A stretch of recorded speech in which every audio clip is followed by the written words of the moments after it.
Guerrilla cricket. Whoa.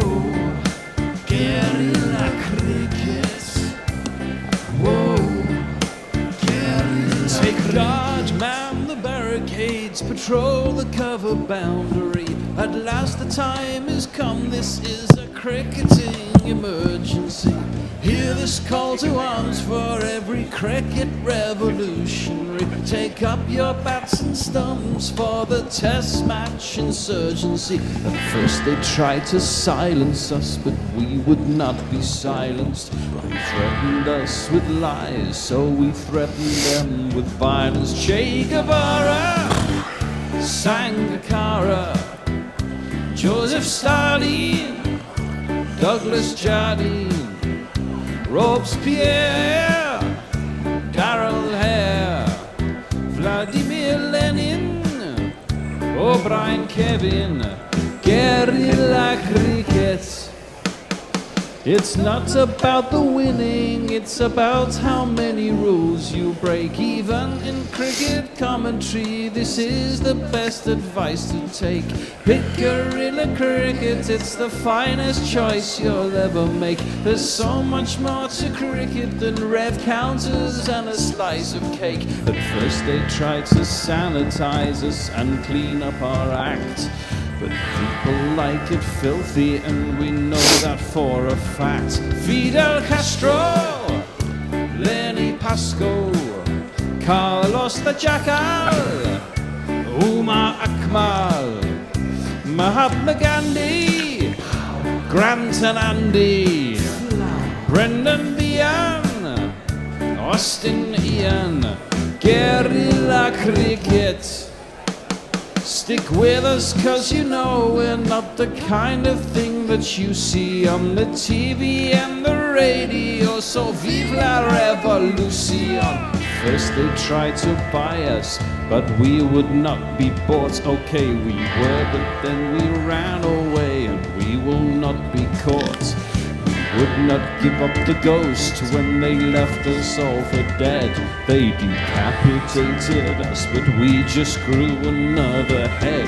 Chairman Mao, Jamie Howe, Ho Chi Minh, Ashton, Václav Havel, Graham Saville, No Surrender, Percy Fender, Che Guevara, Sangakkara, Joseph Stalin, Douglas Jardine, Robespierre, Darrell Hare, Vladimir Lenin, O'Brien Kevin, guerrilla cricket.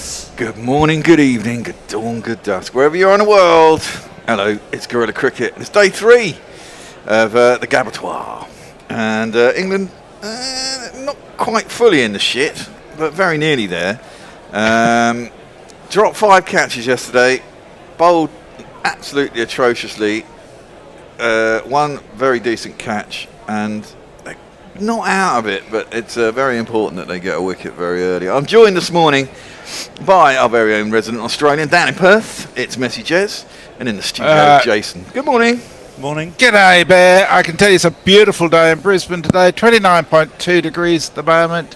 It's not going to get any warmer. Not hugely humid. Brisbane's always humid. So it's going to be a beautiful day. But I should warn you that days 4 and 5 are going to see some rain. Probably a storm tomorrow. So it could have an impact if England managed to make a game of this. We could finish today. You never know. We could do. I think it still looks like a pretty decent batting track, and England have got to get these last 2 wickets. And as you say, if there are storms around, it probably changes the atmospherics. It probably changes the atmosphere in the ground. We all know what a bit of cloud overhead does to batsmen's brains, and England have really, whatever Australia score, they need to be 50 short of that, really. Yeah. Maybe 80 short of it. I feel comfortable if England had a lead of 280, that the game was there to be won. If England to get 200 ahead, there's a chance, but I'd have Australia as favourites, and at 250 I'd call it around about even. Yeah, I don't know what the highest chase is at the Gabba. Obviously England's got 517 for 1, but that was the draw test. in the fourth innings to actually win a test. I don't know what the highest ever chase is at the Gabbatoir, but I know that looking at the scorecard for the West Indies game, they defended 207 in that game where. Was it Romario Shepherd, wasn't it? Who? No, it wasn't Romario. No, it was Shamar Joseph. Shamar Joseph, that's who I meant. Got 7 for 55. Exactly. Who bowled them out. They had a target of 207 and they fell 8 runs short. So, those sorts of scores are possible to defend on the last day on a wearing wicket. You do get to use the ball last. But, again, if England bowled as shit as they did yesterday, that won't happen. I thought England bowled appallingly yesterday. Yes, I agree. They bowled badly. They fielded generally pretty poorly. But what I would say is they got out baseballed by Australia. They did to a degree. And Australia didn't really let them settle too much. No, they didn't. Some of their bowlers, particularly Cass and Stokes, went for 7.5, 8 and over. Consistently throughout the whole spells almost. Yeah, exactly that. And the thing was, to a certain degree, there was a bit of luck in it. I mean, there was a lot of shots that were top-edged over the top of the slips and the keeper.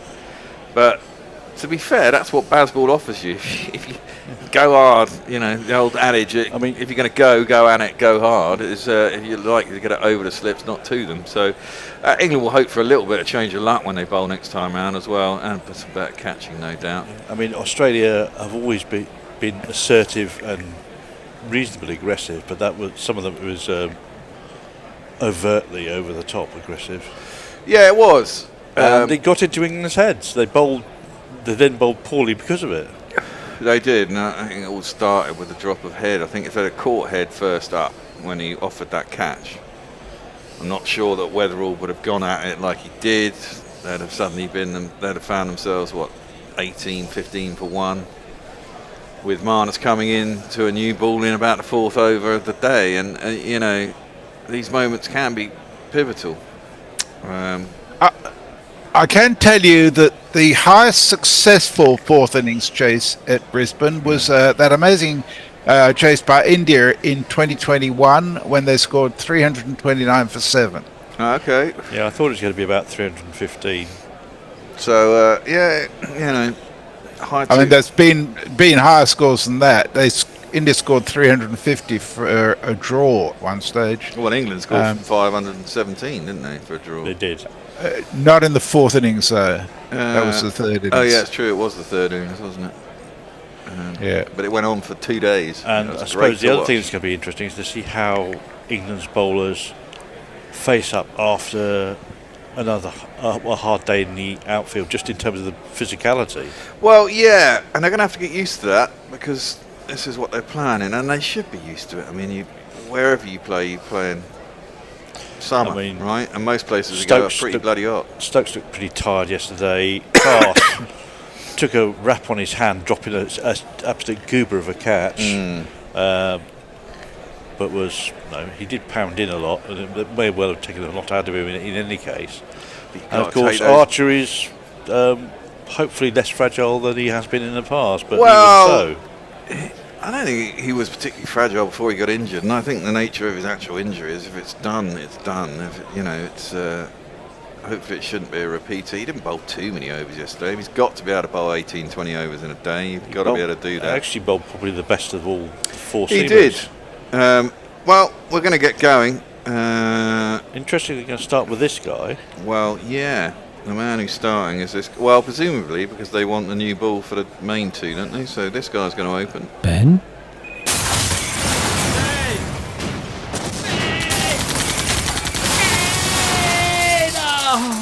Ben Stokes. And he's going to bowl too. It's not cheating, but it's wrong just the same. When you go against the spirit of the game, you know it's all that you'll be remembered for.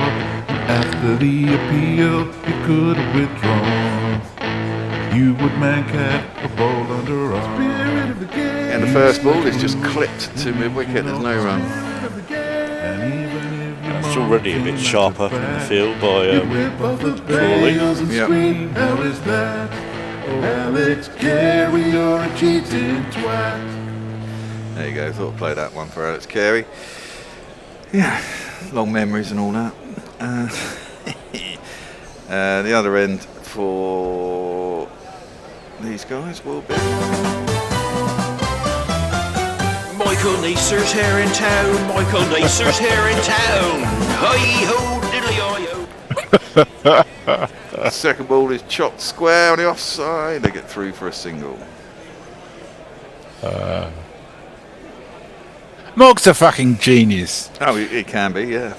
I'll give By him the that. way, just so people are aware, Morg herniated his disc again yesterday, so all our best wishes go to him because that's Jesus, an that's incredibly painful process. How do you manage that, Mog? Or is it just something that pops out? Probably taking his armour off. Swinging his axe too hard. Yeah. Shouldn't have bought that heavy battle axe from Todd Cutler then.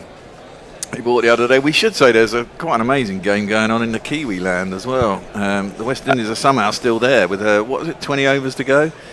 Yeah, got 19 overs to go. It looks like they can't win it now because they need another 99 runs. Greaves is on 182 not out. Roach is on 53 not out. They've put on 150 for the 7th wicket, which is remarkable. It is. And I hope they bloody last.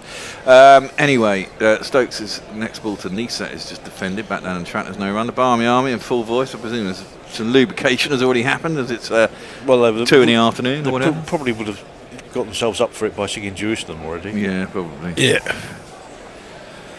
And also God Save the Queen, which always sort of got me the...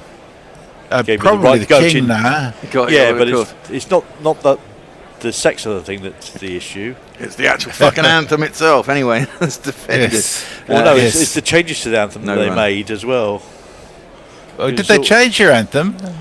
No, but when they sing it, they say "Born to Raise Over You." Oh, that's pretty awful. Which is pretty shit. Yeah, I agree. It's a pretty shit anthem anyhow, but it's funny, you know. It's one of the few anthems where it's about the monarch rather than about the country. I know. Fucking England. Right, Stokes in and defended by Nisa. Back to the bowler, and there is no run. Be interested to see how Australia go about it this morning as well. Do you think they've calmed down? They have calmed down a little bit at the moment. Wow, it's first over the day, isn't it? You know, they are, starting their innings again effectively. So they've got to, get lined up and get warmed up and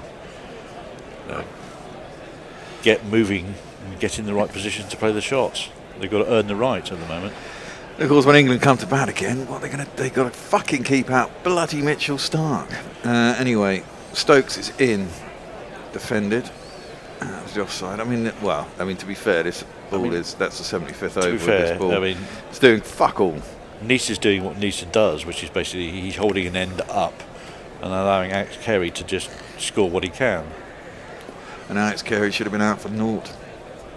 So I'll start up with a shout out to those who have come in and joined us. If we get time, we'll read some messages. But if you super chat, we'll definitely message. Super chat. You know the score, peeps.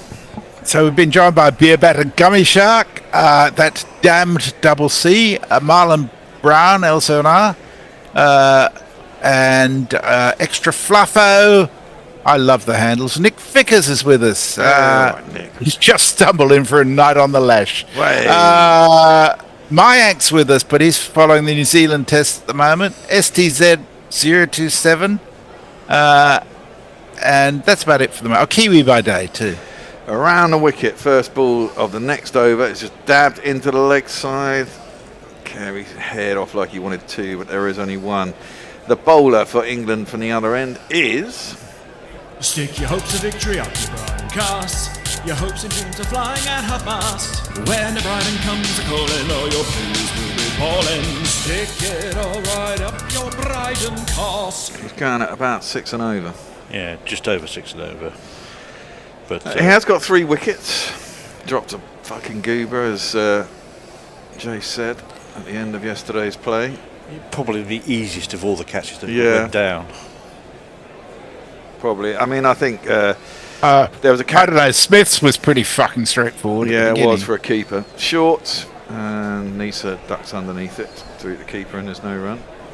I think not sure whether this is a bad seeing ground. You might be well, I did notice that Weatherall was quite sympathetic towards England. I don't know if that was just because they're so far ahead of the game, but he said it's very hard to see a Gabba square at the wicket, and especially with a pink ball. It looked as though Cast snatched at it. I mean, maybe saw it a bit late and closed his hand around it too quickly, and that's why it snapped him on the end of the fingers. Because he saw it late and reacted too quickly.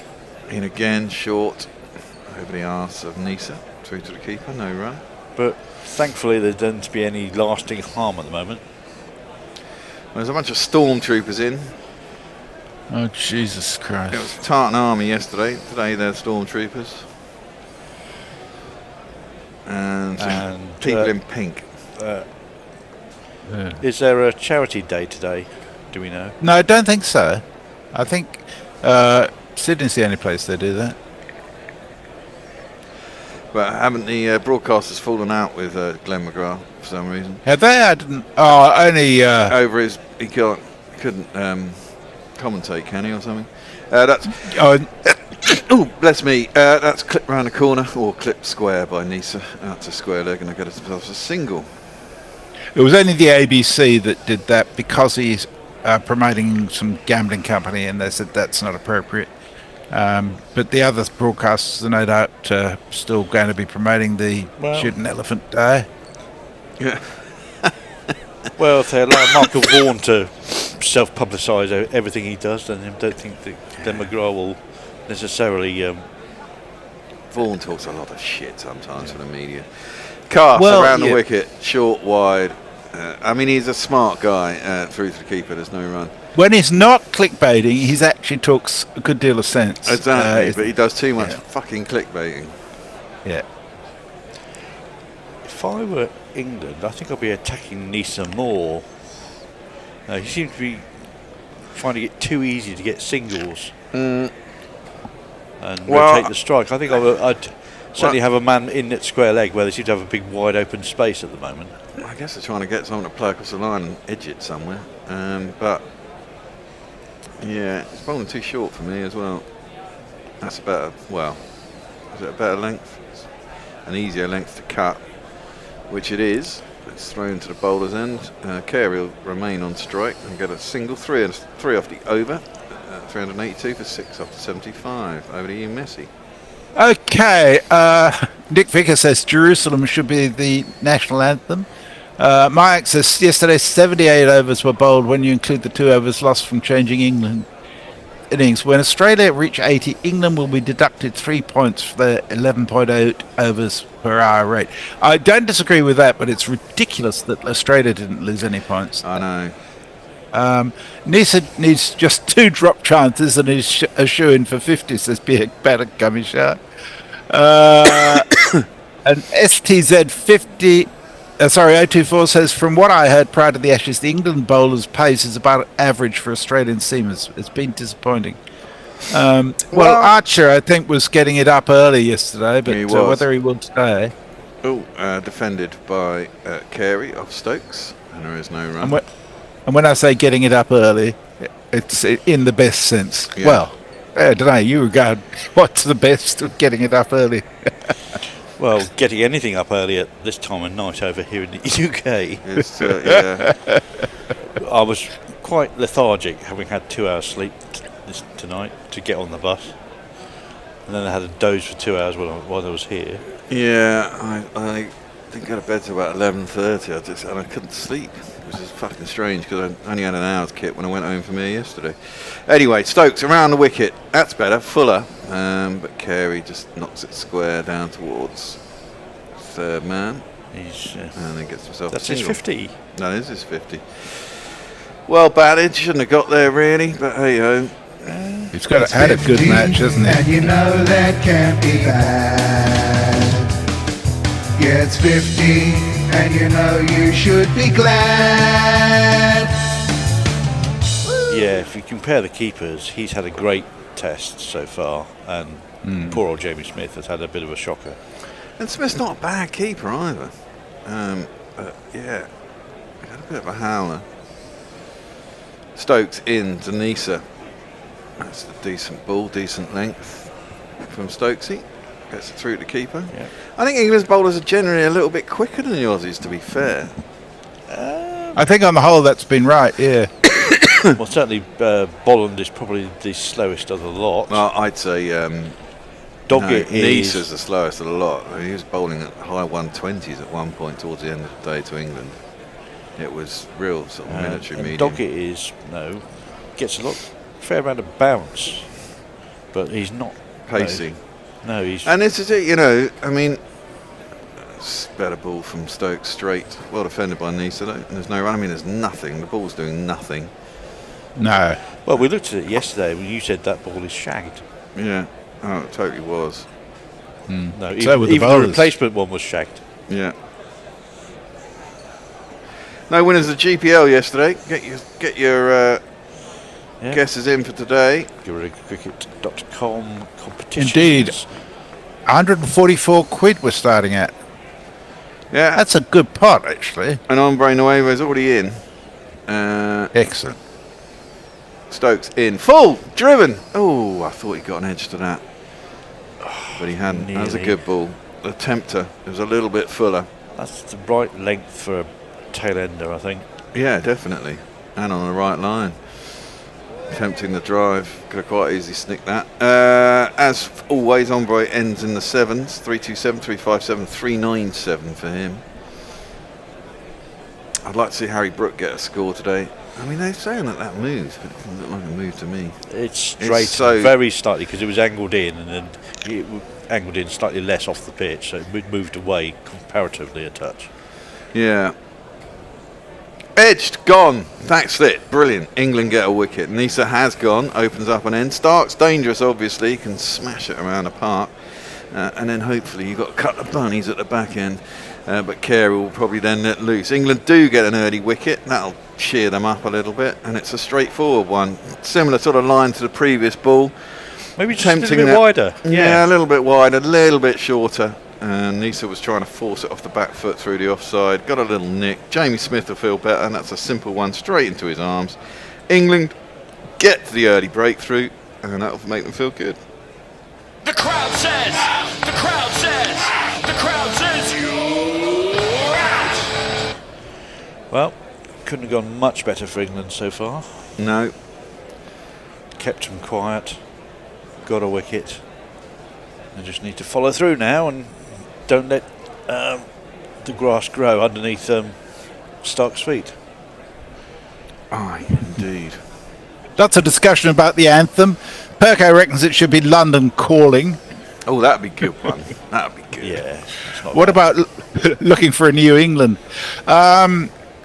What, Kirsten McCall or Billy Bragg, depending on which one. Billy Bragg. I mean, I know he was not looking for New England, but Bohemian Rhapsody is being suggested. God Save the Queen, Sex Pistols version. That'd be another good one. Blades Run, Run Away. I'm forever blowing bubbles. That's an anthem, but not necessarily for the whole of England. Yes. Dick Vickers says, I live in Spain and I was trying to explain cricket to a couple of the guys in the bar last night. I think they think I'm strange. Carey dabs that one over the top. That's the problem with the shorter balls. If they're going to go like that, it's on every fucking time, isn't it? First boundary of the day. Dropped short again, but Cast is bowling too short for me. And Australia are just ramping over the top of the slips. You either put in a fly slip, which England did, but too late. Yeah. And they're not going to do it. Or you try and bowl a fuller length, you know what I mean? It's the figures on the number of runs behind square was outrageous. That's better. That's a little bit fuller. That's an ugly shot from Carey, trying to swat it into the leg side, and there's no run. I mean, he is the better batsman of everyone that's there, obviously. But I mean, you've got to try and keep him quiet. You've got to try and keep it on a length, make him manufacture shots and hopefully make a mistake. He's going to be batting with a tail now. Make him play good shots. Well, that was a nice little cutter by Cast. He rolled his fingers over as a cutter. It just stopped a little bit. See, they got the man down there for the uppercut, but I think he's a bit too wide for me. That's into the body though. Carey just knocks it around the corner. Let's just be the 1 run. Now, if I was Cast bowling my first ball to start, I would try and bowl him a Yorker or something right up there in the channel. He's not going to have seen anything yet. It's your best chance when someone's up there early. You know, Yeah, you've got to attack the stumps. you've got to attack the stumps and just the outside edge. And 2 steps and no gully. They've got a very deepish backward point. I'm not sure I wouldn't have a gully. Well, yeah, maybe the ball's a bit older. That one's Well, it's straight. the right It's just- place, Yeah, but- it is. Knocked into the leg side. Terrible throw. There is a man backing up there. It'll just be the 1 run. Stark immediately gets off the mark. Lead is 55. Really do. We're getting Carey out. Just Stokes that's throwing. That's not like him to be that far off target. Yeah. That's a good 4 feet over the top of Yeah. the stumps. He let the go of it too early, didn't he? And I think he was probably going. Carey was probably going to make the ground anyway. Indeed. Cast around the wicket. And that one is knocked square again. Duckett is out of the point. And See, now we'll be- that's very easy for Carey. I think I'd have maybe gamble a little bit for a couple of overs and bring the man up to make him make a shot through there rather than just. Well, I push might him. have two. I might have, you know, if you're going to bowl that line, you want someone cutting the single off, but you probably do want cover at this point.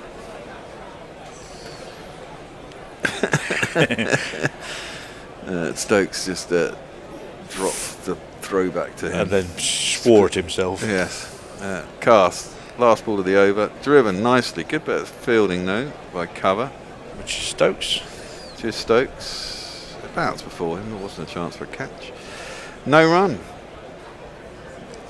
Extra Flaffo says wind is required 96 off 94 with 4 in the boot. That's not going to happen. They've scored 12 runs off the last 10 overs. They've shut up shop. But they could end up with the second highest 4th innings ever after the timeless test score, which would be remarkable. Yeah, that was what, 653? Yeah, that was in South Africa in what, 1939, I think it was. 38, I think. And of course, that 38, would have been yeah. the highest ever run chase as well, wouldn't it? If they'd had to go and chase a fucking boat. They only needed about 20 or something, didn't they? 35, I think. Ridiculous. It was day 9, wasn't it? It was Yeah. ridiculous. Day 9. Exactly. Can you imagine that these days? To be able to get up at 3 Fuck, in the morning? imagine watching it. Yeah. Fuck. Imagine a pitch that goes to day 9 as well. Yeah, true. Right, Stokes around the wicket to Carey. That's full, driven back to him. I trust Stokes to bowl to Carey more than I trust Yeah, it's better. Cast. He'll put it up there. Someone needs to get in Cast's ear and, you know. It's like he's been told to bowl a roll and no. Yeah. Well, 'Cause that's the only STZ thing says, we can keep do." bowling, Cast, please. Definitely don't need Arch to bowl at all. Well, we're in the 78th over, so they're probably, I mean, it's He's- perfect in a way. They get, what, 3 overs each. 74 Yeah. we come up with. I wouldn't be surprised to see Stokes continue with the new ball. That's cut well. Oh, by surely he's Carey. going to give it to Atkinson. You'd have thought it's Atkinson and Archer. They might go for, they might have an over each with it because they'd have only bowled 3 by the time the new ball comes along from each end. So it'll be a short spell. I mean, I can't imagine they'll not do anything but take the new ball as soon as it's available. It's the best Yeah, better chance to gummy take a shots wicket. once Cast from both ends. Of course. This is not the 100. Yeah. Bowl your 10. Thank the God for that. Thank God for that, yeah. Jacks is coming up to a sort of fly gully. Hector is in the house, I think. Indeed he is. Yep. Stark facing up to Stokes. He bowls that in the channel outside the off stump, and he just leaves it through to the keeper, no run.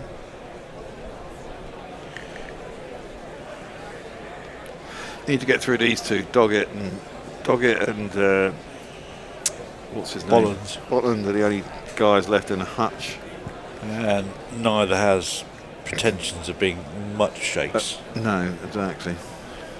So we get an end open here, crack an end open, and things can happen quickly. Well, yeah. With a bit of luck. SDZ024 wants a maiden test century for Stark. His top score is 99 at the moment. It's one of those, is he? Defended into the offside by Stark, and there is no run. Yeah, considering how many innings there have been, how many hundreds there have been, there's not many 99s or 199s or 299s. Didn't Vaughan get a 199, am I thinking? KL Rahul, I think, is the last one. I'm not sure. No, he got 195 definitely in tour in Australia.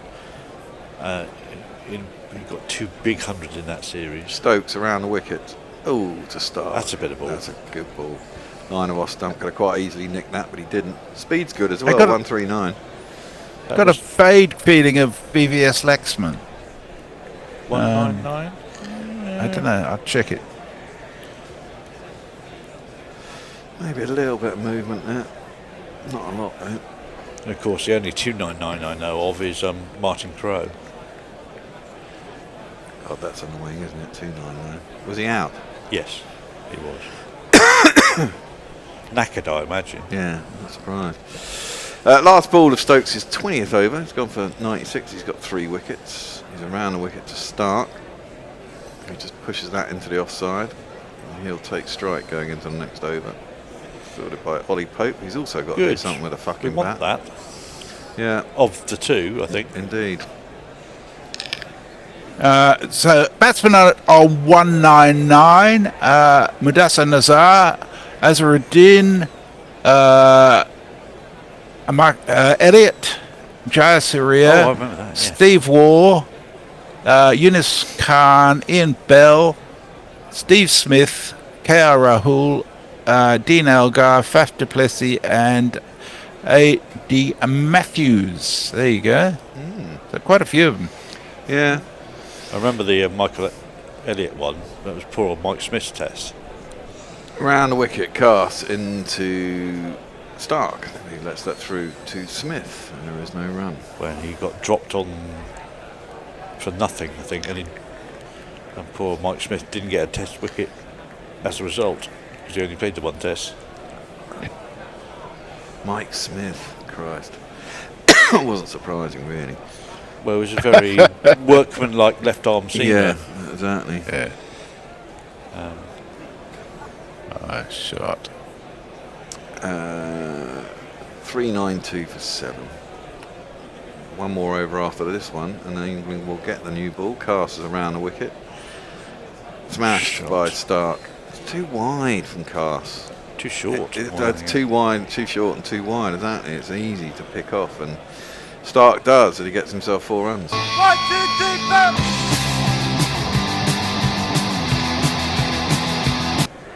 You can just stand and deliver for that one. It doesn't need to have footwork and play it. There's a no ball as well by the looks of things. Yeah, it was. He's just got to get closer into the batsman. If you're going to bowl that length, it's got to be at the batsman. And not too leg side either, because it's easy to clip there too. But that one, for fuck's sake, Cast, come on, man. Short, wide again, and just gets battered over the top. Just sat up. It does. Well, of course it does. You know, if the ball's not doing anything, that is just an easy 4. Yeah, he hasn't done a lot for his reputation in this match, Cass, has he? No. I mean, he bowls with good pace. I can see Tongue replacing him in the next match. Well, I was quite surprised Tongue didn't come in for this match.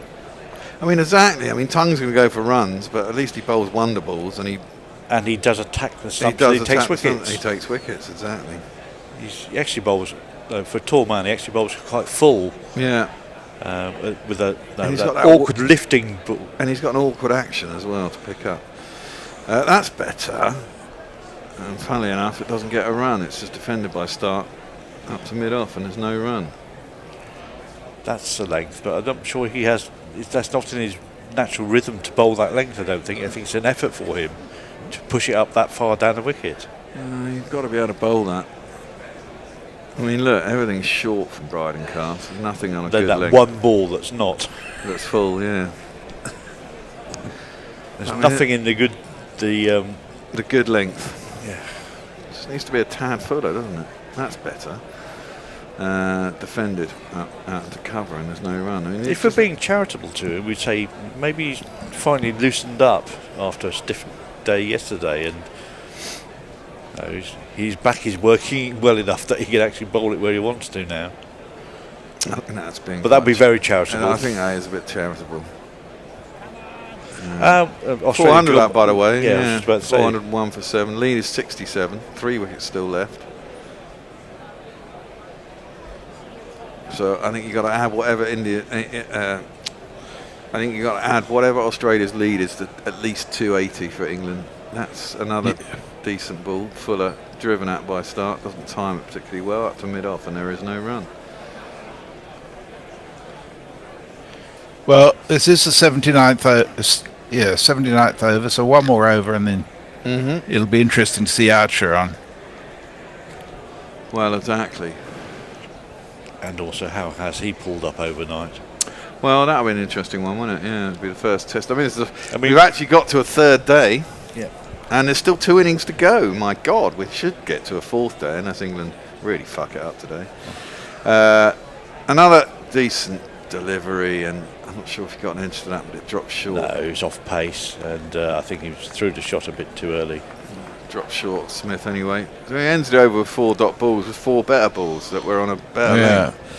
Anyway, ended it over. Over to you, Messi. No one's super chatted yet. Come on, peeps. Yeah, well, Jay's still asleep, I think. Sam Cook and Jamie Porter would knock these Aussies wickets off in no time. Viva Essex, says Nick Vickers. Music Cat's King is with us, says 60 more runs to hit my prediction. Rock Noir says, to be fair, a bunch of kids from the Gurnos could towel up our tail end. And STZ024 is having a good day. So what a good day for cricket. Australia beating England, Australia A beating the Lions, and Victoria smashing WA. Brilliant. Well, good for you. Stokesy around the wicket to Carey, who tends to knock that in for the offside. Thinks about a run, but it's not there. Fielded by Stokes, and there is no run. This will be our last over. Then we're going to have a switcheroo. Wow, that's quick. Yeah, it was quick. Next up, Hector James. He's not here. Ed, who's sitting over there on the sofa. Watching the other match. Watching the other match. Where the Stinners are 4-3-7 for 6. No, Ed's not here. Maybe, I don't know if he's coming in on Zoom. Basically, that means that James and Ed are not here. Oh, I haven't made us co-host. You might want to look on that computer over there, see if anyone needs letting in. That's driven out to the covers. They'll get through for a single. James will be here, yes. There's nobody needing to be let in at the moment. No, because I haven't made this computer co-host, so we can't see on this one. No. I shall go and do that at the end of this over. Oh, in You between. can co-host me as well if you like. Yeah, I might do. You can make as many co-hosts as you like, can't you, I presume? Yep. Is that a new thing? No. It's been for a while, but we never used to do it. Stokes around the wicket into the stumps. That's where you want to be bowling. That's definitely the line and length. Exactly that. And no, Stokes is experienced enough now to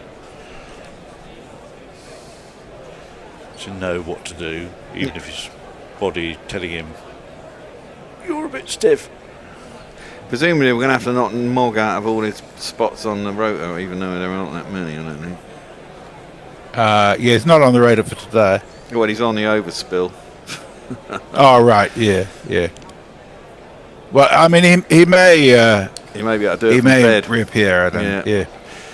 Stark just knocks that square. It's been chased down by Will Jacks. They should get back for 2, one would have thought, and they do. Scotland moves on to 404. Just 12 overs left in New Zealand. West Indies are 437 for 6. They've scored 10 off the last 10 overs. So they're hanging in there. Mitchell Stark weight transfer. Pretty neutral with the exoskeleton nonsense. Stokesy around the wicket, bowling to Stark, who defends that up to mid-on. And there's no run. Yeah. Oh, and Stokes is ton up, yeah. 3 for 100. Again, proven to be one of England's. I wonder what odds you would have got for Stokes being the wicket taker for England in the tour. Because you've got something like 9-10 wickets now. Yeah.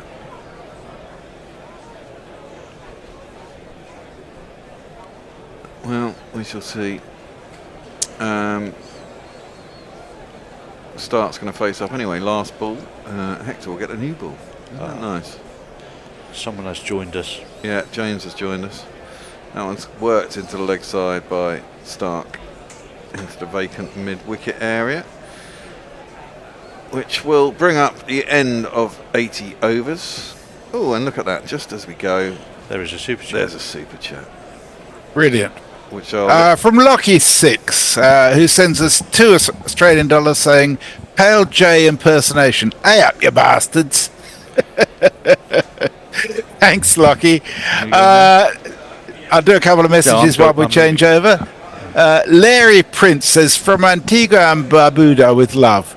We can be the world champion in cricket if our players get the opportunity today, as it was in the past, to play in the English County Cricket League." Kumar Rich, who's currently on 53 not out from 192 deliveries, which is pretty good going. Extra Fluffo says Oz should really be 4 or 5 down for 450. Yes, they threw it away yesterday. And Faj Dur XR says England doesn't look a bad side, but they can't win a match. And that's it from me. Thank you all very much. See you later. Morning, everyone. Atkinson is in to start the spell with a new ball, and it's defended by Mitchell Stark into the offside. Goes through for 1 run. Morning, James. Morning, Ed. Hello. Morning. How you doing, Hector? Good, thanks. Good, thanks. Pretty happy that we missed the whole soft ball and we come in for the new ball with Atkinson and Archer. Done quite well. That's what it's got to be. It's got to be. Just wait around until it gets good. Timed it perfectly. Well, Atkinson is 0 for 79. He's still searching for his first wicket this series. First wicket from an English-born bowler as well. Be handy. He's bowled 18 overs in this innings. Australia 406 for 7, and he's in again round the wicket, wide of the crease, and that's a drive from Kerry. Is that caught by Zach Crawley? No. Zach Crawley at gully. It looks like it just dropped short. It was a clean take. It wasn't a drop. But yeah, it was a booming drive that from Carey. Can I just do our super chat? I don't think we actually did that. We mentioned that it came up. Yeah. Lockie, there's Pale J impersonation. We think Jay's still asleep, which is "Hey up, you bastards." So $2. Yeah, keep the super chats coming in, please. We need super chats to keep us going. Carey facing up on 58, just defends that into the wicket. Atkinson does the fielding. Can I ask you both a question? Do you think Atkinson has been unlucky, not as good as we might have hoped him to be, or a bit of both? I would say a bit of both. I think he's been asking to do a lot of overs. I mean, already 18 and a half.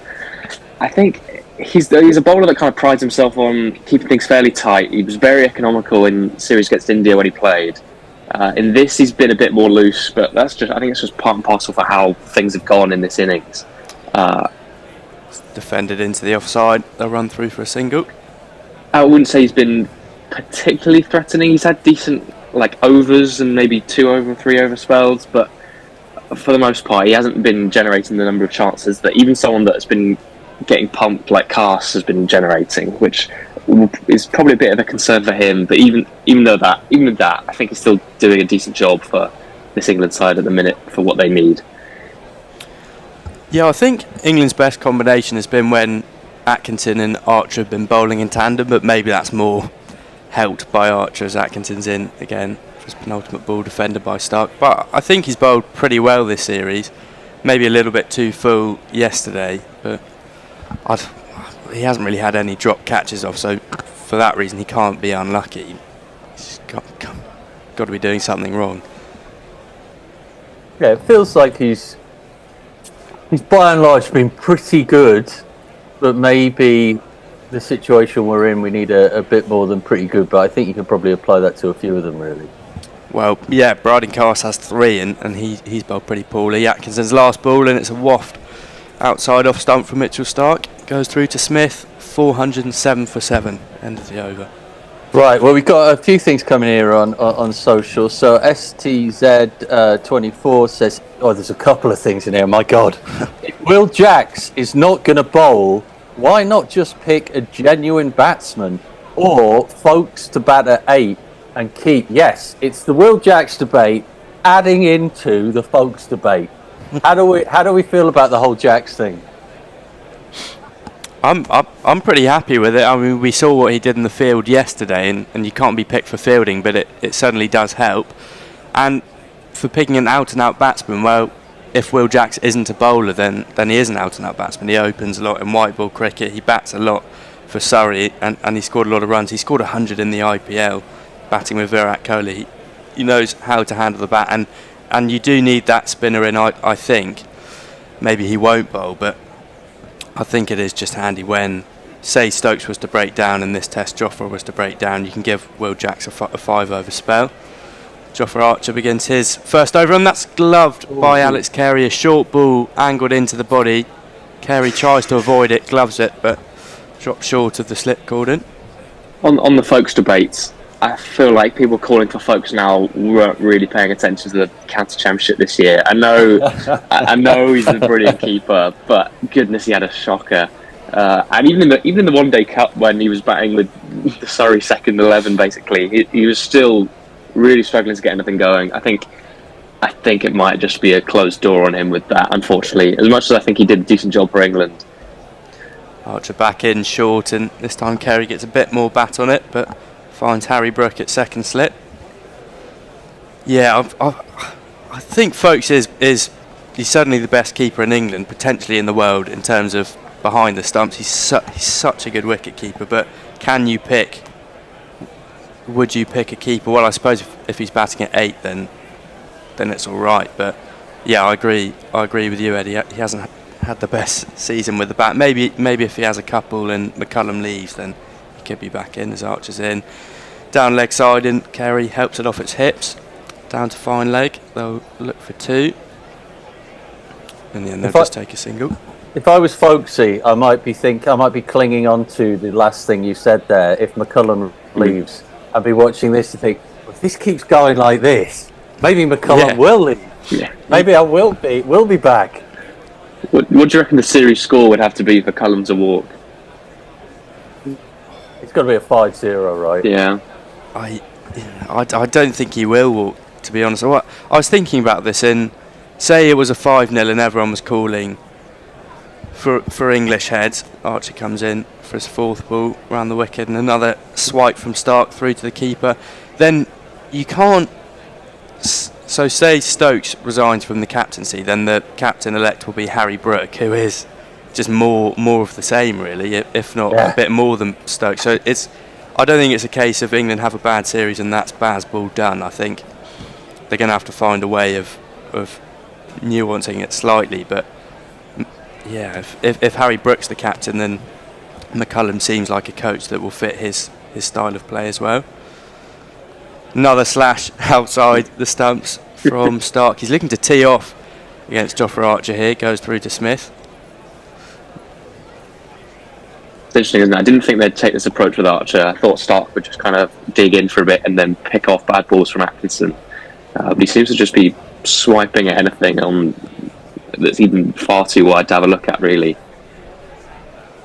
Yeah, the lead now 74. I think gets a hold of a couple of these and then lead above 90, above 100. It seems a lot harder here for England. Archer, that straight, two straight, helped on its way by Stark, runs away to the boundary fence for 4.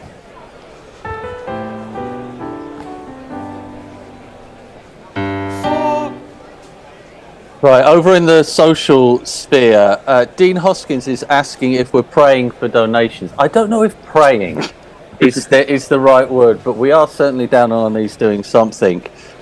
Beer Battered Gummy Shark says to the Gorilla Crew, are you guys interested in a few brief ex-cricketer golfing prowess achievements? I have 5 honourable mentions, even includes the player of the match. Maybe vote on rankings. Well, listen, tell us more and we can tell you if you're interested. And then Mussy Cats King says, who is England's spin bowler that inexplicably seldom gets picked? Who do we think that might mean? Atkinson beginning his 20th, and Alex Carey just shuffles down his wicket. Atkinson sees him coming, pushes it wide and left alone. Ooh. Is that Rayan, maybe? Yeah, probably is Rayan. I'm just trying. Can't be Jack Leach because he's had his time, hasn't he? Like Didson, we had Ben Foakes, so it could be Eddie Hemming. Yeah, I was going to say, Jack Leach is an excellent bowler and delivers on a far more frequent basis than Ben Foakes does, if you're going to compare the two. But yeah, I think Jack Leach kind of, just the way it happened with Bashir and everything. Short from Atkinson and pulled from Carey from outside off into the leg side, running away to the boundary, but Ollie Pope does the fielding at deep mid-wicket and they'll run back for 3. Carey moves to 63. Yeah, with Bashir, when it was Somerset's second choice spinner getting picked for England and they were loaning him out to whoever would take him to try and get some red ball games, you did feel bad for Leach, and I think he did deliver this season. I can't remember how many wickets he got. I think it was in the 40s maybe. I thought he had a very strong showing, and I know he's trying to get back in, but I think even he is at this point, he's closing the door on himself more than England are on him. Atkinson in again to Stark this time, who defends. Well, Leach has been doing a lot of the 5 live stuff I've seen, bit of test match special. So yeah, maybe that says something that he's now looking for life after cricket. So throwing the towel in. Him and Foakes both bring something to the England team that we need, though. Foakes brings his handsome good looks, as trailed by his team, who always talk about that. And Jack Leach ups the ante on mouth breathing, and I think those two things could elevate this series. You might be right, actually. We might need a couple of mouth breathers. They moved a leg slip in here for Stark. Expect the line a bit straighter. No, it's outside off, and Stark has a wide swing at it, and it sort of rises off the pitch behind the stumps. Good catch from Smith, one-handed to his right, no run. I think actually the argument for Foakes and Leach would be just a bit more control. We haven't had that in the spinner in a while, and we haven't had that behind the stumps because we've been having Ollie Pope taking the gloves. But Jamie Smith, he's not a wicket keeper. He's Surrey's 4th choice keeper. I think Smith eventually will just turn into a batsman for England. I think he's got a long future for us, but I can't see it as a wicket keeper. Atkinson in, just poked out 2 points, and Stark will run through for a single. Yeah, I think so. Yeah, and he's had this match has been tough for him because Carey was so exceptional in that first England innings, wasn't he? That it's just made him look a little worse than he would have liked to.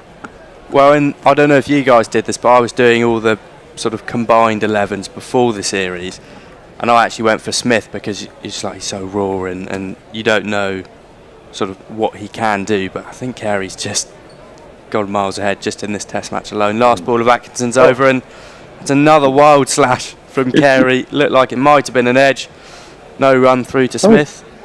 Oh, it is. Oh, it is out. No, he's gone. That's a very muted celebration. Oh, I exactly the same. Thought that wasn't a nick. That's incredible. No. Carey's gone. First English wicket of the series, apart from Josh Inglis. That has Brilliant. And a catch for Smith as well. 2 catches already. Stokes knew. Atkinson didn't even appeal. He just kept on walking. So did Alex Carey. Alex Carey, really good knock. 63 from 69. Australia lead by 82 with 2 wickets left. And that's the end of the over. That's a big breakthrough because Carey was starting to pick up the pace. He was looking to take on more shots, and all these swipes at wide ones eventually is undoing it. That is very interesting because they seem to just not react. James Smith didn't go up big time. Wow. Yeah, could not tell what was going on, but that is the channel, if it were, that England really struggled to keep hitting consistently yesterday, and Atkinson did that a few times this over, and there were a few player misses, and eventually gets the reward for it. Can I give you a bit of an update on the spinner situation? The Music Cats King is saying it was Leach that they were thinking of, and then there's a slightly miserable guy I think called Messi, who's pointing out that Shoaib Bashir isn't exactly pulling up any trees against Australia A. He currently has 0 for 77 at 4.5 runs per over. 4.5 runs per over, he'd fit into the team brilliantly. What are you talking about, Messi? That's unders. That's economical. Yeah, exactly. He's bowling dry. Let's keep in there. And then just to trail what's upcoming after the end of next over, Be About a Gummy Shark is coming in with the cricketers and golf top 5, so we can update you on that. It's exciting. Well, Scott Boland joins Mitchell Starc. Mitchell Starc will be facing, because it was the end of the over, 79 for 1 from his 21 overs. Interesting there was Leach. I think I saw somewhere Ben Kellaway shout that might be a decent one. Archer's in, and it's short and wisely left alone from Starc this time. Can I break some bad news? Sorry to everyone who's posting on YouTube. We really appreciate it, but my eyes are starting to fade slightly, and I think I need like a super chat just to focus them in a little bit more. A pop of colour would be nice. Yeah. A pop of colour would just like bring it up to the surface. I think Starc might try to take the initiative here. I think he knows he's the only half-decent bat left. Archer again, straighter and turned into the onside no run. If he can kind of accelerate the lead to 100 or 80s, 90s, you start to think it's a long way away from England. Yeah, and mentally, just 100 behind when you're walking out it's just so much worse than 85, 90. Obviously it isn't, but 3 figures and it just makes that job a whole lot trickier. Starc has 19. He's batted nicely. He's played a few rash shots, but that leave there was a decent one. Archer's in, down the leg side, and that's a really good take from Smith. He's had a good day, Smith. He started well, diving to his right, because yesterday, obviously, we can't hear it from the crowd noise, but apparently every time he touched the ball, he'd be getting boos and jeers from the Australian crowd. And then, as soon as he took that catch off Stokes this morning, they've stopped it, so maybe that's given him a bit more confidence. 3 dot balls to start. Archer's over and he's in again. 2 slips in the gully. And that's a really nice ball. Player miss from Starc, just angled in the end tucks his bat inside it and goes through to Smith. 4 now. With Carey out, I'd be curious to tot up the total number of the drops and how much they were worth. I think it's well over 100, isn't it? Must be. 63 for Carey, 30 for Heads, 14 for Nisa. Yeah, and rough. And they all were drops as well. You can't really say the one that Duckett had in the gully diving to his right was probably the hardest of them all. But even that, actually, when you look back at it, looked all right. Archer 2 to come, short into the rib cage of Starc, who clips that down to mid wicket for a single. It's not been good fielding, and Australia are just such good fielders, and you can kind of tell a lot about the team and the way they field. And apparently Australia they spend hours out in the field, whereas England will do 20 minutes in the slipcord and doing catches, but then you know that the ball's coming to you, so you're always expecting, maybe the next ball I'll get a catch, whereas in the slips you're out there all day in that heat, so it's so easy to switch off and forget that the ball might be coming to you at any moment. Shot for Archer, coming over the wicket here to Scott Boland for his first ball. 2 slips of gully and a short leg in. Ollie Pope's there at short leg. Boland stands outside leg and Archer kindly puts it outside his off stump, left alone. End of the over. Right, let's head into cricketers and golf. Number 1, Sir Don Bradman. This is quite irritating. Within 2 years of retiring from professional cricket, achieved a scratch handicap. Of course he did. Yeah. Simon O'Donnell, number 2, had an astonishing round where he hit 2 holes in 1 at a single club round in Australia. Odds of doing that are 67 million to 1. Number 3, Ricky Ponting plays off a +1 handicap and once shot a career low 66. Number 4, Ted Dexter, former England captain, once made a playoff spot for the 1978 Open Championship. Number 5, he had to be in there. Shane Warne shot a famous 1 under par 71. I think I remember this at the old course at St Andrews during the 2013 Dunhill Links. There we go. Bradman, top of the charts again. I think Shane Warne might have won the Dunhill Links one year. Played in it every year, I think. Classic Warne. Classic. Zach we have got a super chat coming in here. Ooh. I'll wait until after the next delivery. Atkinson will start his over the wicket, his first wicket of the series, and he's into Stark. Oh, and that's a really nice delivery. Angled in, middling off stump, and Stark looks like he just gets a bit of bat on it. Full shot. I'm not sure what happened there. He just didn't carry. Yeah. Oh my goodness, that's very close. Well, the super chat is from Nick Vickers, who is demanding Shelley. Hi, Gorillas. We need Shelley in. Take these wickets. Thank you for your €5. We really appreciate it. And we're looking forward to the rest of the cash falling down on us like rain from heaven. 2 ball wickets needed. Atkinson comes quite wide, and that is a hoik from Stark. Wide, about 6 stumps. Stark looks to do a job for Archer. 6 over mid wicket, misses it. Through to Smith, no run. What do you think Stark's making of the pitch right now? Obviously, he holds the key with the ball. Do you think he's eyeing it up thinking, oh, this is harder than I thought to bat on, and therefore he's licking his lips a bit for later? Well, I think Joe Root was saying this yesterday night, something that there are some cracks starting to show. So, I mean, ultimately that's a good thing for England if it goes to a 4th innings, and Stark's defending that down to mid-off. But at the moment, it's pretty decent to bat on, because I think the average score was about 280 here at the Gabba, and both teams have put some pretty big totals on relatively. So it looks alright for batting so far, but again, Stark with the pink ball can pretty much do whatever he wants, especially compared to the rest of the attack. So he'll be excited to get back at Crawley and Duckett, I'm sure. Might not be too far away. Atkinson in, 3 to come. Bit of an inside edge there from Stark, but finds its way to mid-on, and they'll saunter through for a single. So Atkinson will have 2 at Scott Boland, lead now 84. Stark already on 21. These are useful runs. Yeah, it's kind of felt that way with the whole Australian team, that they're in and then all of a sudden they're on 20 or 30, and it's true. And then the lead's just bigger.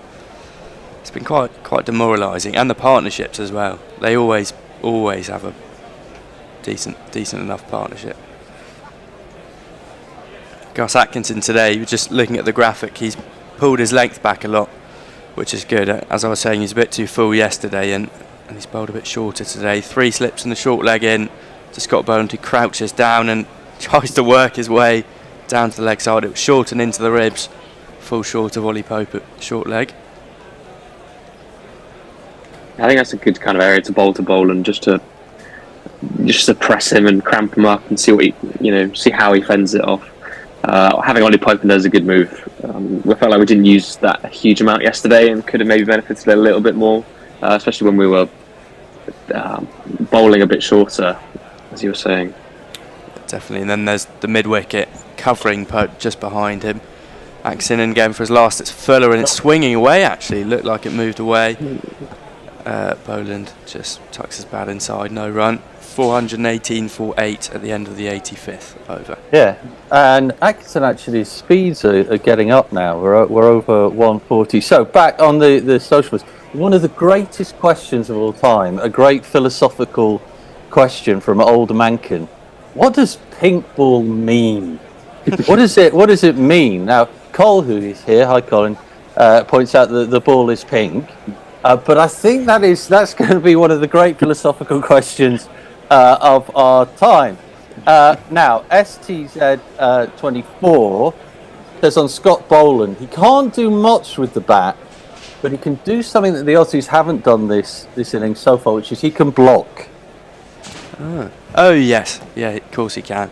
Archer in again, that's a good length. Straight onto the stumps, defended by Stark. Yeah, I remember him, because just looking at him the over previously, he's so crouchy and stands outside leg, it's almost as if he'd rather be anywhere else. But didn't he get 45 dot balls in a row or something in the last Ashes, or 2 off 45? Yeah, I think he's one of those guys that they're going to have to target his stumps. Remember those stumps, those wooden things that occasionally... Yeah.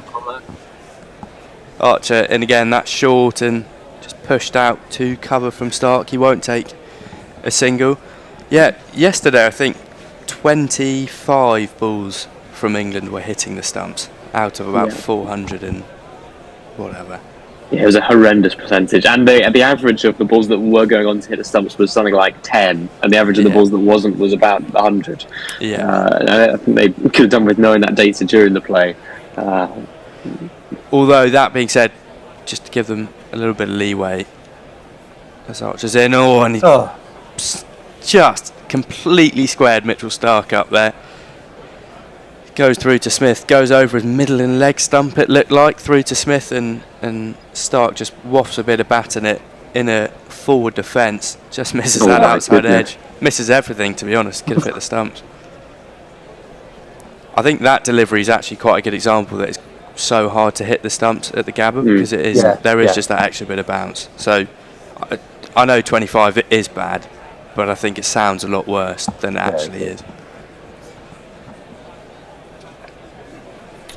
Well, Stark will be feeling lucky to be here. He has 21, 3 to come from Archer, and he just leaves that one alone. Archer's looking very good here at the moment. Archer and Atkinson are bowling well. Atkinson's actually bowling a similar pace to Archer, it looks like. Around 142 km per H. Archer's been quickening up through all of his spells. It's been quite interesting where that first over he's not been fully at the races, and he's just been getting quicker and more consistent and better line. It's been very interesting to see how he's improved during his spells. He's in again, 2 to come all, and that's a drive from Stark. There's no one at point. It was up in the air. There's someone at backward point. Will Jacks does the fielding, takes a single. They've also put the third man in today. They've got a third man and a final, which is nice.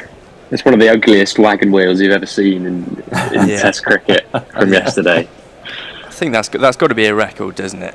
Surely. Over a third of the runs scored behind point. Boland will face 1 here from Archer. Pope goes back into short leg. 2 slips a gully. And there's no third man this time. There is a fine leg, a backward point, deep backward point. Archer steams in to Boland, who crouches down. It's Fuller, and it's just controlled. Yeah, really nice defence there from Boland. Just guides it to Zach Crawley at gully. End of the over. Australia lead by 85 now. Okay, so we've got a little bit of teasing here from Colin on socials, where he's pointing out that Shelley's on late. Nick's happy that she's on late because she's good crack, and then Cole pulls the carpet from under everyone's feet. I'm making it up, sorry. Not sure she's on this test, but good news, Kat will be on later today to make up for it. And then a bit of pink ball update. Music Cat's King, it's pointing out, Mankin, pink ball is a white ball with pink eye. Lockie says pink ball is the bastard spawn of red and white. Pink ball to me just sounds like something I don't want to hear my doctor telling me that I've got. but we shall see. Are we doing a change now? I don't know if we are. Or are we doing this last over? One more? Yeah, one more. Why not? Why not? It will be Atkinson. Hopefully he takes 2 here, and he is to Stark. Just 2 straight on his pad. Stark clips it down to fine leg, but won't take the single. There's a single there, he won't take it. Wisely so. Imagine he has 22. He's been batting nicely, although he's lucky to be there. He's had a few wild swings that have narrowly missed the edge of the bat. We've got another pink ball on here. Extra fluffo. Pink ball is social progression. I feel like there's a whole line of merch here for us.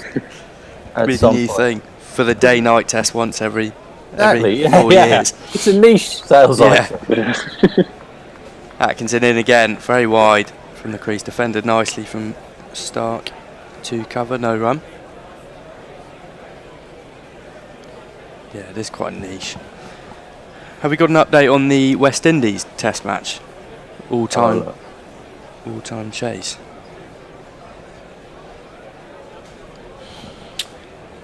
There are 4 wickets remaining still. Require 85.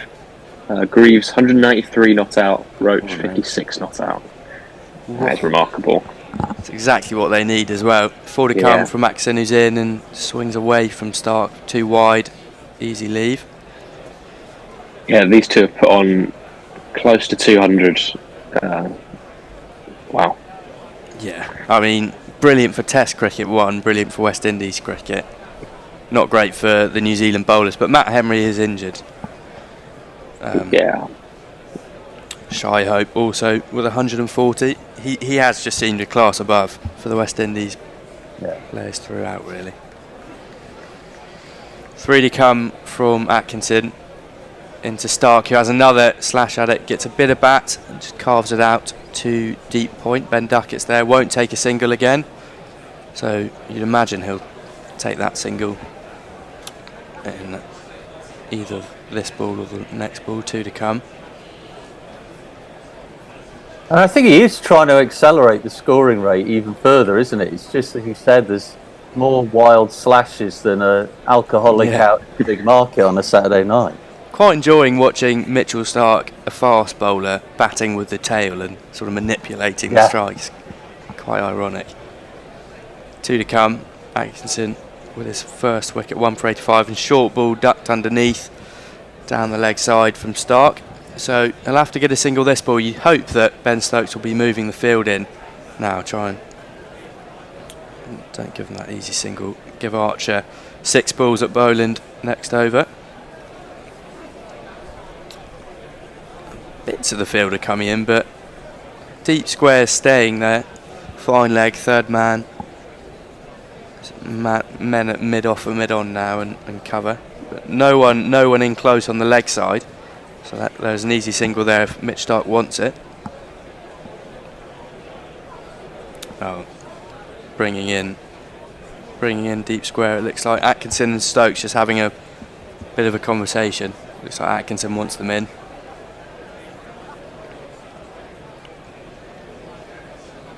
Is it that hard of a decision to make? I feel like that could have been a very quick thing. Yeah, well, in the end, they've kept him out. Yeah. Deep square leg. Well, at least you know he's going to play at it, so there might be something on offer here. This has got to be a short ball, really, because if it's full and on the pads, then this makes 0 sense. Atkinson in, 5 dot balls in a row, and it's full and wide of off stump, and Stark has a waft at it, goes through to Smith. Good ball in the end, a wide Yorker almost, bit of death bowling.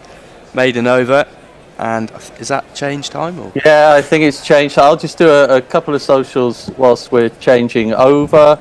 Another pink ball is, by rightly 6 points in snooker, and then beer battered gummy shark asks the question, is there any reason the ball leather can't be bleached white, then dyed pink, instead of lacquered like a white ball is? I will leave that to people who understand a little bit more. That's my time to look. That's my time to go.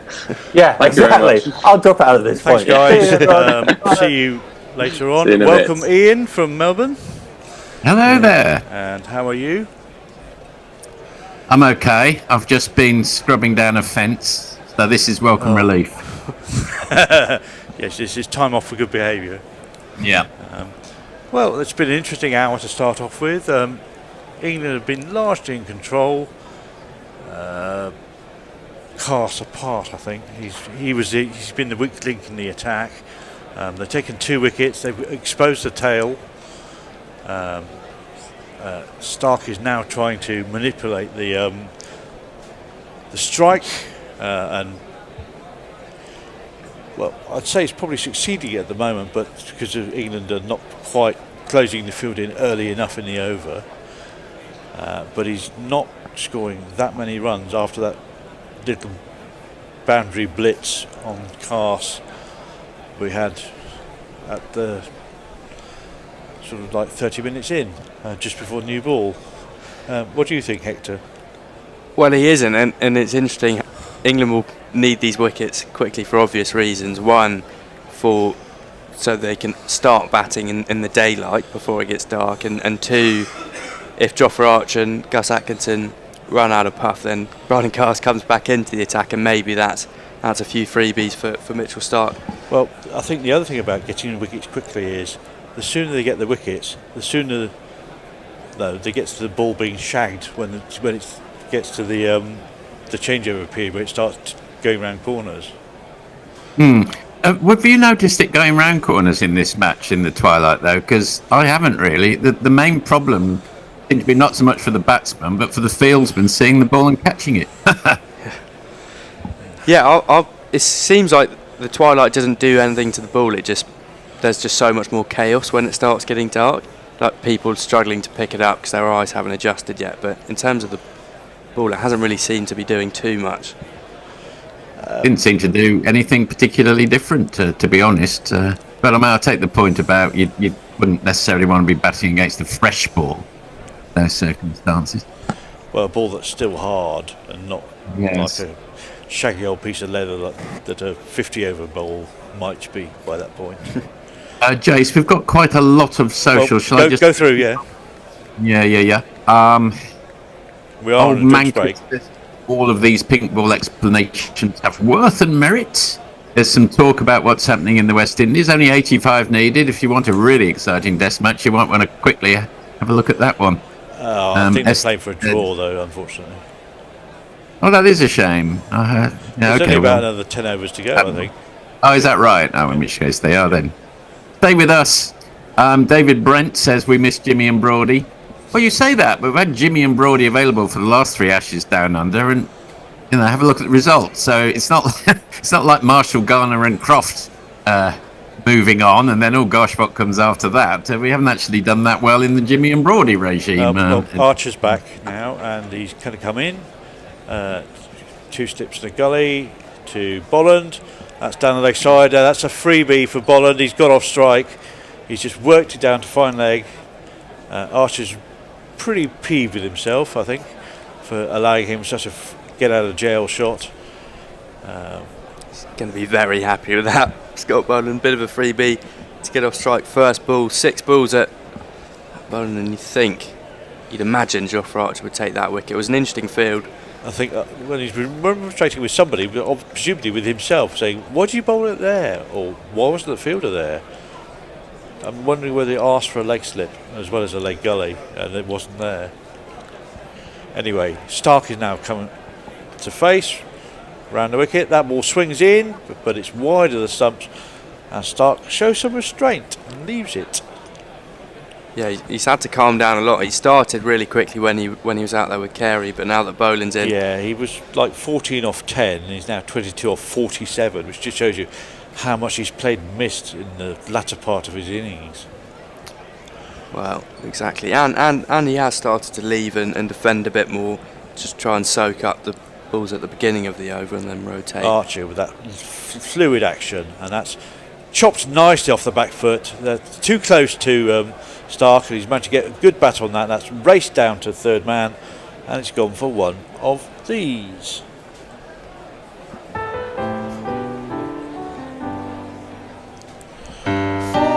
Given his lack of footwork, you really should be.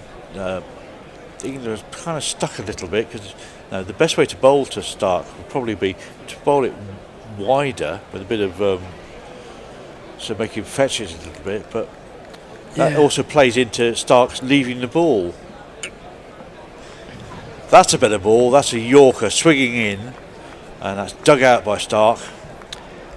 Yeah, I think that's exactly what the England bowlers should be doing. I was about to say, just chuck in a few variations there. The Yorker to the tail ender. I know Mitch Stark isn't one, but he is more of a bowler. Yorkers can just catch them off guard, especially after some short stuff. Might not be the worst idea. No. So as we watch the players, Australian players, watching on in the sunnies, that's on his legs, and that gives Stark a get out of jail shot. He takes the single. There's one ball to come. He's exposed bowling for one ball. Will it be enough? Let's hope so.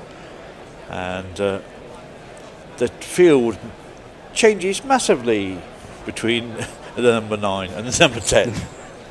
Hopefully they're shielding Zach Crawley and Ben Duckett. Good that they filled in the slips. They won't have far to run. They might have to be out in the middle with the bat pretty soon. There was some chat earlier about cricketing, well, golfing cricketers, and I'll come to that in a minute.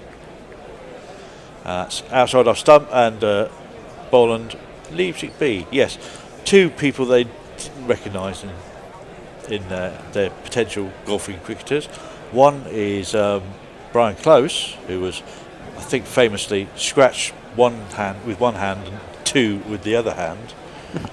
Really? Yeah. Oh, wow. And the other one, I think, who is a really good golfer in the current game is Mitch Santner. What's he play off? I think 3. Well, Zach Crawley actually plays off +1, interestingly, and Jordan Cox. Because they play a lot. You say Brian Close. You say Brian Close there? Yeah. Well, Brian Close should have been a professional golfer because he wasn't that great a test match cricketer. He played for 27 years. Played about 13 tests. He never got 100, and did some dibbly-dobbly medium paces. He should have been a golfer. Anyway, Atkinson in to Stark now, and that's defended off the back foot with little to no footwork. Just bowled onto his bat by Atkinson. He should have learned to bowl with both hands, Brian Close, if he could play golf with both hands. That might make him quite valuable. Ben Kellaway does that for Glamorgan. He does, yeah. What's the point? I mean, you're going to have a better hand. So why do you ever bowl with your weaker hand? Yeah. But why does Kellaway do it? It's a variety ball. No, It's to reveal the umpire and the batsman what he's going to bowl, though, doesn't he, beforehand? But he can change mid-over, so 4 balls of left arm spin and then 2 slidey right ones. Okay, fair enough. Atkinson, that's a wasted ball down the leg side, and Stark just gets his bow out of the way. I think it's more leaves it be. More for the angles, because if he's bowling right arm, you want to turn the ball away from whatever hand you're facing, basically. So if you could bowl left arm to right-handers and right arm to left-handers, that would be helpful. That's always the case at a certain standard of cricket, I always think. If you're bowling to 13-year-olds, it's pointless because you don't hit the wickets. Good Yorker by Atkinson. It's well dug out by Stark. He's done well with the Yorkers he's faced so far. That one just punched to mid-wicket, a wide mid-on for no run. It's 2 for 5, so 8 for 425 in Australian money, leading by 91. So leads slowly getting up towards 100. As Stark crouches over, aligns himself up. That's a short ball, and he has to crouch even more now because that one's just gone over his head. And he's a tall man, so he's had to duck down a decent amount of way to get underneath that ball. Yeah, he was really early into that duck. It was almost as if he knew that Atkinson was going to be bowling short and straight. As soon as it left the hand, he was down. I suppose one quite good strategy would be to just bottle Stark up for the next 2 hours, completely exhausted. Yeah. He's the only guy who really gets wickets for Australia. Not a bad plan. Yeah. I am joking. Don't worry. Another short ball, and that ball is clumsily fielded by Jamie Smith on the bounce. He gets out the body barrier for that one and managed to deflect it to first step eventually. Well, he's not had a bad morning, Jamie Smith. He did have a bad day yesterday compared to Carey as well. It looks a lot worse. He was amazing behind the stump, standing up to Nisa and taking a couple of nice catches, but today he's done a bit better, it feels. And last ball of this Atkinson over, he's 23rd, 1 for 85 with that wicket this morning. As he stands at the top of the mark and has to start again. Don't know what put him off, but probably Mitchell Stark at the other end. Anyway, here he comes, round the wicket. Full, in fact, too full. That's well stopped in the end by, I think, Archer. Big punch down the ground by Stark. And that completes the 89th over. Right, Extra Fluffo says Archer nicked the Sam Fox pillow. Invisible Bob says Stark must have been getting batting tips from his wife. David Brent, replying to my comment on Jimmy and Broady, said, well, they would be better even today than what we have. Jimmy never wanted to stop. Messi says West Indies scoring at 1 run and over for the last 20 overs. Not really a team that's going for it, I'd say. Usually Cats King, don't know about, thought it was a long time coming. I'm more perplexed than laughing that you still refuse to include Jack Leach. And Invisible Bob says, what's he saying? Mr. T wishes he could pull off that chain. Yeah. Well, we've got Bolland on strike at the start of an over, so hopefully we can put enough pressure on and get a result for England here.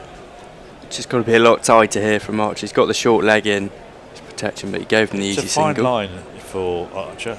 That's good. That's straight. That's at the stumps, and Bolland just backs away slightly and defends that down the ground, and Archer fields in his follow through.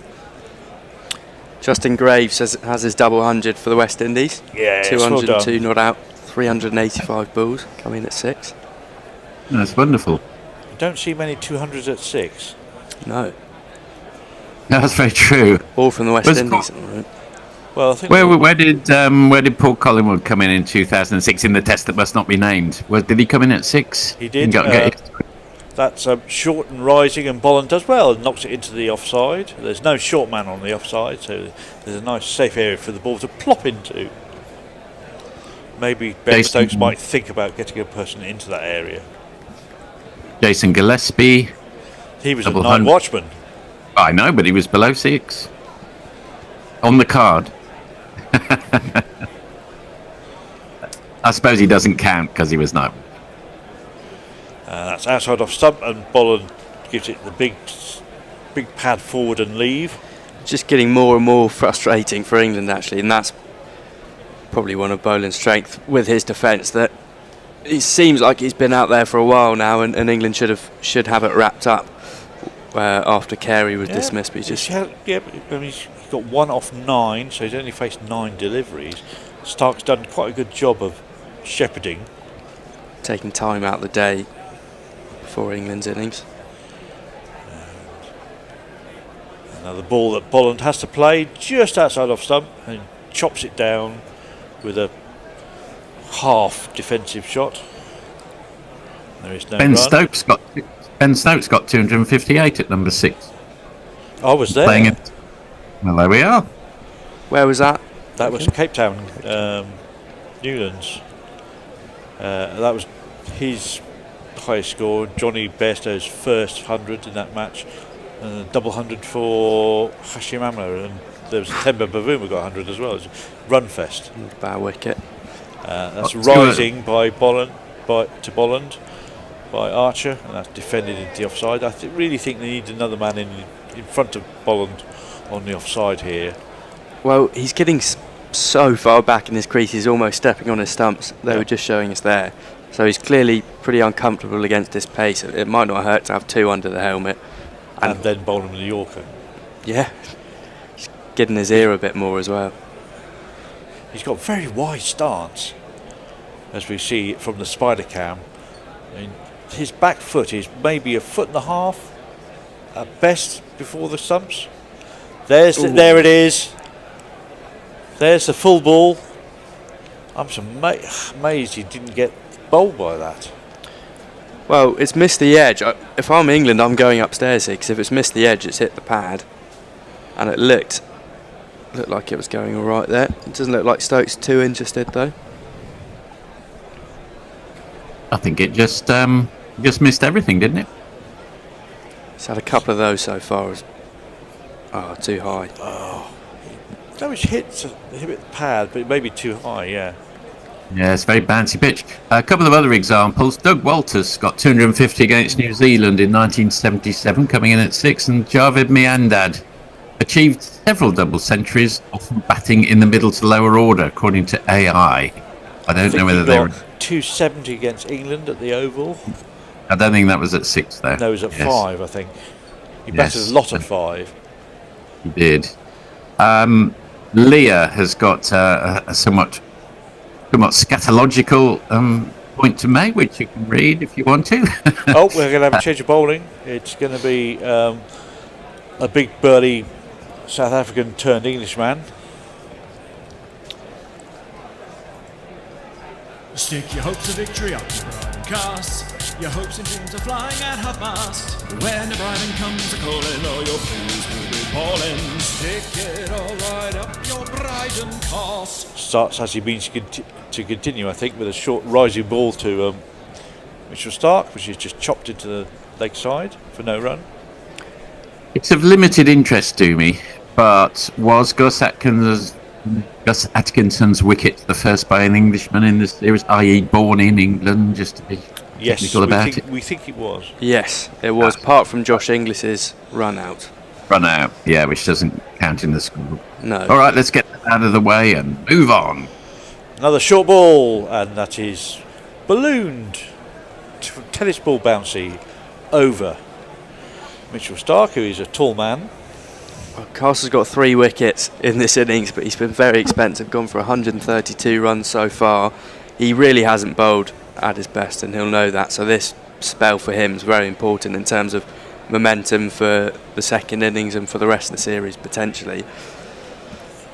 With Josh Tongue waiting in the wings to come in. Well, he's also got a 5 from the line. If he takes these 2 wickets, then he gets the ball. That's a slightly better ball. It is rising, but it does move away a bit, and Starc fends at that a little bit. He's trying to work it, but eventually decided to withdraw the bat. There is no run. Australia 425 for 8. Any theories as to why Cars has been so expensive? He's noted generally for his efficiency and economy, amongst other things. He's just bowling the wrong length for this pitch, I think. It's a bounty pitch. You don't need to bowl short on it. You need to bowl, if anything, a good length will rise.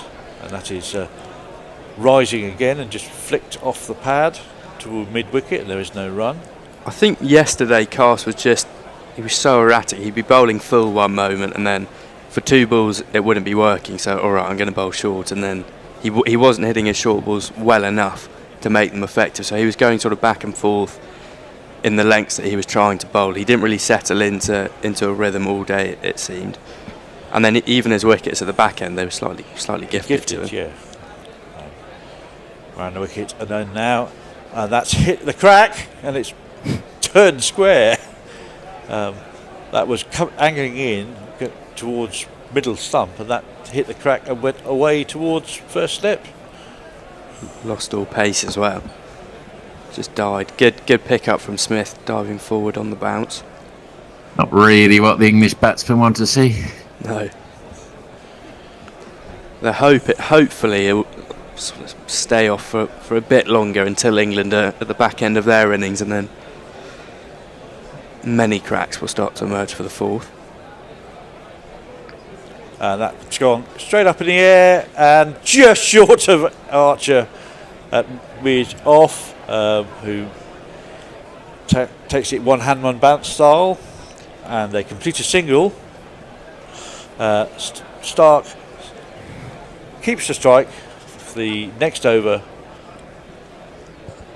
But that was an uncontrolled swat, really. Leah says, come on, Mr. Heady, get a ton. Suter Who says, yeah, it's the darkness when it starts to move about. Extra Fluffo Joff pissed off at the duck for not catching that. Music Cat's King, when we were bowling, we repeatedly wanted the ball changed and we repeatedly denied. The first moment England wanted the ball changed, they got it. It's a conspiracy. Dean Hoskin, shocking bowling and field placement. Yes. Extra Fluffo shot. I'm not sure which one that refers to be honest. Could be a few. Oh, hang on a second. I've lost my place. Sorry. I just did that annoying thing it sometimes does when it suddenly scrolls down a whole thing. I'll get you. Oh, there we are. And we're going to have a change of bowling at the other end. It's going to be this man. Ben?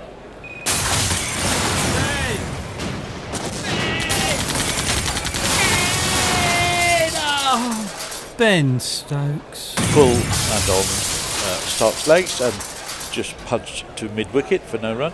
As we've just seen Justin Graves walking off in the other test match that's going on, having completed his double ton, and West Indies have drawn the match. That's a great effort. Which is let that be an inspiration. Let that be an inspiration to England. Go for a draw if necessary, and get back into it elsewhere. Stokes in again on the legs. That's worked down to fine leg. Does Stark take a run? No, he does not. Well, West Indies facing 163 overs for that draw at Christchurch at the Hagley Oval. Not a wicket that will start to crack up or anything on day 5, but monumental effort from them. Yep. Very short ball centric field this. Everyone behind square out on the deep. Stokes. That's full and a big drive by Mitchell Stark with no footwork and just gets a half bat on the inside edge of that down to mid on. Lead now 92. 8 runs away from 3 figures, which England would love to avoid. Bowling's been very solid though today, and Stark's had luck on his side so far. Yeah, apart from that very small flurry of boundaries off Cast, he's not really connected with anything at the moment. As Stokes is in, and that's another lovely ball by Stokes that just moved away slightly from Stark, who's played down the line with no footwork, and the ball just snaked past to Jamie Smith. Stokes can't believe it, another one. Just missing everything, the inside edge, missing the stumps, just rose over those stumps. And a bit more luck for Mitch Stark there, just lost his footwork. Just kind of moves across to his leg stump. In the end, that was probably helping him there. Ball's doing a fair bit, moved inside in quite a bit.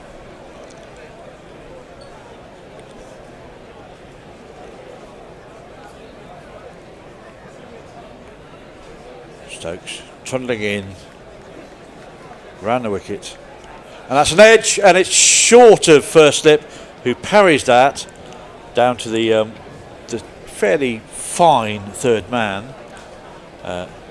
And Stokes over on his knees with I think a mild expletive there as the ball didn't carry. Rightly so. I mean, Mitch Stark scored some runs, but he has been lucky with those edges. Well, I guess he'll be saying I played it with soft hands, just lands short of Harry Brook. But then also the play misses, the balls that missed the stumps. England could have had him a number of times so far today, and that just adds to the frustration that they'll be feeling. Ben Stokes, the captain, probably be feeling it the most at the moment. Doesn't look best pleased. Wheels around and starts his run in again. As Bolland has one ball to face and defends it stoutly. Off the back foot. That's the end of the 92nd over. It's Australia 427 for 8. We should be due to have a change as people suddenly wake up and start moving around in a hurry. Do you want to do some quick socials whilst they're getting into place? Yeah, sure. I just came off socials. Hang on. Get back onto it again. There we are. Leah's encouraging people to hit the like button. Roy Manuel says Stokes got it all wrong. Short pitch rubbish. Sudu says 40 the pitches have changed since Broderick and Anson have retired. Leah battered gummy sharks. Stark won't agree though. Even the West Indies will win. That's slightly dated, that comment, so that's how far behind we are. Thank you, Northy. That's 10 to 15k slower than yesterday. Right, we are back with the action. Hello, Messers. Afternoon, Forty. How's your flu? Yeah, it's not cleared up. Bryden Cars with a real wide one outside off stump that's not threatening anything to anyone. How are you, Messers? I just want to pay particular tribute to the West Indies. They have scored the highest ever fourth inning score in any test that was gone less than 9 days. And at nice 6 down, well before lunch, they didn't lose a wicket afterwards. And Boland defends off his hips to square leg. There is no run. Hello, Bear. Is that Bear I see? It is Bear, you see. All right, Forthy. How are you? I'm okay-ish. I've got this sort of lingering. I suppose it could be COVID. I'm not quite sure what. But it's okay. It's just very low level. I imagine. Yeah, I imagine. What time is it with you? About 7 in the morning? No, it's 5:30, mate. It's still early. Fucking. Dark. All right, in comes Bryden Cars again. What can he do? Bowling to Stark. Third ball of this over. He comes over the wicket to him. It's a bouncer. Mitchell Stark gets down well for a big man and lets it go over his head. I quite like the idea that they're coming back over the wicket to him. Create a different angle.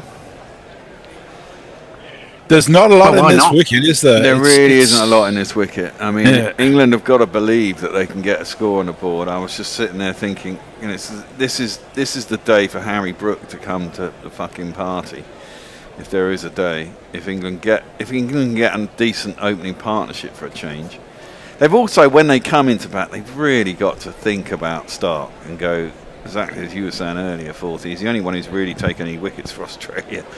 The rest look pretty ordinary, and you've got to see him off. He only ever bowls 5 overs, right? He never bowls 6 or 7. It's a county standard attack beyond that. I mean, Boland's okay.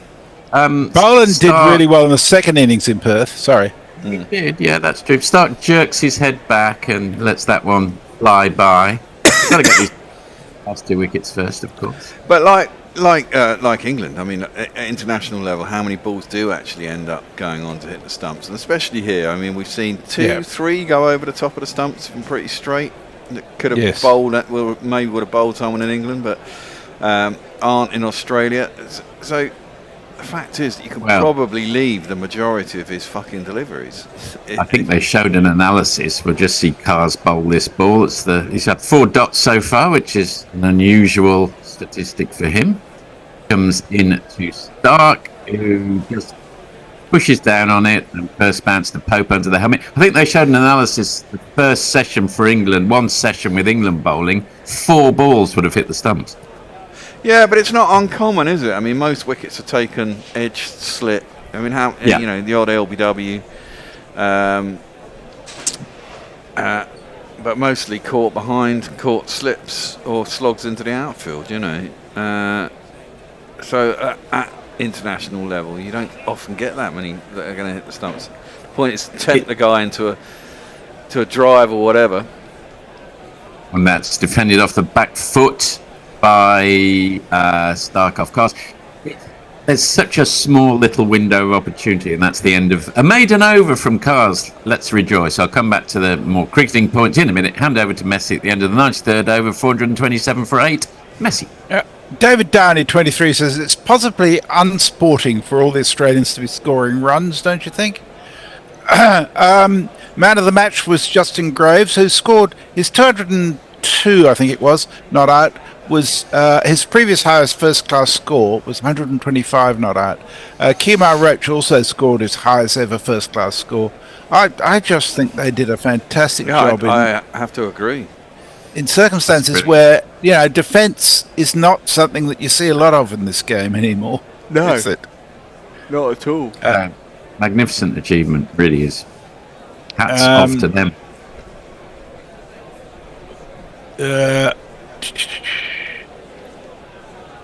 So there's a lot of stuff about flags. Due to the slow over rate, England are losing their match fees completely, says Narad 8165.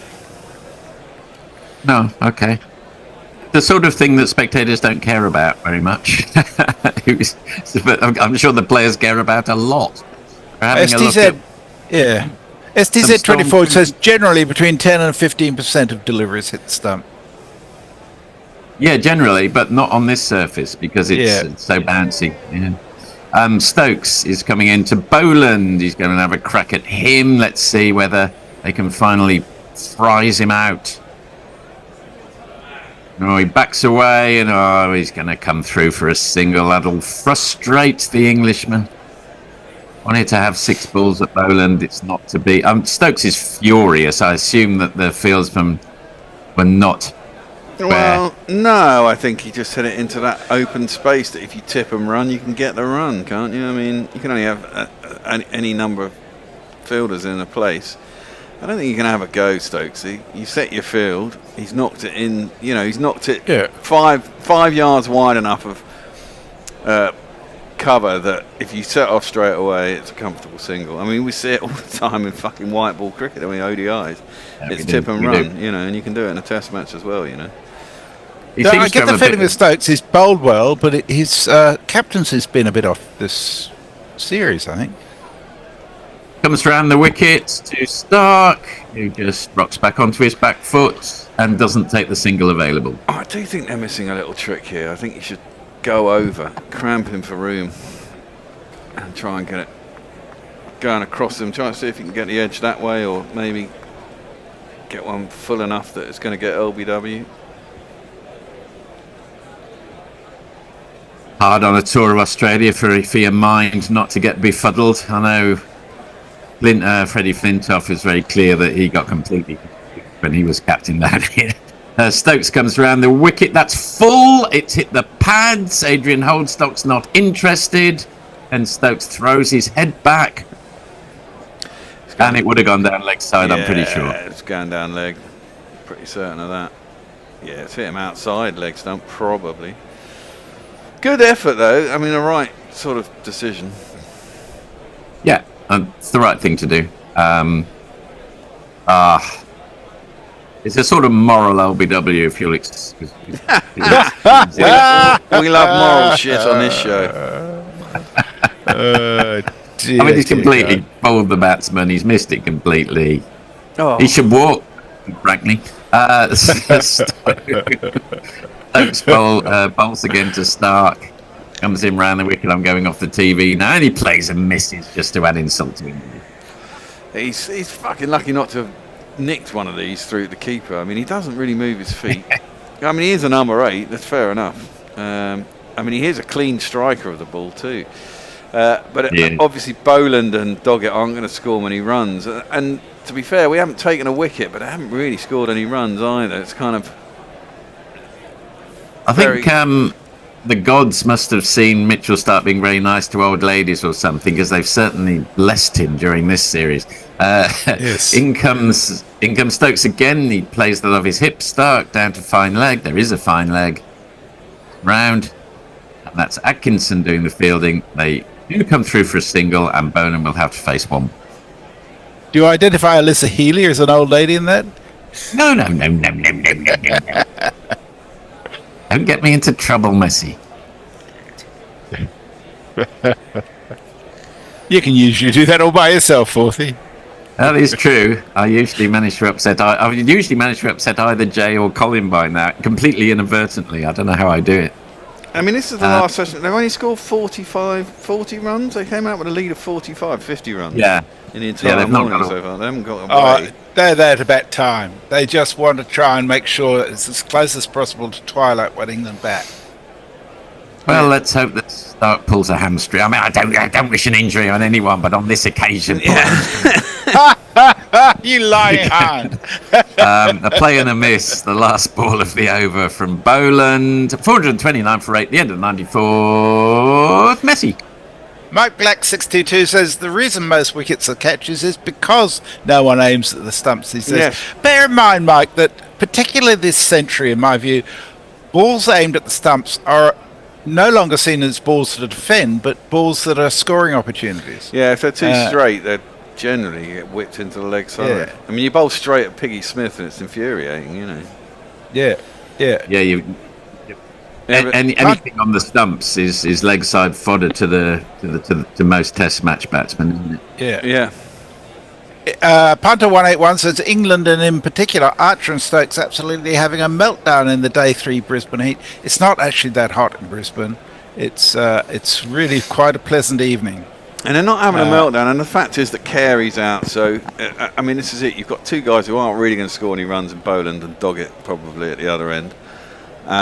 Stark is capable of being explosive, but he hasn't got anyone to bat with, so he's being very careful. Just it is warmer than yesterday. It's 29.2 degrees. Feels like 29.6. That's not too bad. And lets that one go through to Smith behind the stumps. It's probably the quietest session of the series so far, I would say. Yes. Yeah. It's a very set-up session, isn't it, for Australia, just trying to eke out time, as you say. England desperately just trying to crack these last 2 wickets. It's that penultimate track where you've allowed the lead guitarist to have a song before the big finale on the album. That's what this is. Noodling away. Yeah, a little noodle for 6 or 7 minutes going absolutely nowhere. It's always the penultimate track on an album you want to avoid if you are going to avoid the track. That's where they tuck it away. This partnership is 13 runs off 68 balls. Wow. There's a mysterious super chat coming up too. From MCY 4617, who sent us $2 and the message is message retracted. It may be because it was too long. I found with super chats there's a very limited size you can make the messages. Oh really? That's a bit annoying. Since you're paying for it. In comes Carson Kane. This is one of those periods. He's essayed a shot at so many balls that he's not actually managed to get a nick on. It's outrageous. Kars's this is helping massage Kars's figures just a little bit, because I don't think he's gone for a run in the last 2 overs. Well, it's interesting, isn't it? He changed to over the wicket. I do think, in the modern era, bowlers are too quick sometimes to go round the wicket for the left-handers. I know you want to. I can see the reasons for it after this ball. Cars in again. And that played off the back foot, yes. Dot ball, yes, spare. Well, the reason being that you get a sight of the stumps, you feel you get a better sight of the stumps because you're coming around and you can see the stumps as you're bowling. But with pace, if you can get in close to the stumps, you can really cramp the batsman. If you get the right line, it's very difficult for a batsman to score. Yeah, I mean, I think what happened was when Flintoff bowled to Gilchrist in that series, and Gilchrist was perceived as a massive threat, and he really shut him up and got him out a few times. And ever since then, I think that's become the beginning of the orthodoxy. That's a waft, which he's again got away with, trundling down to the long off boundary. That's going to be one of these. Yeah, see, immediately. It's Nissan She. It's Nissan She. I would just stick with the over the wicket and try and keep him quiet. Don't try and free the arms. Eventually, he's got to nick something. You'd have thought. Flintoff was a very chest-on bowler, and it sort of suited him to come round the wicket. Yeah, because he could get it to go away. Because he was chest-on, the ball would naturally end up going away from the left-hander from around the wicket, which is difficult for a left-hander. But there's not a lot of movement here, off in the air or off the seam. Last ball of the over, and it's a full one, which Stark manages to dig out. I think he's dug it out to the degree that it's gone past the man at mid-on, all the way down for another of these. Lucky man. 3 for over. 3 for over. Right, that's the end of the over. Australia lead by 99. No, 103 now. Oh, it's gone over. It's tipped over to 103. Messi. Stephen Kelk's on the same page as you, Forthy. He says, a moral victory built on moral LBW decisions. Excellent. Excellent. Punter 181 says, Stokes is about to ask Archer if there's any chance he's going to fucking do something and contribute or go and have a rest on his pillow. Oh, fuck. That's a bit harsh. I mean, he had 2 dropped catches yesterday. He could have had Nisa out. He could have had fucking Head out in about a third over. He's bowled pretty well. He has bowled pretty well, to be fair. Yep. England have just not taken their catches. Well, certainly didn't yesterday. Stokes is coming on for the start of his 24th over, and he's got that neck high at Boland, who will be happy to have on strike. And for once, Boland doesn't get away of the first ball of the over for a fortunate single. Desperately tried. Yes, doesn't want to be there. I think it's going to be 2 short ones at the neck and then a full one. He's hoping that Boland will back away from it. That'll be my prescription. But again, you know, even if England have been out there for an hour and a half, an hour and 40 minutes, even if they come out after lunch, Australia haven't really got away considering about 2 hours if it gets to lunch. And they've got, no, they haven't. Having said that, Boland has managed to guide that one down to third man, and he has 4. Triple his score. On the floor, and one more 4 than the 4 before. That's what 4's are for, to get funky on the dance floor. Yeah, well, he just rode it, and there's no third man, so that's a boundary. Actually, to be honest, I think they'd rather that they had 4 more balls at Boland, and he got his 4, rather than him getting a single and getting off strike. They need to get this guy out. Stokes in again, an ungainly hack by Boland that just goes on the bounce to duck it at second slip. Top ball. yeah, I think it's Brook. Sorry, it's Brook, I think, at second slip. yeah, maybe. probably is normally Brook at second slip. Yeah, England has got to think about what they do when they bat. It's, you know, they've got to get these last 2 wickets, true, but they've got to get a score. Well, they've got to get a score in the 3rd innings. I hesitate to say bat sensibly, but try batting sensibly. That's what they'll least expect. Ended off the back foot by Boland, because you could bat sensibly and get a perfectly decent score on the 3rd and 4th days on this strip, I think. And England have got batsmen who are talented enough to be able to achieve that, particularly against a bowling attack that's definitely very reliant on one man, and no spinner either. Yeah, exactly that. And I mean, this is it. I was saying earlier before you were on 4th. I think this is the day for when Brook comes out. Oh yes, I'd love to see him to do it properly today. I mean, he's looked really good when he's come out to bat, generally, and then just kind of giving it away. It's a bit unfortunate in Perth to get that little feather through to the keeper.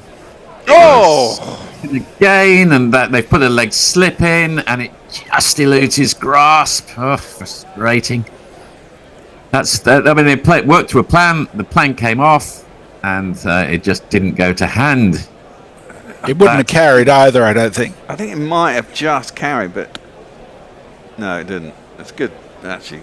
Pretty decent half stop from Duckett, to be fair. Diving full length to his left.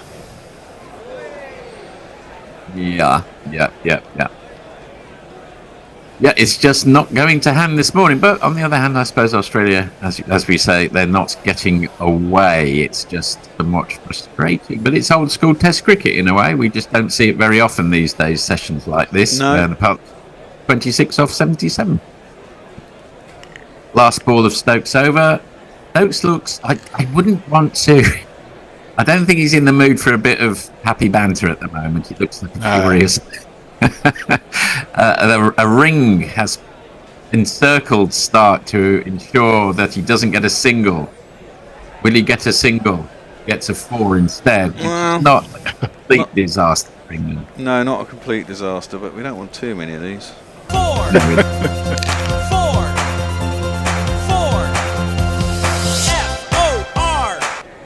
F-O-R. Right. Dear. 446 for 8. Messi. Stephen Kelk's never one to miss an opportunity. Speaking of Duckett, he says, "Are we struggling to kill off the tail?" Yes. Are we bowling the lad? No. I rest my point. Yeah, I'm going to keep reading those now, Stephen. But every time you say the lad, I'm just going to say the gnome and see how we go. Joseph Ralph, 5235. So seriously, this English bowling attack is very ordinary. Some clowns in England think this is the best ever. Bollocks. They bowled too short, not enough at the stumps. They certainly haven't bowled well. No, they haven't bowled well. They're going to have another innings to sort it out if they get some runs on the board, and it's it's an if they get the runs on the board. But as we say, the pitch doesn't look like to have too many demons in it still, and Australia's bowling attack isn't massively threatening either, except for Stark. And to be fair, we've gifted Stark probably 3 out of his 6 wickets in the first innings. Yes, he lets England come to him, doesn't he? Yeah. Why not, just for the next innings, not chase Stark's wide ones? Just see. Well, exactly that, isn't it? All I'm saying, Boland defends that first ball off Kars's over. I mean, that's a crazy plan. Really. It's like asking the bear to see a beer and not think it was there for drinking. Yeah, well, that's kind of true. But I mean, you think of the wickets. So who did he get? He got Duckett. That was a fucking great ball, actually. It was full. His first ball he faced, it was full swinging outside the off stump. That was fair enough. Yeah, that second wicket he got was Pope, which is fucking dreadful. I mean, it was about 8th stump, and he managed to cut it back onto his stumps. Sorry, I was just having a glass of water. Kars defended by Boland off the back foot. Not ball. I'm trying to think of the wickets he got. I'm thinking. Harry Brook chased Harry Brook chased the wide one. Will Jacks chased the wide one. Yeah, Will Jacks chased the wide one. Yeah. And but Australia did the same too. They did it. They did actually, and we did. We must be a little reasonably even-handed. I thought Cameron Green played a steady. That was an appalling shot, but Lavishane's was also a very poor shot. In comes Kars to Boland, who just lets the ball hit the bat, and it trickles down to the gully. Top ball. Will Jack chased the star. Gus Atkinson, what did he do? Oh, he did that one where it went over the keeper's head and Carey raced back. And, right. So that was a pull to a short ball. Yes, that's right. Bryden Cast did roughly the same thing. Is that true? I can't remember Cars's. Cars. What did Cars do? He was caught caught behind.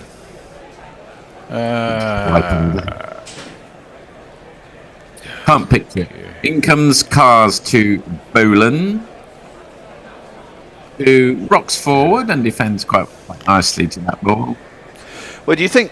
I mean, the other thing is, will Australia declare at lunch? No, they'll wait till an hour after lunch if they can. Okay. They're one up in the series as well, and there's another test just round the corner, so they want to exhaust England's bowlers as much as they can with another test. Well, that's another thing for England. They need to spend some time out in the middle to give their bowlers a rest, don't they? Yeah, they absolutely do. They really do, yeah. And I don't think Wood's going to be fit for the next test.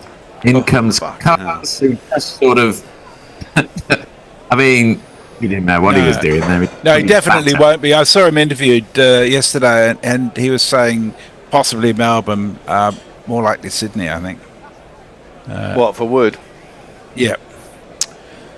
Yeah, I'd be tempted to give Josh Tongue a go. Yes, I thought he bowled well in Canberra. It wasn't a helpful wicket, but he bowled well. Okay. I'd probably switch him out for Cast, to be honest. I was a bit alarmed by his performance in that last India series. He bowled the odd Jaffa, but oh my goodness. Well, I mean, unfortunately, in that last test, we had the weakest attack we'd had for a while, didn't we? I mean, Gus Atkinson was his first test back after a long layoff for injury. In comes Boland, just lets the ball hit the flat. It goes down to third man. They won't take the single, so that Stark maintains the strike. Another maiden to Kars. His session's going nowhere in particular. 446 for 8 after 97 overs. Who would be the best spinner to for England? Well, that's an ongoing discussion. Rian Ahmed seems to be high on the list at the moment. Morning all from Fanny Armoho in the car park at the Derrimore Arms pub near York. Great to see Australia get 100 again. What will England do when they bat again? Bazball or go for the draw so the win? Well, they won't go for a draw no matter what. Well, I think they will try and Bazball it, won't they? But I think we've got the lesser seen spinner coming in. No, last ball before lunch potentially, isn't it? Last over, maybe one more. I was just thinking that game against India because, of course, Stokes' shoulder went, didn't it, after the first game? So in the first innings, so in the second innings against India in that last game, we literally had, was it Tongue, Cass, and Atkinson? Well, Wokes was in the attack, but he broke his arm, didn't he? So I can't remember at what point in the match he broke his arm. Presumably he couldn't bowl anymore after that. Oh, was that? That was the final test, wasn't it? Yeah. Because he came out to bat, didn't he? That's right. And also, Stokes. So Wokes went down after the first innings. Stokes went down because he bowled to. I know Stokes wasn't in that match, was he? Because he done himself in a previous game. That's right. Will Jacks. Not much turn there. Defended by Stark. Down to third man. Doesn't take the run. That's right. We had Jamie Overton as well. We had Jamie Overton. Oh, that's right. Yeah. Gus Atkinson, fresh off an injury, and Josh Tongue. It was a bloody good test match, actually. I know we lost by 7 runs, but it's a fantastic test match. Defended by Stark. And probably should have won it, really, from where we were. Should have done. I personally didn't mind 2-all too much, just because of India's contribution to that series. I thought 3-1 might have been. Yeah, the only thing that annoyed me is exactly this thing that everyone holds over Bazball, is you haven't beaten one of the big teams. Which is true, and the problem is that teams come to England and seem to be more competitive in England than England are whenever they go to these places. We go to India, we get battered. We go to Australia, we get battered. They both come here and they're reasonably competitive. It's a bit frustrating. Yeah. It is. I like a really tight, tense series, though. I must admit. I've got a friend who keeps saying, the Poms are getting battered. This is just how I like it. Do you really like it that way? I mean, wouldn't you rather have something a bit more... and that's defended off his toes by Stark. Just eludes the man under the helmet. Got ball. I think Stokes has missed a trick by taking so long to bringing Jacks on. Given that they're not in the sort of bashing mood that they were previously, I think he would have had a much better chance of doing something today. And that's the faster ball, or the skidder, I would imagine, or the arm ball, however you want to describe it. Anyway, Stark plays and misses it.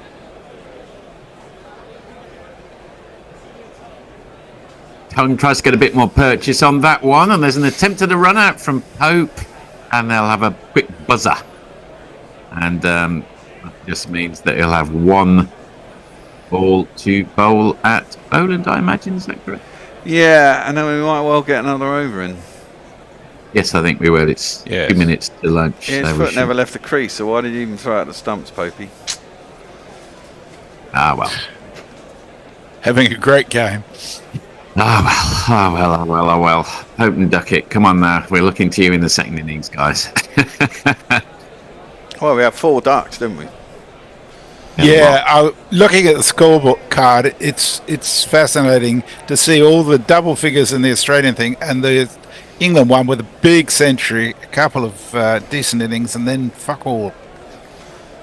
Okay, Jack's in for the last ball of the over. There's a big appeal. No, that's turned down. It was going down leg side. And Will Jacks is clear. Don't bother wasting a review on that one. I think they're going to get another over, though. Yep, end of the 98, 447 for 8 Australia. A very underrated strength of the Aussies, according to Eric J, is their ability to bore the pants off everyone. And I don't know and Senator who's with us, he says, but the good news, Cummins will be back.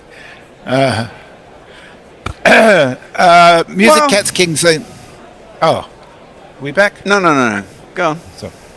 Music Cats King says, when batting second and leading the first innings at the Gabba, Australia has drawn 8 and tied 1 with wins off the charts. Very good. Well, that's nice to know. Cars is coming back. Well, no, he's not coming back. He's continuing. He's coming round the wicket. Stark, who just puts that there, lets it hit it. And it trundles out to mid-off, no run. Well, England will be upset that they haven't taken the wickets. They've got 2. And they haven't been able to get through the tail. Stark's made it to 43. He is I mean, I've seen him score runs against England before. He can be quite annoying, exactly as you say. He tends to back away a bit and leave a lot, swing a lot. Gets away with it quite often. He does indeed. I think I can see his shirt sticking to his back around the mat. It's a sweaty old day out there. And he leaves that one well alone. And Cars has... this is really helping his figures. He hasn't conceded it. Can't remember the last time he conceded. He conceded a couple of 4s, didn't he? A couple of overs ago. Oh, that's right, yeah. 3 for 141 off 24.2 Bryden Cars. Not what he would have dreamt about as he flew down to Australia. No. Generally been too short, not consistent. Yes. I thought he'd do all right in Australia as well. But I thought so too. I mean, there might be better wickets. This is a pretty flat track, it has to be said. Comes in again, round the wicket. Definitely backs away to that one. And just sails past everything through to Smith. I keep thinking about a gummy start. Kind of lager there, but I think that's just your what is that noise? That's Bear's vape. Beer Better Gummy Shark says, I hate to flog a dead horse, but I think Lion with his bounce and slight variations could be effective on this track. I agree entirely. I think it was a mad decision to leave him out. May not make any difference, of course, but it was an odd decision to say the least. Don't overthink it sometimes, guys. He's coming back over the wicket. I'd stick another slip in if he's coming back over the wicket, but I haven't. Cars over the wicket, gets squared up, Stark, but manages to defend it okay.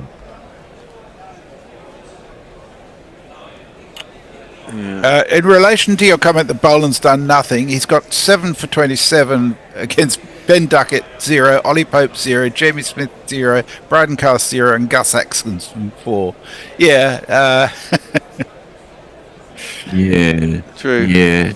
Yes. And he did bowl well in the second innings in Perth, so he may well in the second innings here. Well, they've sent out a man with gloves. Presumably that's to waste time, but if they'd looked at the...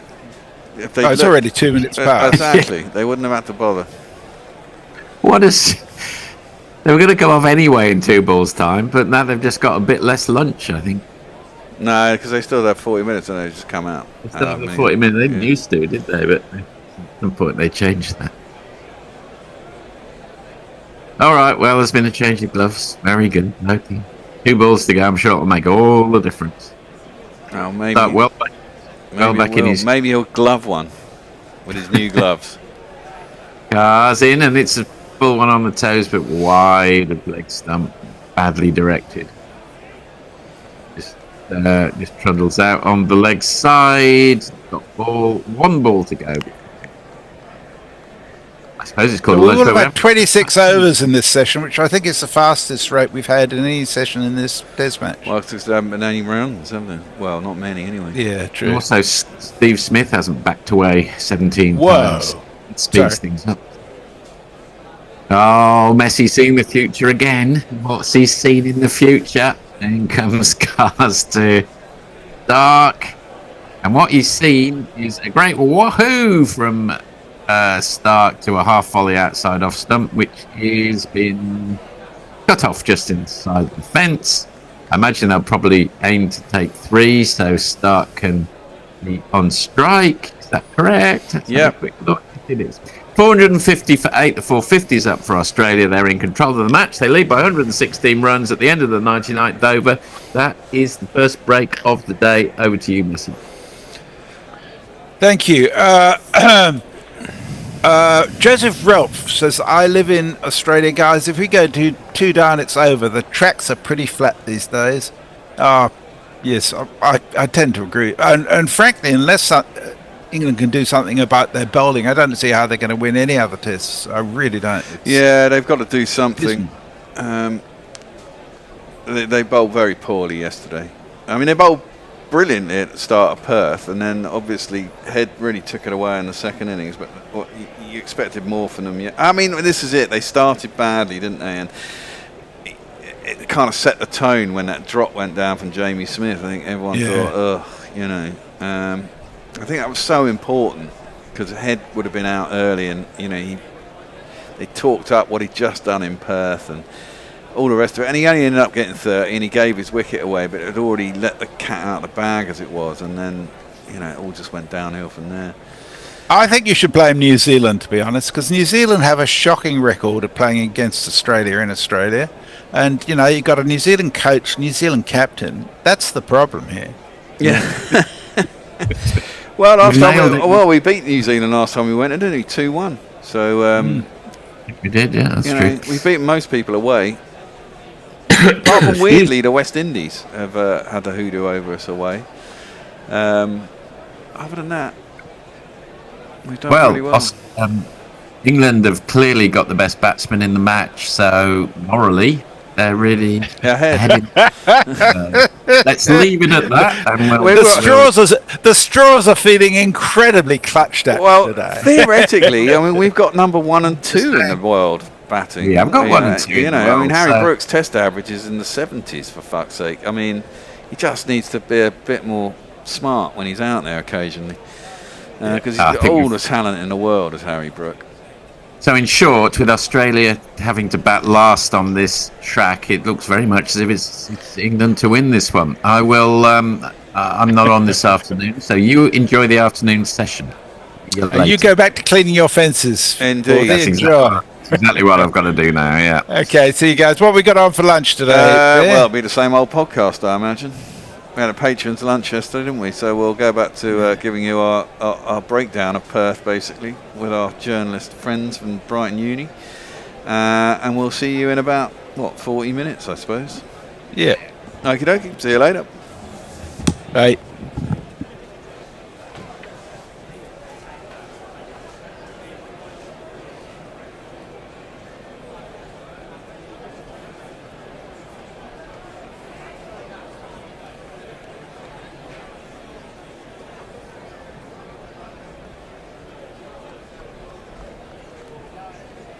Done. That's it. I just get fucking annoyed with it, and they're having to defend themselves all the time against this because of the way they play.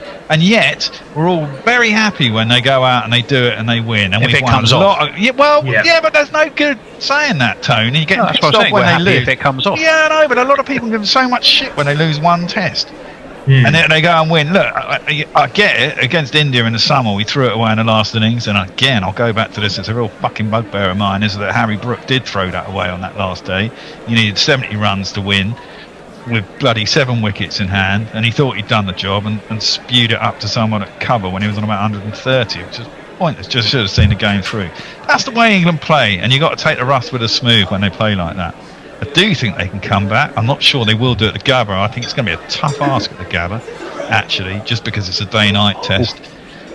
And that's the problem, isn't it? I mean, if you bat at the right time, you probably make runs. You bat at the wrong time, you could get rolled. And it's going to be a tricky one because presumably they start at, 2 in the afternoon. Dusk comes pretty much after the first break. Do you want to bat first and risk getting rolled pretty quick? Or do you want to stick the oppo in? Let them get some runs in the... Well, I mean, this is it. If they open with Khawaja, maybe they won't get that many runs in the first session, and suddenly you'll be in a twilight, and maybe you can roll them over in twilight. It's a cool... I'll tell you what, the Gabba, I would rather lose the toss and let Australia make the decision. That would be my call. Well, that would be interesting. You've segued brilliantly there. Like a pro. Of course I have. I'm like a pro. That was the next question. The Pink Book Kookaburra, which is not a Brighton pub or nightclub. I was going to ask the lads about the Canberra option, and I know there's 2 schools of thought. And the Bear's quite, I'm kind of with the Bear. Michael Atherton was really clear for those very reasons. He said, no, stick to their guns. Of course, by the end of the Ashes, the proof will be in the results. We've had 5-0, 4-0, 4-0 in the last ones. But, exactly. But the difference of conditions, weather-wise, bounce-wise, wouldn't have helped prep for Brisbane, even under lights. Do you go along with that, or do you think they are missing a bit of a trick? Ed, the BBC just published a thing a couple of hours ago saying how they're doing an extra day of training, which is very interesting to me, because it's like, well, yeah, okay, but apparently 2 of those training days are going to be under floodlights, so that's something, I guess. Training nights. Yes, true. Boogie nights, training nights. Yeah, but I don't quite quite know the hours on that, but yeah. Yeah, well, exactly. I don't think you need it actually fully under lights, do you? You actually need to do it at the time of day where the light goes, because that seems to be the time when the ball swings the most. It's like an hour and a half where the ball goes fucking spot, mental. isn't it? Yeah. So you need to be training at that point. So they all need to be meeting up at 4:30 in the afternoon and going, right, we're going to bat for 2 hours now. And that's about it. Yeah. Yeah, it'd be interesting to see how much they try and control, the timings of things. I think Stokes is normally quite good at that, where you'll make an aggressive declaration or something to try and give them a tough half hour or something. I'll be curious to see if that kind of gets played around with, whether he even has the luxury of messing around with an option like declaring. But it should be, I can't expect us to win it. I think that would be crazy, given our record in day-nights and Stark's record in day-nights.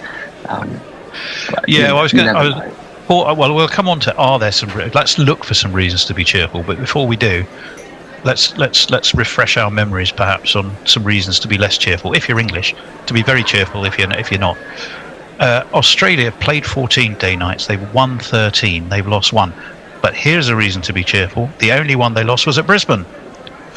So that was when the West Shamar Indies chose it. Yes. 7 for 68, and it was only, but they've won 13 out of 14 of their day-night tests.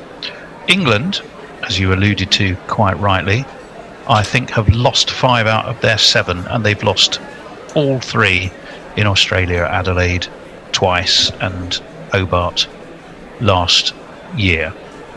But last time round. Last time round. Yeah, you're quite right. Mitchell Starc has taken more test wickets with the pink ball than anyone else, 81 at an average of 17. And last time where he had a pink ball in his hand was in Kingston, not up the road from me, but Jamaica. He took 6 for 9. If you remember. Did you see that though? Yeah, because I watched that live. That ball was hooping something rotten, and the West Indies were pretty shit when at that time. It was. England did play in the fastest completed day-night test in 842 balls. They didn't win it. That was in India. In Australia, the new ball stats in day-nighters for fast bowlers, they averaged 24 in day-nighters in the first 20 overs of a day-night match, compared to 33 in day tests. That's since 2015. So that's a bowling average difference of about 10. That's huge if you just look at the first. Well, that's 100 runs. That's 20 runs overs, innings, isn't it? Yeah. That's a lot. Spinners don't go. Boland, 18 wickets in 4 day-nighters at 13. Cummings 17. Cummings is going to play, isn't he? Yeah, we expect so. 17 innings, 43 wickets at 15. His career best came at Brisbane in a day-nighter. He took 4 for 39 and 6 for 23, 10 wickets against Sri Lanka. And Hazelwood, who still I think is in the frame. I thought he was out for the series. Well, yeah, I read some ways out. But I think that was him being a bit skullduggerous on social media. Was it? I don't know. But just in case, 40 wickets in 17 innings in pink ball tests at about 19 or something. So I mean, it's very hard beyond the fact that Australia lost their last Brisbane test, and it against West Indies. The rest of the stats don't make good don't make good reading for England. So guys, help us out. Give us some reasons that there should be some English optimism of some kind. What have you got, William? Well, I think if you're looking for kind of optimism, I mean, maybe it's kind of more on the kind of side of what we've kind of spoke about already, but often in kind of day-night tests, they don't tend to last that long. often kind of teams struggle with batting, and this is kind of where maybe like the kind of school of thought of putting the pressure back on the other team may kind of come and kind of be advantageous for England. Obviously, they don't want them to go kind of too mental, but as in kind of maybe taking the kind of the positive option, especially at times where, because sometimes there will be in kind of periods in pink ball tests where there's going to be good balls, and I think that's where kind of like the England kind of mentality of maybe being a bit more aggressive could kind of be advantageous. Because if you have a shorter innings, then say for example, I think if both teams are bowled out in 50 overs, you'd back England to have more runs than Australia. So I think that's kind of a potential kind of thought, as in there is kind of maybe a chance of where if they kind of look to take the bowlers on, and even like I suppose putting them off their lengths, you'd probably expect Australia, the majority of their lineup, to kind of be a bit more circumspect. And then if there's a ball with their name on it, there's kind of a ball with their name on it, and they might not have advanced scoring along as much as England, which we kind of did see in the first innings. So I think that's a potential, but again, England will need to obviously get it right, which they didn't in the second innings at Perth. Maybe we need to adopt the Baldrick principle with his bullet. If they carry around a ball in their pocket with their name on it, then it can't be got by it because they've already got it in their pocket. Didn't he say that? Didn't he have a bullet with his name on it? Arnav, what would you do with England's bowling attack, do you reckon? See, I think they're a bit one-dimensional, and I think they probably should have someone who can give it a little bit more shape and swing for Brisbane. But what do you reckon? Well, I think Archer and Cars could be really useful in Brisbane, considering the extra bounce. And another thing, you asked for positives for England. I think in terms of batting, this could be the match where Zach Crawley could try and get back into form, because no one's going to expect him to perform. Obviously, it's hard to get worse. Yeah, exactly. You're at rock bottom. The only way is up, and he could get out in less balls. Well, that's tricky. You know, he only lasted 6 and 5, so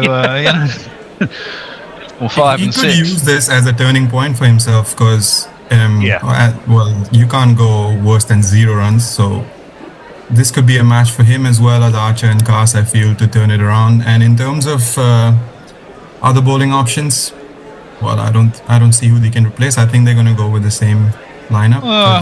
They can't. They can't bring a spinner in, can they? But I might be tempted to replace Wood with Tongue. Exactly. That's where I was going. Tongue gets more shape. And he bowls well for a fuller length. Well. He bowls a fuller length. He bowls with decent shape. He bowls in that strange angle, and he does still bowl up at 9 miles an hour. I mean, look, Wood bowled at good pace. Didn't take a wicket though, did he? He didn't. The problem with Wood is that he bowls at extreme pace, but he's not very tall, so he doesn't hit the deck very hard. And he tends to bowl it a little bit. And then he starts trying too hard and skittish bowler. I think ball skids off the surface. Exactly, and I think a lot of batsmen like pace on the ball, and if it's not coming up around their ear holes from that back of a length line, then I think it's easy. And Josh Tongue got some good wickets in the India series as well, some key wickets. Yeah. I mean, he is very hit or miss, I'll give Josh Tongue. But he bowls very good wicket-taking deliveries, and he bowls some absolute dross. But then, if he goes at 4 and over and takes 5 wickets in 10 overs, I don't think we'll be out. I don't think we'll mind. No, exactly. I don't think it's going to be a high-scoring game. Unless Australia bat first. As I said, I kind of think, I'm hoping that we do lose a toss, and actually I think that will free England up, funnily enough, if they lost the toss. They batted first against the West Indies in that game that they lost when they got shamarred. I think I'm right. No. Oh no, they can't have done, couldn't they? Because Shamar took them up at the end. Yeah, he got them in the last innings. Yeah, absolutely right. Was the one game that they lost? Was that the Shamar Joseph game? That was the Shamar Joseph 7th. Yeah, it was. It was. I think it might be short. It was a low-scoring game, though. I mean, they only need 200 odd to win, didn't they? And West Indies hardly ever scored. I think Travis Head got a king pair in that one. Well, there's a reason to be cheerful. Well, I'm hoping that Travis has done it for the game. I mean, this is what I'm going back to earlier. If they do decide that they're going to ditch Khawaja and put Travis Head in early, look, he will get some runs at some point. But if he plays like that, he'll get out, I'd have thought, more often than not against a red ball. I mean, his form coming into the Ashes was atrocious. And he is a danger at 5 as a counter-puncher. If you get him out of the way early as he's opening, it could clog up their innings even more. So I'm not that against them if they want to go that way, to be honest. I think that could be actually advantageous to England in the long run. Well, we'll wait and see. Ed, so you're wearing Ben Stokes's probably quite large shoes. You've got the coin. You've just won the toss. What are you going to do? And what's your team sheet? I'm definitely chasing. I think England's best shot will be for the low-scoring game to go their way this time. I think I can see, it could get out of hand, but if it gets out of hand, then it wouldn't have mattered whether we bat or bowling. But if we're chasing something, in the 200 to 300 range, you can kind of trust that one of Root, Brook, or Stokes does something useful. Especially Stokes, he's not the mentally fragile guy that kind of gets rolled over once and then gives up. So you can see him doing something big. I know it's been a while since his last incredible batting innings. He got a ton in the summer. Old Trafford, wasn't it? Old Trafford. But he got a ton in summer. It was the first ton he'd scored in 2 or 3 years. It was in a long time. That was a good knock. But isn't so? That's I kind of agree with you. But the only risk I can see is if you bowl. You said you'd bowl, right? I would bowl. Yeah. Yeah. The only danger there is, let me see. It was a 2 o'clock start. So when do they start putting the lights on? You got 5. I'd have thought. You got the best part of 3 hours, which is a session and a half, right? Of what should be good batting on the pitch at probably its best. Potentially you could do a lot of damage in that period, and then the ball will be older when you're actually under lights at the time at which it will do the most for you. Whereas if you bat, if you bat first, you have that advantage. You don't know necessarily when you're going to get the chance to bowl if you haven't made that decision. It's true. So I don't know is the simple answer. I could see both sides of that argument, but I do kind of see that risk. I believe we should lose the toss and get whatever happens. And you make it someone else, Bear? Well, yeah, because I kind of feel in the long lack run. of leadership there, Bear. Well, no, but I feel in the long run. You've got to stand up and make the big decisions. Well, no, but A, it's a toss of a coin. You don't fucking know, right? But I mean, secondly, if you get told to do something, you don't have to make that decision, right? And then you work out what you're going to do from the decision that you're given. And actually, it might work out better for England that way. Because I'm pretty sure, actually, if Australia win, they'll probably bat anyway. So it may well be that if England want to bowl and Australia win the toss and stick us out to bowl, and it's not actually our decision, we might well do better. And we're a better chasing team anyway, I think. I think we are a better chasing team. And also, let's face it, I mean, Root scored 8 runs. Root scored 8 runs in 2 innings in that first test, and he's got a little bit of a thing on his monkey on his back in Australia, but he scored runs in Australia, he just hasn't got a ton, and you can't mentally.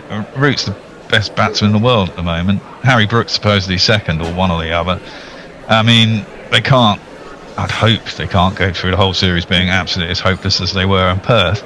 That would be very bad news for England. But I think, Root's personal, reasons for doing what he does, he's very strong-minded and he knows his game and all that shit. And he'll know he did really bad in the first test, and I'm pretty certain that he'll want to put things right.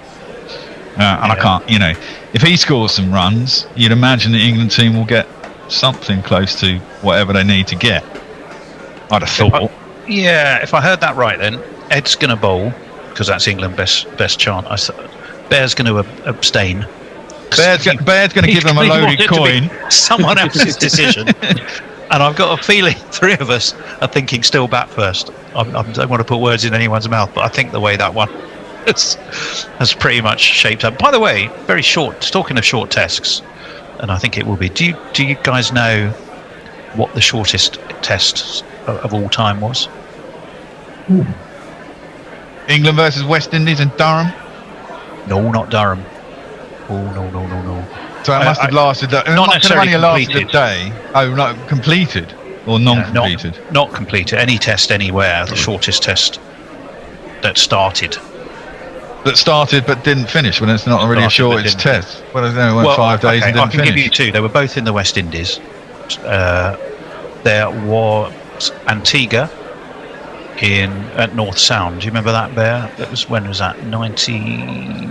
2019, and the outfield was a mess, and the bowlers' run-ups were too dodgy, so they called it off after 10 balls.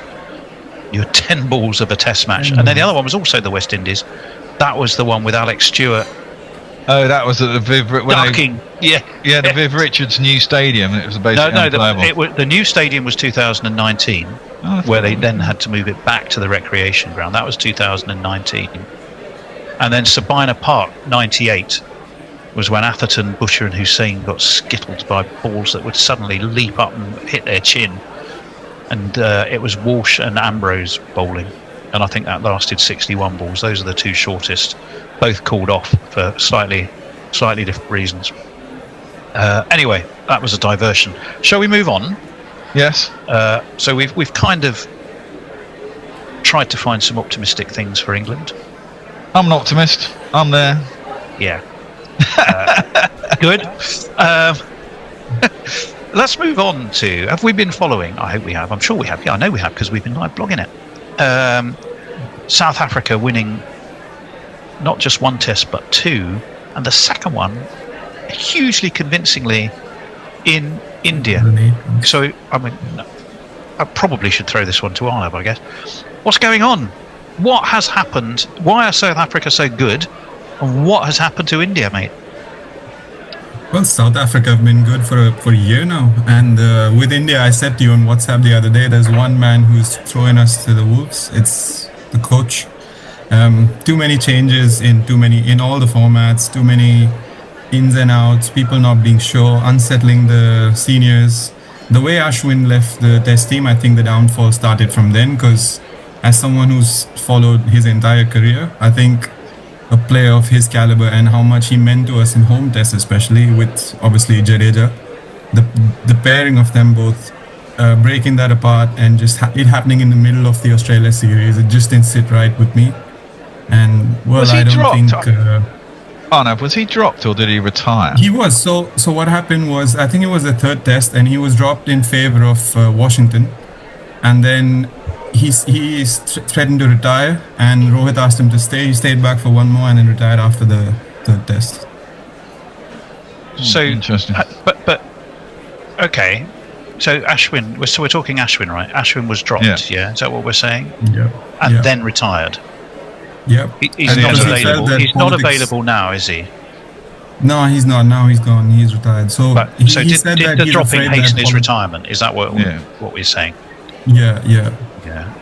Ready to launch your business? Get started with the commerce platform made for entrepreneurs. Shopify is specially designed to help you start, run, and grow your business with easy customizable themes that let you build your brand, marketing tools that get your products out there, integrated shipping solutions that actually save you time, from startups to scale-ups, online, in person, and on the go. Shopify is made for entrepreneurs like you. Sign up for your $1 a month trial at shopify.com/setup. Get a free bet when you bet £5 every week of the Premier League season and a big boost every day. That's Ladisfaction from Ladbrokes. And for extra Ladisfaction, here's the T's and C's Garage Style. 18 plus, 1st of September to 24th of May. Opt-in weekly. Selected Premier League markets. Match 1 free bet per week. Values vary. Restrictions and T&Cs apply. Daily odds boosts. T&Cs on ladbrokes.com. Gambleaware.org. So he said that politics were creeping into the team dynamics and the selections weren't based on politics merit in anymore. India. I find that hard to believe. Yeah. And from someone, the coach was actively participating in elections not so long ago. So, well. Gautam Gambhir. Yeah. He's got one of our shortest jingles. Every time we see him, we play his jingle, Gautam Gambhir. Yeah, it's an interesting one. Because I knew we were going to ask you this question, so I threw it open to our chat group, our general guerrilla chat group on WhatsApp this morning, and Raj sent along a missive. Raj, exactly. It's about 4 pages. You can't, the only way you can get 4 pages on WhatsApp is just to be continued and then start writing it. Carry on with it. So it's about 4 pages. But to boil down his thoughts, which I thought were really interesting, was he doesn't so much blame Gambhir he blames, or did he? Well, he more was blaming the collective decision of, well, Gambia and BCCI, I guess, for creating snake pits to bowl on. But that, which is rather, to me though, isn't that like hoisting with your own petard, or whatever the expression is? Surely, Ed, if you're India, don't you look at the opposition spinners, and you go, is that the right thing to do? When you play England, you're looking at maybe Root and Bashir, and you're going, okay, I'm going to back Ashwin and Jadeja, 99 times anybody in Jadeja, yeah, exactly. But when you don't have Ashwin, and you've got a Harmer and a Maharaj, it's a bit riskier, isn't it? I mean, are they wrong to bowl, to prepare dodgy tracks, do you think? I wouldn't say they're wrong to do it, because it's worked for so long. This series was an interesting one where I still would take India spinners over South Africa's in most parts of the world, really. I still think Jadeja, Washington, Kuldeep is an unbelievable spinning trio. Kuldeep got it horribly wrong when he played against South Africa in the second test. I thought he was kind of all over the place. And then Harmer and Maharaj are very experienced and very competent. But at the same time, if you make a more flatter track, they bring in Rabada and say, well, he's our best player. See what you can do with this. I think it's fascinating that South Africa managed to win 2 and they won the second one without who I'd say is their best player. I think with pitch preparation, I don't think they're going to change because it's done too well for them in the past. And I think there's a stubbornness within that, but there's a stubbornness all around the world with the kind of pitches people prepare. It's just people do what they think is going to work for their squad. I think you can't read too much into opposition because they're not going to have the prep time in the country, which is the main thing really, because there's spinning wickets that play differently everywhere. There's spinning wickets in Pakistan that will play differently than spinning wickets in India. It's not just look what happened when England were in Pakistan. Yes, suddenly exactly. then we're playing on the same track. Yeah, exactly. Look what happened in the second. Look at the difference between the two tests. But they knew their opposition. They said, we are going to back our two spin. Who was this? The sort of the Victorian melodrama villain. Siraj, I keep wanting to call him Sadiq Khan. It's not Sadiq Khan. Sajid Khan. Yes, Sajid Khan. Yeah. He was brilliant theatre. He was. And Noman Ali. I mean, Noman Ali. That's 40, right. And I mean. Noman Ali. I would say I don't really rate Washington, and I think they create those pitches partly because Washington is the kind of spinner who puts it on the spot, bowls it quite quick, quite flat with revs on, and you get action off a pitch that's doing stuff. But if you bowl him on a flat pitch, he's cannon fodder as far as I can see. Yeah. And so they create that for him precisely because they don't have Ashwin anymore. He's got guile and flight and years of experience, and I think Washington's more of a limited overs bowler, if you need to be honest about that. I mean, obviously Jadeja's a class act, and Kuldeep can bowl hot and cold. He can be slow and throw it up too much and get hit, and other days he's unplayable. As you say, I mean, Harmer is a solid bowler. Is he world beating? No, but he knows how to put it on the spot. And use what he's been given, and Maharaj is quite similar. They've got experience and they know how to bowl. It's just, and if you give them the conditions, they can be pretty bloody lethal. And I'd say in the second test as well, fact was you probably got the best batting conditions. I think India lost the toss, and South Africa can bat. They got the runs on the board, and from there you're always, you're kind of always on the back foot. If you're facing a team who get 480, 500 on the board, even if you're a very good team, things can go wrong. You can find yourself 200 or 300 behind on first innings, and then you're always up against it. The problem was the first test, where it went horribly wrong. Both teams scored fuck all, and India collapsed in spectacular fashion, chasing, what was it, about 120 or something, and they were all out for 80 or 90. They should have expected to win that, and they did the same against New Zealand last year, and that was the snake pits theory. But I don't think I didn't see any of the second test, but presumably if a team gets 500, it wasn't a snake pit like the first test wicket was. I mean, there was obviously something in it by the end, but for a team to score 500, it must have been quite flat to start with, one would have thought. I can't wait to read your scientific paper, The Snake Pit Theory. Well, I call them Nigel Walker. But whatever. And to a degree, Ed's right. They have been doing this for years. I mean, the last 2 tours that England have gone over there, we've won the first test on a pretty flat deck, and then they've switched completely and gone, okay, well, if they're going to beat us on a flat deck, we're going to create a Bunsen burner, and England have just fallen apart. So, you to a certain degree, they have been hoisted by their own petard. If you make, you kind of regress to it being a lottery if you make it a Bunsen burner, because even with pretty average spinners, you can get shed loads of wickets. I mean, as Raj put on that, there was the Kiwi guy got a 10 for in one game, wasn't there? Never to be seen again. It's like, where is he now? I don't know. Probably playing in the equivalent of county cricket in New Zealand and never getting anywhere near the test side. But for that one moment, he was in the sun. It's good level, very very good level of cricket, that is, by the way. Okay, so look, last orders. The bell is ringing. Mix up your pints and your gin and tonics and your caramel espresso martini, whatever you're all having. Espresso nice. martini, that was it. I'm very late now. We've got one more question for you all, and I'm wondering if this is your answer is generational or not between us. So Bear and I have probably a combined age of about 130, and obviously yours is somewhat less. South Africa, fantastic test win. They don't play another test for a year when I think, guess what, it's Australia, if I'm right, next October. India have got the best part of a year, I think, haven't I, right, before they play another test. Maybe it's June or July. I just find that desperately frustrating and sad. Am I just out of date, or what? I'm not sure. I just don't feel it doesn't sit happily with me. I don't know about you, Bear. Where do you feel about that? You're World Test champions, and you're not playing the game you're champions at for a best part of a year. Doesn't well, seem okay, right. they could probably only play away because they've just completed a Test series and they've got their SAT 20. But then you've got they're also redoing all of their grounds as well. Yeah, and then you've got the World T20, so everyone's going to prepare for that, and that's in February, March. And then you're out of season in South Africa anyway, and then there's the IPL. So they could only, and then they would have to play away somewhere in the summer, which would be, England, May all the way through to probably September, and they can't play cricket again until the South African summer, which is, funnily enough, around about October next year. So it's the only thing that they haven't done is organise an away Test series.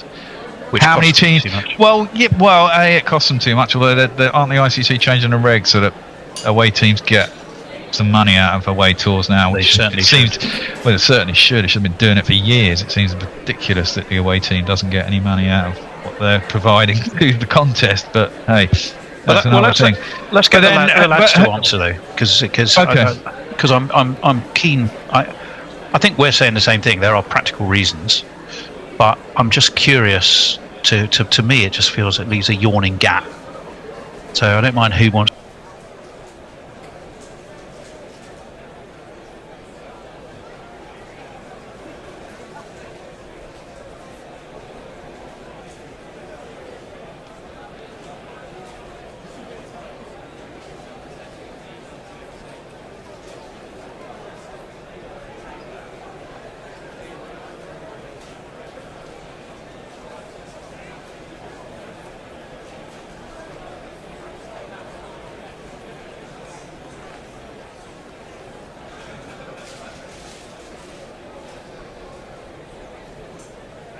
And I think it's a format I would want to play the most.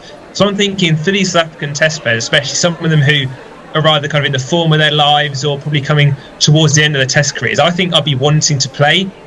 But I wonder almost if, like, obviously it's not their decision, but I wonder if maybe the players could kind of make more of a point of kind of trying to not maybe even put pressure on kind of trying to play a bit more. Because I remember at the end of the championship season last year, Carl Verreynne talking on the Knots kind of radio about it, and he seemed kind of quite frustrated by it. And I do think, especially for the players who aren't all format players, I think it does leave a bit of a gap. And there's even things like, they're the world champions, so I think they should want to play it. And obviously, like, one, kind of give people like the experience to watch them, kind of fans, also, yeah, it's like you're not going to get better at the end of the day if you don't play. And so if they kind of want to kind of keep up kind of where they are now, and obviously that series against Australia will kind of be a big part of that, I think surely you would want to try and play as much as you can and find those opportunities to play to kind of keep kind of staying on top. Yep. Okay. Well, it's interesting that, yes, I do now you mention it. I recall that Kyle Vereen discussion, and he was very clear about that. Ed, what about you? Where do you stand? Yeah, I completely agree on how much of a shame it is to have such little Test cricket for nations like South Africa. There might be a slight angle to this where they, like with shorter series, I think that's a good thing for South Africa, partly for World Test Championship points. I think if they were to play a 5-match versus India, they'd have a few more losses under their belt. And so there's something in that where getting to a World Test Championship final, like they did, is a big thing for Test cricket in South Africa. And so if they have to play shorter series to get there, that's not the worst thing ever. But they changed the rules for the next cycle, though, haven't they? Oh, they've they changed, haven't they? Yeah, they've insisted minimum series of 3 to carry WTC points, which I think is the right thing to do. So generally, let me think. Are you saying that it's regrettable but realistic, and it's not a trend we should worry about? I think it's just, I don't know. I don't know South African cricket administration well enough to They're know pretty how much shit. cash they've got. I can imagine They don't have a lot. Yeah, and so at that point, it's asking too much. I think to have more routine series, as much as it's a shame, because they're a great side to watch. I've really enjoyed watching this series. Yeah, so you're being commercial realist, yeah, with commercial realist with regrets, is what I'm hearing. Yeah. Arnav, what about you? Because India actually, a while before they do it, because you've got the IPL and you've got the World T20s, and so I don't think they play a Test match till, was it June, July next year? But then England won't. Straight after the England series next year, we play Afghanistan in a one-off test. Ah, when is that one? Yeah, after the England series in July next year. Ah, okay. So yeah, long time.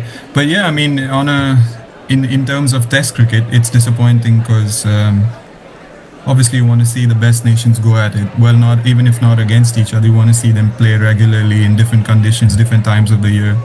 But as an Indian cricket fan, I think it's a great thing for the team as well as the fans, because it's going to be like a palate reset. You're going to have all the T20 cricket go in between. You're going to sort of forget this. I hope the players do as well. And there's the Ranji Trophy starting in January, so some of the cricketers can have some chance to play domestic cricket for a decent amount of time before they get back into the national test fold. That could help settle some nerves, hopefully. And yeah, I mean, well, something that England skipped was a practice test, but I hope Indian players sort of get back to the drawing board, go back to domestic cricket, play some, quality cricket, and come back. But, with Gautam Gambhir in charge? Is he holding on to his job there? Unfortunately, I think he stays until at least after the World Cup, T20 World Cup. Yeah. If we don't do well there, I think there's no way he stays, because the thing he did after the second test is he said that I'm still the guy who they won the Champions Trophy under, I'm still the guy who they won blah blah blah under, and well, it's not a good look when you have to defend your results in one format with achievements in another format. And yeah, it's just becoming a bit of a soap opera for me. Yeah. Interesting. Well, that's sorry, back on. Well, I was going to say, I mean, the problem is you've got, and I've said this many a time, is that most teams that play Test cricket, I mean, well, maybe not, but I mean, Southern Hemisphere teams, or their cricket window is very similar. There is probably only, I mean, even when we play the West Indies, we don't seem to play in the height of summer when we go out to the West Indies, do we? Because we're playing at home. But there seems to. And we're back, and it's just me at the moment. Kat and Messi are yet to join me. I'm with you. And it's going to be Will Jacks continue after lunch. He's going to be bowling, so we're jigging him up in a second. He's going to be facing this guy. And first ball turns straight away. That's on a good length. It's just perhaps a little short. Turns quite sharply away.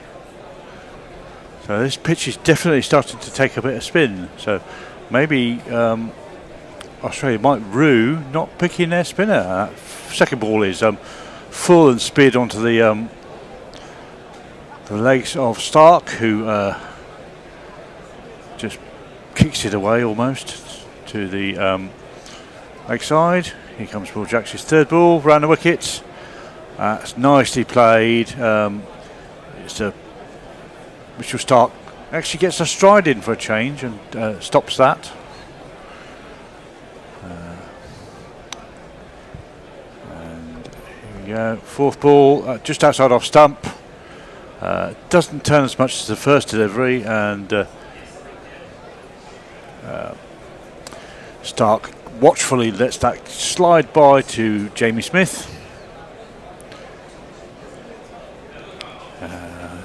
And the man at Gully is moving out to the covers, so there's a slight delay whilst he gets his position from behind from short leg. That's gone finally. Wondered how long it would take. Stark has attacked that ball and slog swept that to the boundary.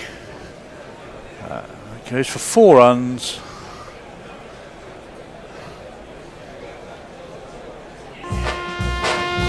There's not one boy for me, I must have 2 or 3, I need 4.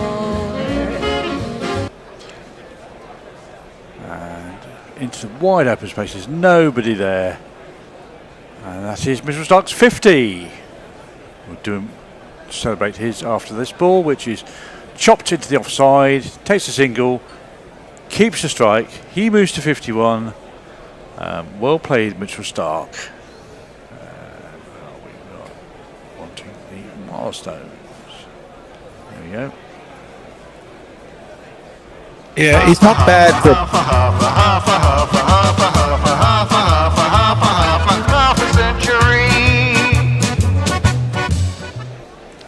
he's not bad for a bloke who bowls a bit.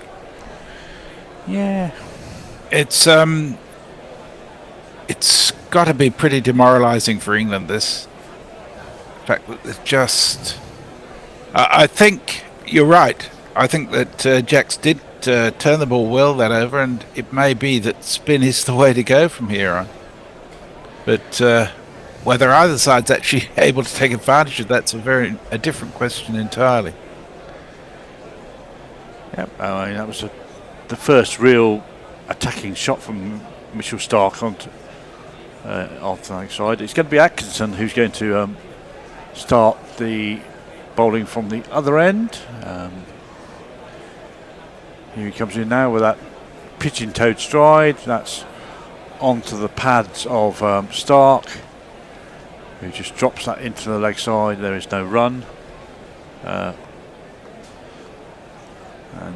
we're still waiting for Kat, who is...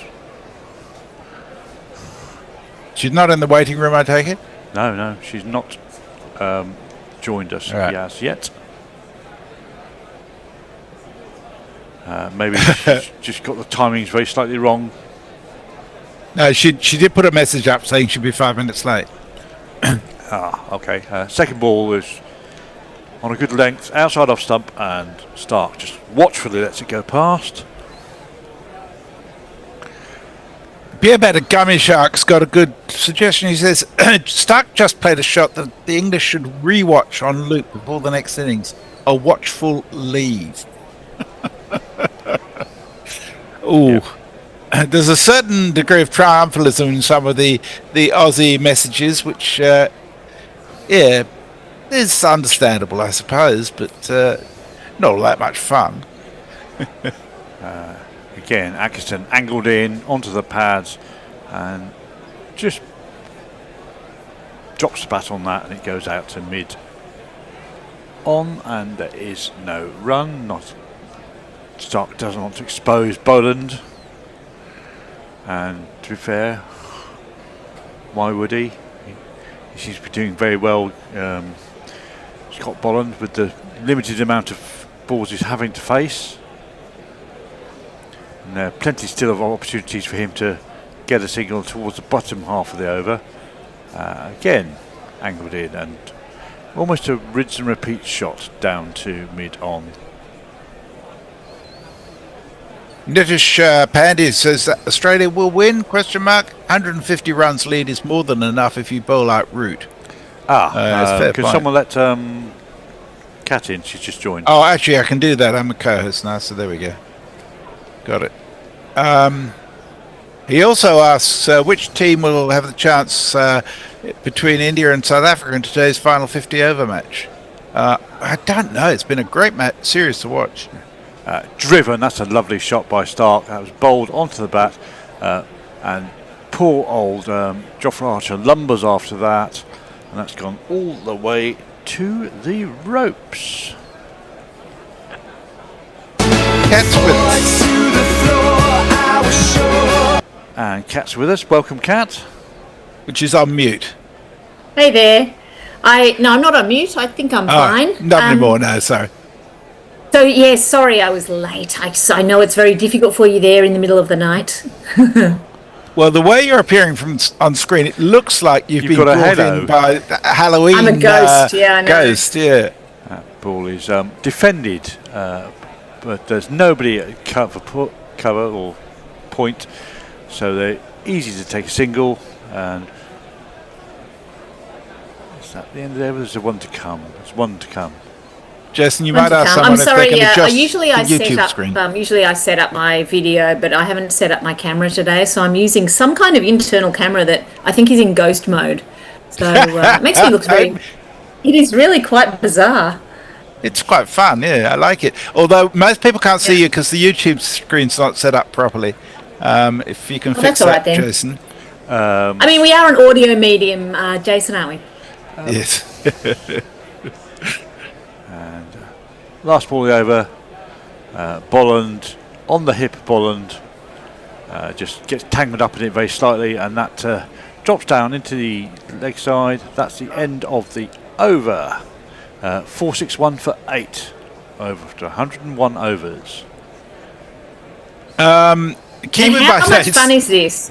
Sorry, have you got many tweets there, Messi? You got some blue skies or some YouTube there's nothing comments? of great import. You catch up.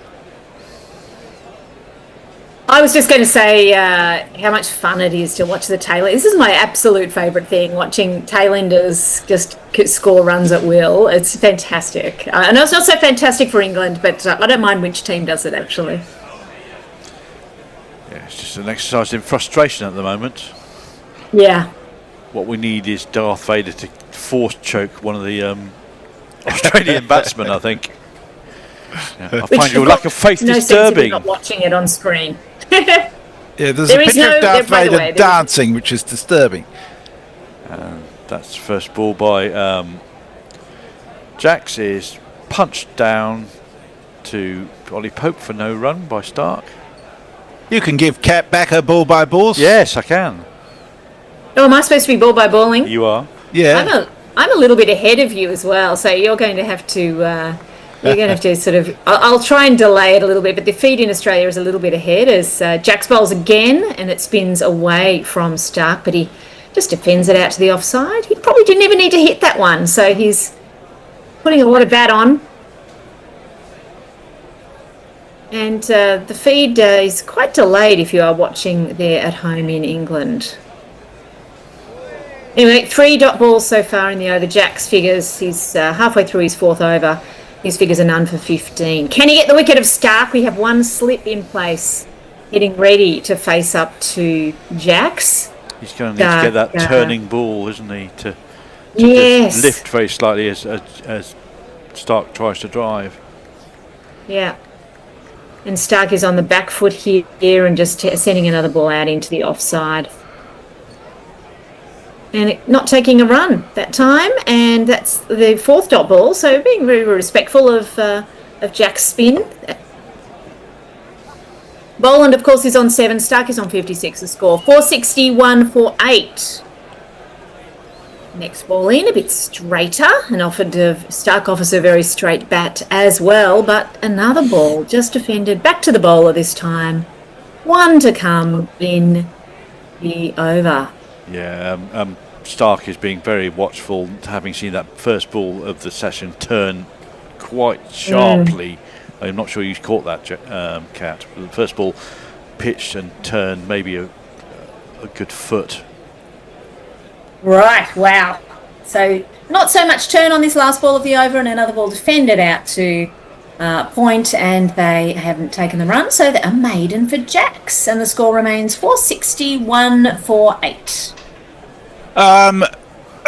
So STZ says, I always thought Stark underestimates himself with the bat. He slugs too much, in my opinion. He's a better bat than that. Well, he's certainly been doing well here. Not that it's a wicket that's had much in it, or a bowling attack that's had much in it, to be totally honest. Lockie Six says, I find watching Stark bat like looking in a mirror. You that good, are you, Lockie? How's your bowling? Jeepers. You're talking yourself up there. Leah is saying she's got a question for you. Would you be able to get me an interview with Batman and Dan's chunky cat for my podcast? I haven't heard them talk a lot. You won't be able to see. You probably won't be able to see. I'm afraid for the super chatters, you won't be able to see Batman very well on my screen today. But anyway, it's going to be Atkinson who's taking the next over, and this ball is defended away by Boland, and no run is taken. So we're dropped to start with Atkinson's figures 1 for 91. He's bowled 24 overs. He's in his 25th, and hopefully he can get a wicket. 2 slips, a gully. Well, we reckon that Bolland might be the first person for a long time to actually tread on his stumps, because he's very, very close with his back foot. He's very close to them. And so this next delivery is French cut, just shaves the off stump. It's heading down to fine leg, and it will be a boundary. Atkinson cannot believe it. 4 runs to Boland. What a beautiful stroke. Wow. There's not one boy for me, I must have 2 or 3, I need 4. It's fair to say that England haven't had an ounce of luck with those sorts of things in this match, have they?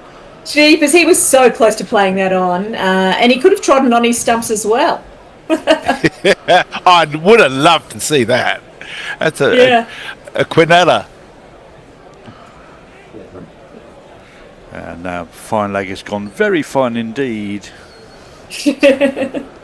About a day late. And $1 short.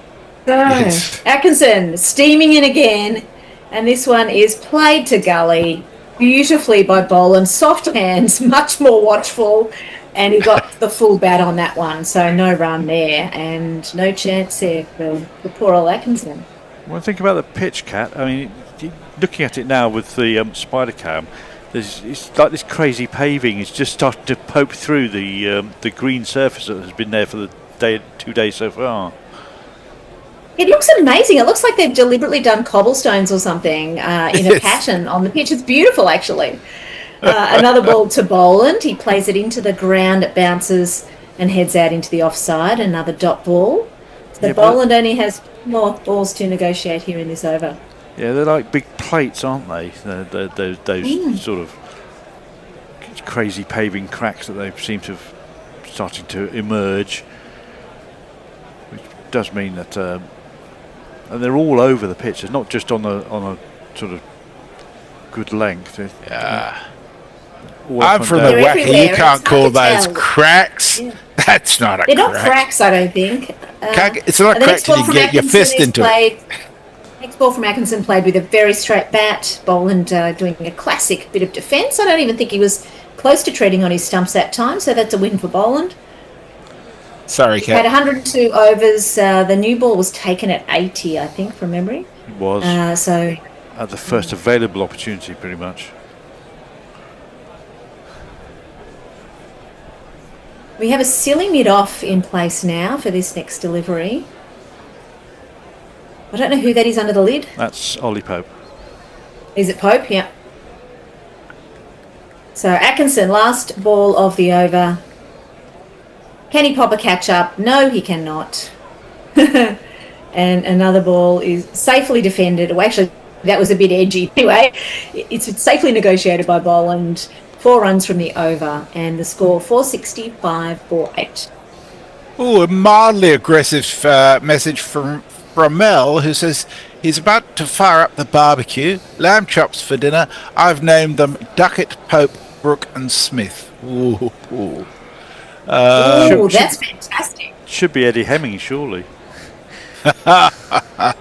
We like everyone to name their food after cricketers. Tell us who you're naming your dinner, or what meal are you up to in England there? Breakfast, I suppose, isn't it? It would be breakfast, yeah. Well, if you're going to have a full English, it'd have to be a Botham, wouldn't it? A beefy, yeah. Beefy or lammy. So we've got Jax. He's going to be steaming in, doing his spin bowling to Stark. Stark defends. Yeah, he's starting to get some consistent turn in this spell. I'm pleased that he's continuing. He's been a bit of a spare passenger for a day or so, with one over just before lunch on both days. They're waiting for him to get a bit more turn, I think. Another ball, it's defended away, another dot. Defended into the close infield. Well and done. so Stark, it looks pretty comfortable.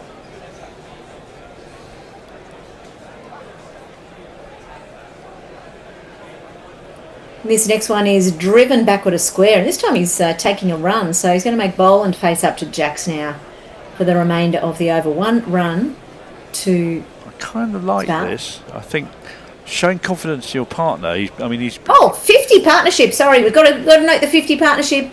Woohoo! 50 partnership. That's 50 very important runs and very frustrating runs for that Australia have scored, but from an English point of view. And so the captain has quite rightly brought in a leg slip and a short leg now as Boland's about to face up to Jax. But he just calmly sweeps this one into the close infield on the onside, and there's no run. Yeah, step back, just whip that into the ground straight away to the short mid-wicket. Sorry, I'm just laughing at the next delivery, but I won't give anything away. Are you laughing too, Messi? Well, I was trying to. I've been caught several times already, so I'm trying to Boland explain gives myself. an expansive drive on the front foot. It's a glorious stroke through the covers, and it's gone all the way out to the boundary for 4 runs.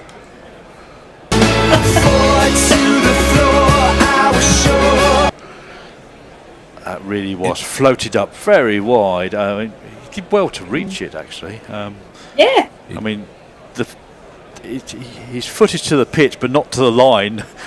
And Stark is laughing now in the centre as he's about to face up to the next delivery, which he does, and it actually bounces. It's a good ball from Jackson.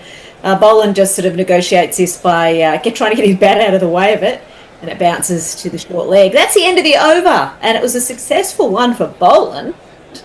And the score, I'm not sure what it is. I can't see it on my screen anymore. It must be 460. 470 for 8. 470 for 8.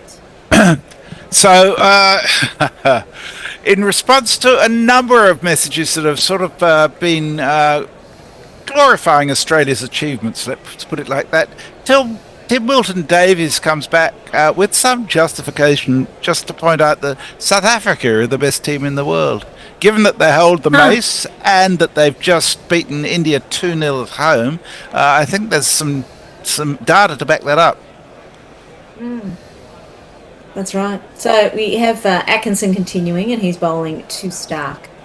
First ball, no run. yeah, Atkinson just about to trip over into the century mode. He's 1 for 95. He'll become the 3rd or 4th bowler to go and get his ton today. Well, at least he wasn't the first hit. That's something.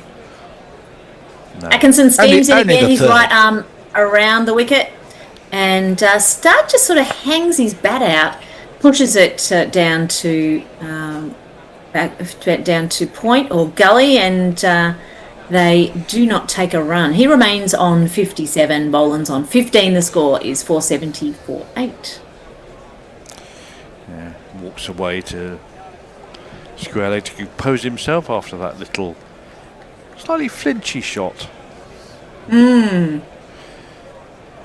Not finchy. Atkinson, I think, fancies his chances against Stark, and he's steaming in again. Here comes Atkinson, and Stark misses this. A very good ball. Oh, it's so close to the edge of his bat. In fact, there's a half-hearted appeal, but Atkinson knows he hasn't hit it. But not through any skill of Stark. It was certainly with skill from Atkinson, and that was a definite half chance there, but safely missed by Stark. Missed everything. Missed the bat. Went over the top of the middle stump. Yes. Angled in. I mean, there's been a lot of bounce in this wicket. There's been a lot of balls that have been what would normally be a top of the stump's length that have gone over the top. So it's Atkinson again. He bowls to Stark. It's a slightly slower delivery, and it's a bit uppish from Stark. It's driven down to mid-off. Again, he doesn't take a run there, but Atkinson knows what he's doing against Stark, and he's got 2 more balls to try and snaffle him. 4 dots so far. What do you reckon his chances are? Based on how... Come on, be optimistic. Oh, I'm always optimistic, but they seem to come as a surprise. We've got 1 slip in place. What can Atkinson do? He's thinking about his plans here. Oh, here comes the field in to try and keep him on strike for the next over. Yeah. Field's coming in. No, deep point has come up to a run-saving point. Anyway, Atkinson bowls, and Stark is driving again expansively through the covers. It beats the mid-off and the cover fielder, and it's gone all the way to the boundary. Another 4 runs. That went like a tracer bullet. That was a lovely shot. Free-flowing. Actually, a bit more footwork than he's shown in previous shots, and it absolutely split the field all the way along the ground. He's certainly looking in fairly fine nick, Mitchell Stark, which is worrying because I'm not sure why I was so optimistic, because this next ball from Atkinson again is placed gloriously by Stark. It's gone through cover point. There's 2 fielders in pursuit, and they tumble over the Toblerone, but they cannot prevent it getting to the boundary. Or have they? There's a bit of a question mark here about whether there has been a save on the boundary by who's that? Who's that on the boundary there? It was Stokes chasing it and Cast following up. I think Cast has tumbled, but it is 4. It is actually 4 runs. He has touched the Toblerone. It was quite a good effort in the end, but 4 runs to Stark, who's now on 65 from 122, and Boland is on 15 from 37. This is Stark. This is Stark's 12th half-century in Test cricket. His highest score is 99, of course. His second highest is 66, so he's nearly there. There's a lot of to and fro. Muscat King says, given I was hoping for 450, I'm more than happy with where Osball sits. Yes, 478. And we do have a super chat from Johan Ariatnam, who sent us $7.99. Thank you, Johan. He says, any thoughts? Sorry, was there a ball there? Yep. Okay, yes, I have got a ball to describe. You can stop. I'm used to doing it in delay. Jax is bowling to Boland, and this one is shaving the edge of his bat, but not touching it, and also just missing off stump. So good ball from Jax, who's now over the wicket. And half-hearted appeal. I mean, it wasn't nothing. It was Boland just being lucky, I think, there. Next delivery. Again, this one, though, is defended front foot by Boland safely, but his footwork's all over the place, right? It certainly is, but that's not unusual in this game. That's from the top order of both sides, right? Absolutely. We have a massive amount of close fielding happening here for Boland facing to Jax. Yeah, and he needs a little bit of speed. Boland's gone. Just need a silly mid off to have the full X shape of fielders crowding the batsman. giving him. He's got an easy out at the moment into the offside, which we should really. He's going to definitely pop one up at some point. And Jax is going to go around the wicket now. He's mixing it up here for Boland. Boland manages to defend this next ball into the onside. I like that. That brings LBW into play, whereas bowling over the wicket, getting turned, everything going down the leg side. So no, he's now got both sides of the edge exposed. Yes, indeed. So Jax again around the wicket to Boland, the right-hander. Beautiful defensive stroke on the back foot, deep in his crease again. End of the over, and the score 478 for 8. I think we're due a change. Yeah, we need to say, before you move into the tweets there or the social media, Stark on 65. Will he make it to 99, which Dan tells me is also Healy's highest score? And Warren's as well, isn't it? Yep. Yeah. But he's not married. Yeah, he's not married to Warren, I think. Any thoughts about Steve Harmison's comments after day one when he said Australia aren't actually that good and they're in a lot of trouble, pitch is flat? Well, I tend to agree that Australia's I think that's not that hilarious. Good. But they're not in a lot of trouble here. We're due a change, I think. We are indeed. Who's on? We've got people sort of waiting, I think, in the sideline. Oh, you're still on, Kat. Hector and William are on with you. I'm still on. They are ready to join, so I shall vacate for them. Okay, we'll catch you in half an hour or so. Hector is coming on to do ball by ball, and Mog is coming on to do the socials, and I'm moving to summarising. That's how it seems to be. So welcome, chaps. Everyone is getting warmed up, so I will just do the first ball if you like. And this is Atkinson bowling to Stark, and he's getting runs. So, are we sorted? All sorted. Got everyone? Yeah, good morning. Hey. Lovely. Good to see you. Nice to see you too. Bit frustrating this. Congratulations on getting up so early in the morning. Fantastic work. Yeah, just had my third coffee of the day, so I'm feeling good. I'm feeling up for it. Atkinson, he's brought his century up as well, 1 for 103. Stark and Boland really frustrating England here as Atkinson's in round the wicket, and Stark has a drive guided down to Ben Duckett. That third man doesn't take the single. Good chance there. Good call there, because Boland, I mean, he's reasonable. He's on 15, but he hasn't looked super competent here. No, I think Boland's doing, just exactly his job, sticking in, giving Stark the strike when he can, and absorbing those dot balls when he has to face him. Another 50. I think that's the 6th 50 partnership this innings, which is it's what England are lacking for sure in partnerships. Atkinson in again. It's a bit shorter this time, and Stark has a attempted cut at it, bottom edge, finds point, no run.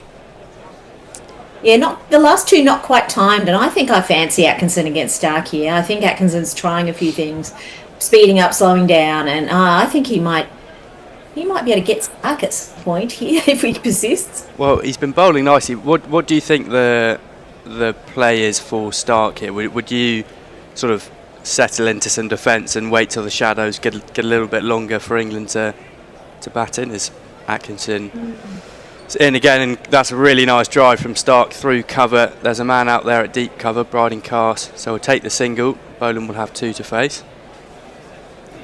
So a good decision to put someone there in deep cover, because that's what Stark's planning, I think, to keep slashing it through the covers if he can. I don't think he's slowing down, even though there are shadows falling. So he can be a little bit reckless. He's a tail-ender batting. He's an all-rounder, though, right? Yeah, well, he's been a bit lucky today, but 66 would suggest that he's played pretty well. He's had a few near misses with the inside edge and an outside edge, but all in all, he's been doing pretty nicely. Brendan Doggett, he's got his helmet on. He must have had that on for a long time. Ollie Pope has the helmet as Atkinson's in. Short ball to Boland, who just evades it. One more to come. Let me give you the all-rounder stats in the ICC men's rankings. We've got Jadeja at the top, followed by Marco Jansen, Ben Stokes, Miraz from Bangladesh. Pat Cummins is next, and then Mitchell Stark, number 6. That's the all-rounder. Oh, they are. Gus Atkinson's actually at 8. Yeah. I'd say he's got a test match century. He's well within his rights. Pat Cummins and Stark is all round is interesting. It's fantastic. Last ball of Atkinson's over into Boland, short, and it's on the rib cage, and Boland gets an inside edge onto the body, rolled down just beneath his eyes, but the ball doesn't run back to the end of the stumps. End of the over, 479 for 8.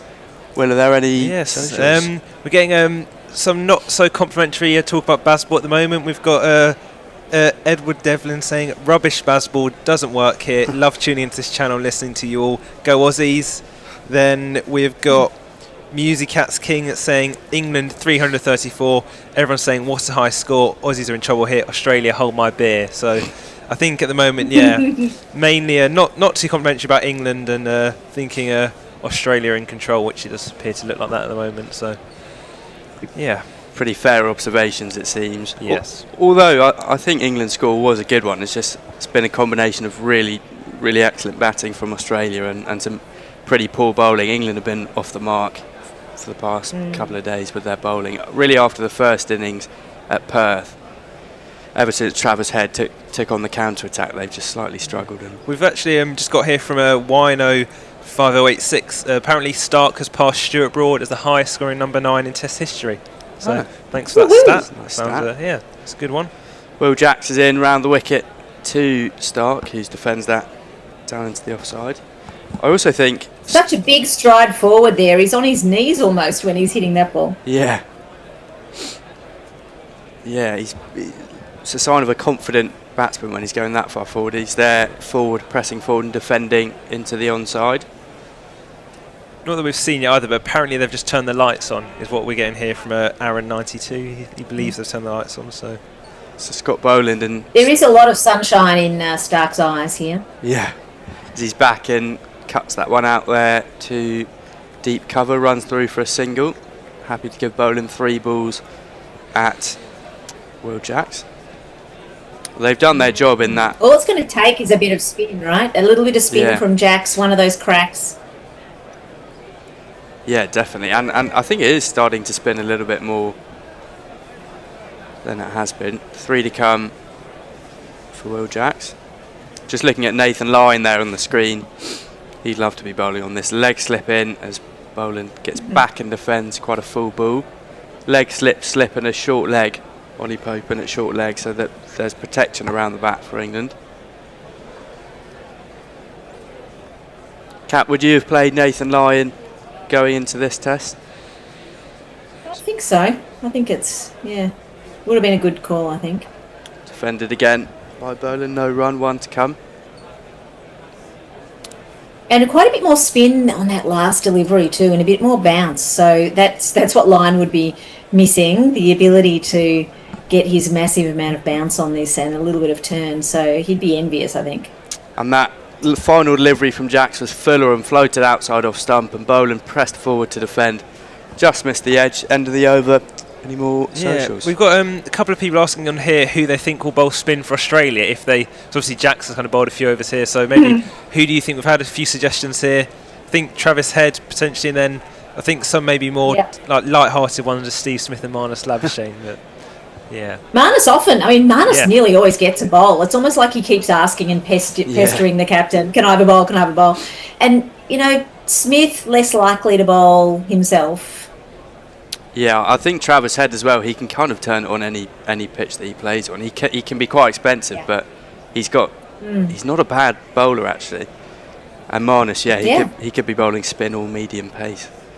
Who knows? Atkinson in to start his over, and that's a glorious drive from Mitchell Stark, lofted off drive straight back down the ground for 4 runs. We've got now my innings going, great guns, I hit the ball, 4 runs, I hit the ball and it went for 4 runs. We've got STZ. We have a Batman appearance here if anyone wants to see. Oh, very sweet. We've got STZ024 says the highest pink ball score is 589. Any chance Australia get that? Bit of a way away at the. But I mean, Atkinson again shorter and carved into the offside, out to the deep. Stark doesn't take the single. He's already got the 4 he needs from this over, so he'll just potentially dotting out the rest of it. Who knows? Get a single at the end. Yeah. 62 fours and 5 sixes in this innings. Australia 484 for 8. Stark 71 not out. Could he get the 100? Boland stays around. There's reason to suggest that he could at the rate that England are going. It's interesting. Yeah, hopefully he'll be stranded on 99. It's far more fun. Yeah, that's a much better way. I'll be happy with that. And that's a wide ball from Atkinson. He bowls it short into the wicket, and Stark doesn't even have to duck it. Goes so high over his head. That's a wide ball. I did see once that... I like this, though. Yeah, I like Atkinson bowling short. Yeah, I think it's a good idea. Yeah, I like it, and I just think the field is way too defensive. We're forgetting that, I know Stark's on 71, but he is a number 9. I think you might as well be, especially when we had the new ball, pack the slip cord and bowl full outside off and attempt to drive. And he's driving this time. It's an on-drive, and it's over mid-on, over the diving hand and mid-on for 4 more, and Stark is absolutely flying. We've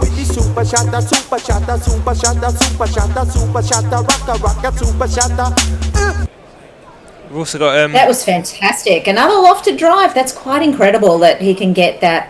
And as you say, it's over the defensive field. That's why he can do it. Everyone's up. Yeah, he's full of confidence today. He's playing a brilliant innings for Australia here. Potentially Ashes winning innings.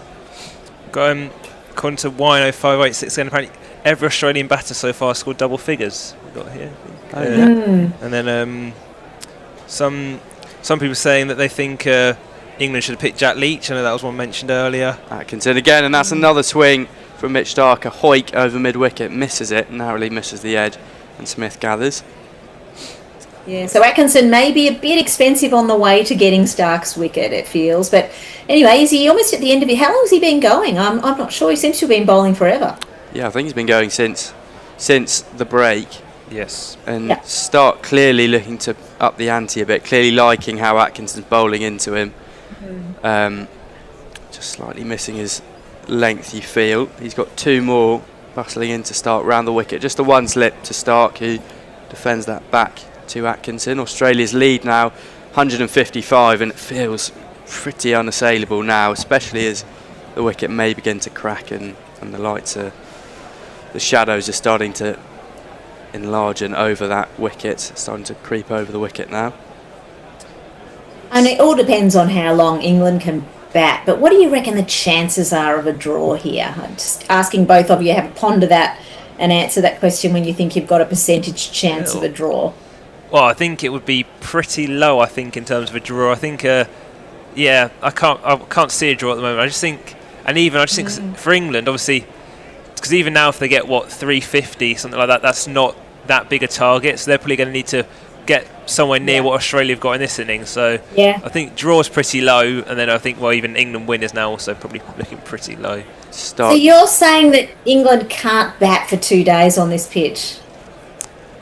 Well, not the way they play. I don't think they'll bat for 2. I think maybe there's the ability in the team, but I'm not sure the mindset is there that they would bat for 2 days. No. Yeah, I don't think they'd want to. Just quickly there, Stark just pushed that one into the offside and ran through for a single to end the over. I don't think England will look at it as if playing for the draw. I think they should, as we saw West Indies earlier today, batted 163 overs, so it is doable. The wicket, the only issue is for England that they'll know the wicket's going to start cracking up. And if they can get to a point where they have a lead of, I don't know, if they can get a lead of 200, 250, potentially the wicket will have enough cracks that England can exploit and make it an interesting So Stark's been hit by that. Cast pinged at the stumps. A good throw, actually, but it hit Stark in the kidneys, actually. And so the physio's come out and they've given him some painkillers. So he's having a bit of a stretch and a bit of something to eat. Pickle juice has come out, I can see, in the gel pack. Clever from Cars. Yeah, tactics. No, Stark's going to bowl soon. No, they're also rubbing his arm, but it looked like he got hit in the kidneys, not the arm, but maybe it was his arm. His right arm. So left, the bowling arm and hand are fine. Yeah, he's taking some electrolytes or something, it looks like. Just running through, had to run fast for the single to end the over, and Cars had a throw. Wasn't very accurate, hit Stark on the hip, it looked like. 76, not out off 135, 13 fours to his name, and he's been lucky at times, but he's he's done well to soak up pressure when he's needed to, and then get aggressive when England have allowed it. Yeah, getting a lot of people here saying they don't think that England will be able to bat for 2 days. Paul Stratton saying the only way England will bat for 2 days is if they can all bat twice. They're totally clueless. And then Mr. Nitrick, England can't bat for 2 days on any pitch. So, not much confidence here. Yes. Oh, that's dreadful. Come on, people. You've got to be more optimistic. Yeah. I mean, I don't think the win is on. No. But the draw, surely they can bat for a draw. Come on. I don't think they can do it either, but I hope they can. Well, also, one positive is that England are batting very deep. They've got Will Jackson at 8, who is a proper batsman. Jofra Archer in at 11, and we saw what he could do in the first innings. There are runs there to be had. There were also 4 ducks in that first innings. Ben Duckett, Ollie Pope, Jamie Smith, those 3 in particular could have added a lot more runs to the total. So if England put their best foot forward and actually knuckle down and concentrate, there is a chance that they could get a lead of 200, 250, in which case they've got a chance. But obviously it's a long shot, but there is hope yet as Will Jacks Bat for a long time now. Yeah. begins his 8th over, and Mitchell Starc, as you say, gets very far forward onto one knee, defends out into the offside for no run. Maybe they only have to bat for a day and a half. Even a day would be good. Yeah. Well, Australia. They're not going to Australia. win if they bat. Yeah. No, Australia have done 109 overs so far. They've done nicely. Stark's back and pushes that to Ben Stokes on the offside for no run.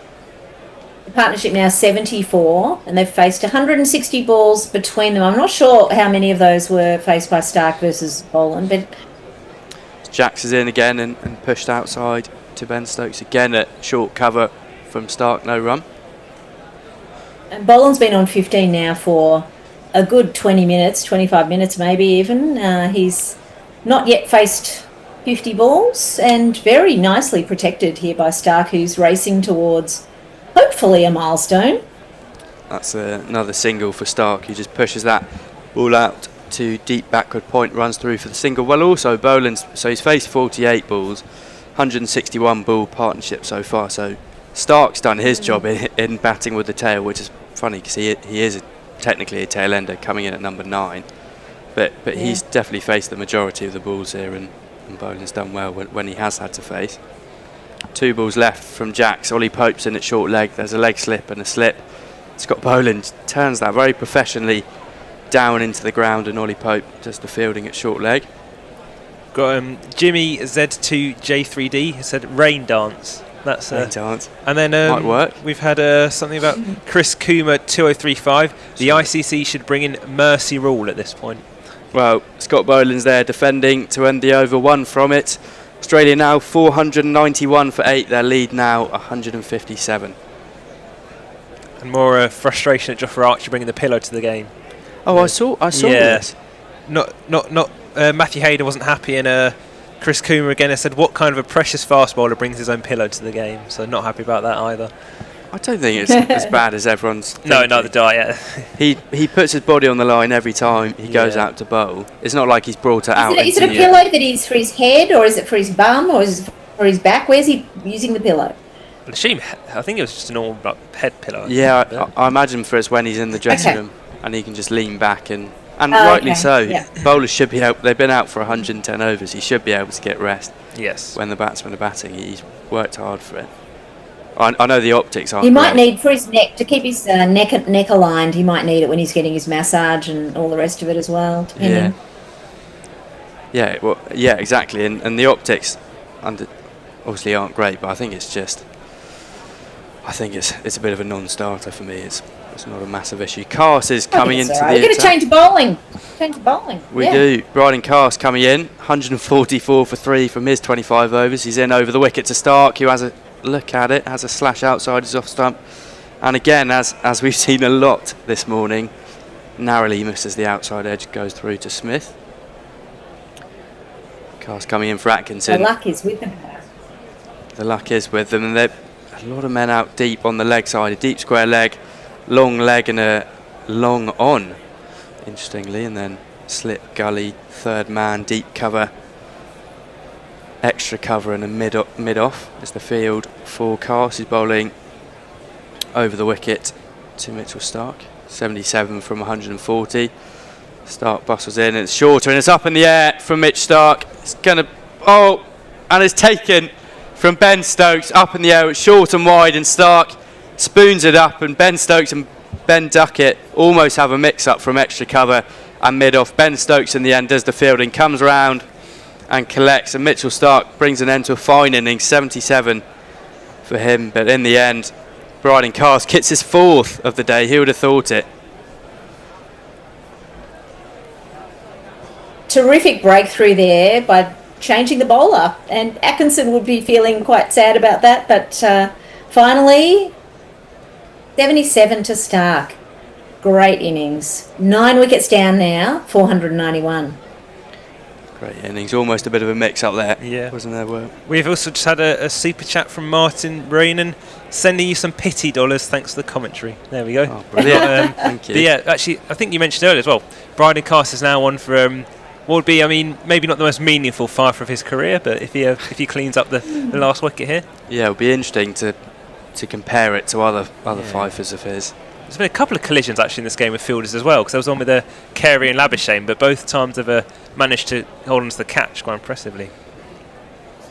So, yeah, Duckett managed to get out of the way of Stokes and just tripped him over at the last minute. It could have been so much worse though, so lucky. They didn't have a cuddle, I noticed. They didn't have as much of a cuddle, but they had a bit of a cuddle afterwards. Well, it was interesting because the two fielders inside the ring on the offside were so close together. Ben Stokes coming from mid-off, Ben Duckett coming round to his left from extra cover, sort of splitting the difference. In the end, Ben Stokes probably had further to travel, but he's not going to leave it up to chance, especially with the 5 drop catches that we saw yesterday, 2 of which came from Ben Duckett. Well, it brings... He's going to do it himself. Yeah. Brings this man to the crease, Brendan Doggett. Brendan Doggett, they has arrived. He worried it never would. He's working on a scheme to get all of them out. Cast in again with 2 slips, and it's a short ball, and it's very far down the leg side. Brendan Doggett avoids it nicely. Cast 4 for 144 now. Australia's lead 491 for 9, lead over 150 now. Doggett survives his first ball. Yeah, this will be an interesting fifer for Bryden Cast to remember. Well, 4 wickets is 4 wickets. There aren't pictures on the scorecard. We'll take them. Doggett in again, 3 to come from Bryden Cast, 2 slips in the gully, and it's straight and defended nicely. Down to Jofra Archer at mid-on, no run. Defended nicely, but I think he had his eyes shut. It was anyway, we're just realising, because everyone's made double figures so far, that can be Doggett's goal, right? Yeah.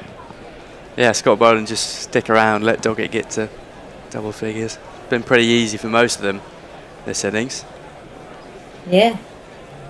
So who do you reckon, does Boland now take kind of like the Starc role? Would he kind of be interesting? Because I mean, does he think he's a senior batter now? I suppose technically he probably is, but Carson again, well, he's short, 50 deliveries. Yeah. Clipped away from Doggett, and that's rating away to the boundary. Will Jacks gives chase at fine leg and picks it up at long leg, and they've run through for 2 there. Doggett off the mark pretty quickly. 1 ball to come from Cast. Yeah, it'll be interesting to see. I haven't seen much of Boland attacking. We know he's got a good defensive game, but yes. Well, I guess these 2 could also just sit in behind some defence and take an extra half an hour out of the day and into the darkness for England to bat. That would probably be the smart play for them. Yeah. Ollie Pope. And the lead is now 159. 159. Ollie Pope in at short leg. Last ball of Bryden Cast, and it's short and it's outside off stump, and Doggett gets back and defends, beats the outside edge and goes to Smith. End of the over, the lead now 159, Australia 9 wickets down. Yeah, we've got Joseph Ralph 5235. England have fallen into the trap of bowling 2 short in Australia. Yeah, I think that's something I've kind of heard a bit so far today. Then a few people saying, I think a smart move from Mitchell Starc to get out, to give himself enough time to get ready to go and have a bowl as well. Repair. Well, it was not long after he got hit in the hip there, so probably actually was feeling a bit of discomfort. And Humbry Novo has given us £4.99. Our joy, England's to come out to bat soon as the sun sets. The lights come, perfect for a team that can keep its head in difficult conditions. And there, just one more's coming as well from Seahawk W. Stark needs a rest, so hang in there. So I think some people are hoping that Australia will bat on for a bit more to give him time to reset. I think so. Well, we'll get an indication here. Will Jacks is going to continue to Scott Boland. Does he defend? Does he attack? It's lofted up outside the off-all and it's gone back to defend it. It's found a lot of spin there, a bit of rough outside the off stump and beats Boland on the inside edge, up in the air for a little bit, but dropped short of Ollie Pope. I think it actually hit him on the hand. I think it hit him on the fingers, but it doesn't seem to have done any damage. No, he survived, but looked to defend it. Jackson again. This one's a bit flatter and straighter and defended. Leg slip, a slip and a short leg. As per usual for Jacks, he's into his 9th over, 0 for 22. It's looked a lot better than his one over that he bowled yesterday, that's for sure. Yeah, it's surrounded there by Brook, Root and Pope, all in close. As Boland defends again. Yeah, I think this is what Australia are going to do, unfortunately. Just keep defending, keep eating into England's batting time and then giving Stark a bit more time to rest. I think that's a really good point, actually. Got someone has said, Paul Stratton, 1782, says, when Boland's batting technique is better than Duckett's, puts everything into perspective. So Boland just pushes that one out into the offside and jogs through for a single. So Doggett will have 2 to face from Will Jacks. Gus Atkinson did the fielding at backward good point. batting. Good batting from Boland to give... well, I mean, I don't know if Doggett will survive these 2 deliveries. Jacks has got a gleam in his eye. Yeah, he's been bowling nicely. It's good batting, but I'm also just so confused about this field. You've got number 10 and 11 and you've got 4 men out on the boundary. So yes, what is that? Singles have been easy to come by so far. Jacks in again, 2 to come from him, and Doggett presses forward to defend and beats the outside edge, straightens up. Jamie Smith takes the catch. Frustration is mounting even more for England. They have been unfortunate so far today. Coming for his last delivery, Doggett averages 8 in 52 first-class matches, and that's an inside edge. Spinning, it is spinning for Will Jacks, inside edge out to fine leg. Wants 2, but turned back by Scott Boland, so he'll take a single. He'll keep the strike for the end of the over, 495 for 9. Got one coming in now. Beer Batter Gummy Shark. Australia could afford to give me a Boxing Day Test call-up. Could run a lottery for the nation. Raise money for charity or pay off the national debt. So some confidence now coming in, I think, from the Australian side of things, or additional confidence to what was already there. And then, more from a Gold Boy 150. Perfect play by Australia. Needed to bat till sunset to give Stark and Boland a new rock at night. Yeah, they have been brilliant this morning. It's been a combination. England have actually bowled better today, I think, but they still have been off the mark. They haven't bowled brilliantly, and Australia and Stark and Boland and Nessa for a little bit earlier this morning have done well to just hang around, and England don't like this. England are used and prefer a fast play of chaos out in the middle. That's where they play their best cricket. So for Boland and Stark to frustrate them as much as they have will be a big blow for them. Bryden Carse searching for that 5-wicket haul, coming in with 2 slips in the gully, and it's straight and defended again nicely by Doggett. Again, not sure, Kat, if he was looking at that ball. Looks a bit uncomfortable, but defended well. It feels like he's not looking at any of them, but he sort of pokes his bat in the rough direction of where he thinks the ball might go. Yeah, exactly. England will, just bowl it there. Feeding to him. Well, might not be bad to see a short ball plan to Doggett if he is that uncomfortable. Boland seems pretty comfortable out there now. He's been out there for a long time, almost 2 hours now for Boland. As Carse is in again and defended out into the offside, no run from Doggett. 4 to come. He looks so uncomfortable, Doggett. Every time even he negotiates a delivery, he looks nervous, whereas Boland's like, well, I don't give a stuff anymore. I made 16, that's more than what's expected of me. I've done my job, so now he can just sit in behind it. Got another super chat here as well, $7.99 from JNRI, Uratnam. Anyone else thinking this pitch is a road? Unless you're playing baseball and chasing wide half volleys, it's hard to get out. So maybe trying to give some hope for England there. Thank you very much.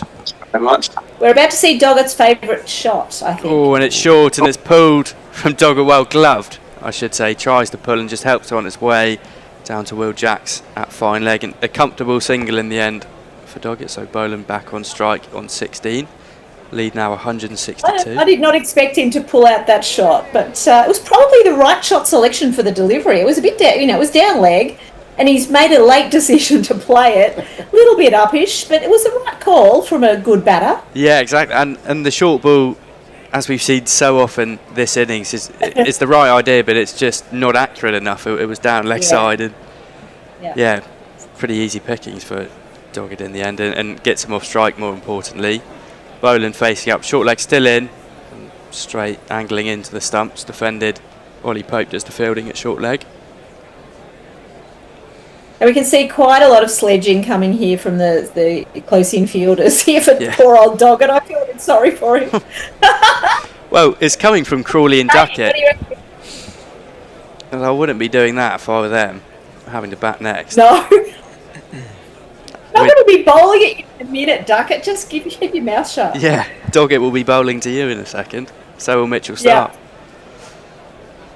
They are really quite feisty there. It's Duckett and Crawley particularly. They are in so much trouble if they keep doing that. That's another short ball from Carson. Ducked underneath it from Boland, just tailing off down the leg side. Yeah, they are still going. Harry Brook just having a word there. Maybe he's matured a bit, Harry Brook, as vice captain. Just telling him to ease off a little bit. Well, it's right. Zach Crawley's in the runs. I mean, so maybe he's got his confidence back. Ben Duckett, I suppose. First ball. I'm not sure. Yeah. First ball and 2 drop catches. Yes. I'm not sure I'd be giving it. Yeah. But we'll see. Maybe he'll come out and it'll work for him. Fire him up. 1 ball to go, and then I think there's a change. Yes, I think so. Short leg in. Yeah. It's Bryden. There's actually going to be a drinks break in a minute. Oh, and it's full, and it's slashed away by Scott Boland, and again evades the outside edge, but falls short of Jamie Smith. No run, end of the over, 496 for 9. And it is drinks break. Yes, right. Let's do a change. Drinks, you say? What shall we have? I think gin and tonic time here in Perth. Lockie 6 says Ducky and Creeps will save the day. It did occur to me that in theory there's 50 overs left today. We all know that's not going to happen. But that's longer than most England Test innings, so it could be over today still. But somebody did mention rain earlier on, and we can expect that it will rain tomorrow. The forecast is for there to be some showers and probably a thunderstorm, which will probably interrupt play if there is play tomorrow. So it's going to be like your Brisbane recovers background. really quickly. Your background, which is very rainy and thundery. Indeed. Brisbane's very good at thunderstorms, but it's also ground that is extraordinary in terms of drainage. They had a thunderstorm in the Shield game last week where they had over an inch of rain in 45 minutes, and they were back on the field an hour and a half later. It was actually underwater. There were pools all over the field, and it just drained straight off. I am continually surprised by the ability of some of the grounds with these sandy bases now to soak up water and come back and be playable so quickly. Yes, I mean, there's a layer of gravel. Like that. Yeah, they've got sand, then gravel, then the turf, and it works incredibly well. Anyway, we welcome Steve for this first session of the day. Good morning, one and all. Morning, messes. How are you doing? I'm pretty good, thanks. Steve, and yourself? Yeah, fighting fit. Have you been following it through the night? Or No. So you haven't That's had good, the 3 good hours choice or so on your part. 3 hours or so of frustration of England not being able to take wickets. When I got here and I actually saw what the score was, I thought that's exactly what I didn't want to see. So, hey ho. The Aussies will be happy. They might even get the sort of psychological 500 is within reach of this last I mean, the trouble with Happy Aussies is, and I speak as an Aussie here myself, that they do tend to become insufferable. I would never ever have said that of you, messes, mate. Thank you. I appreciate that, Steve. But I can imagine this has been a painful watch for you, Jason, up all night with it.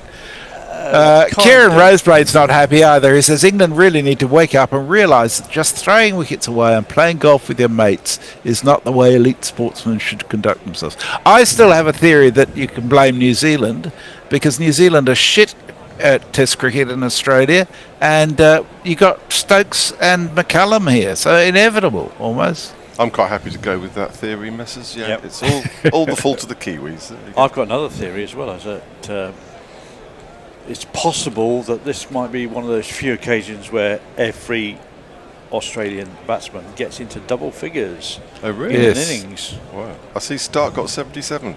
He did. Yeah, you would have got good odds about him as top scorer for Australia. Anyway, Jax is going to continue his spell. That ball is out on the stump, turning in, just lent forward by Doggett and played to mid-wicket for no run. 4 away from that mythical 500. The lead is already 162 as Jax comes in again, and that is pushed into the wide vacant areas in the offside by Doggett.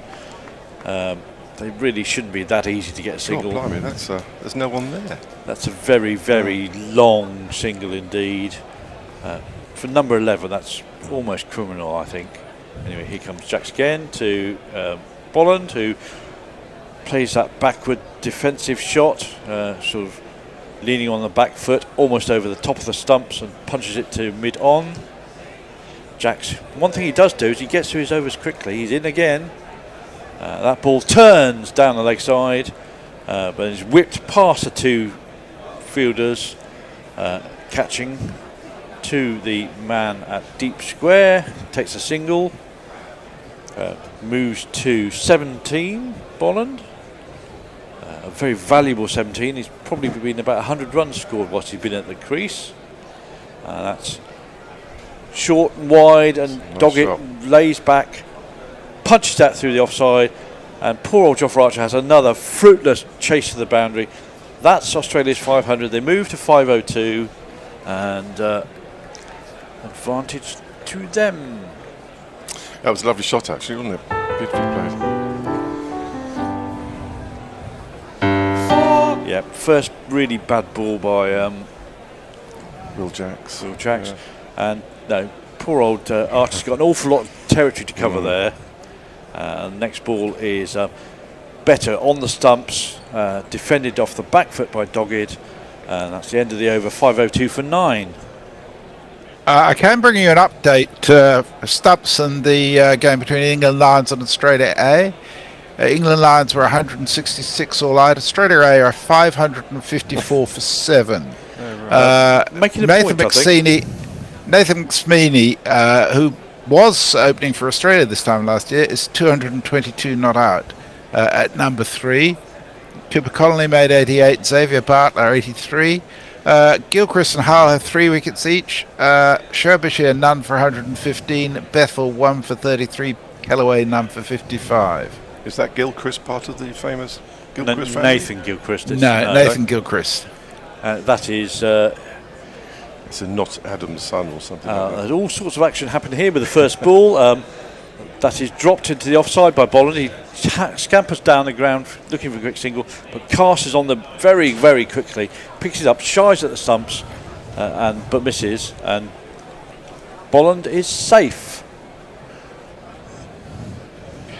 I wonder if Steve Smith is toying with the idea of declaring around now, because 10 minutes from now it will be deep into twilight.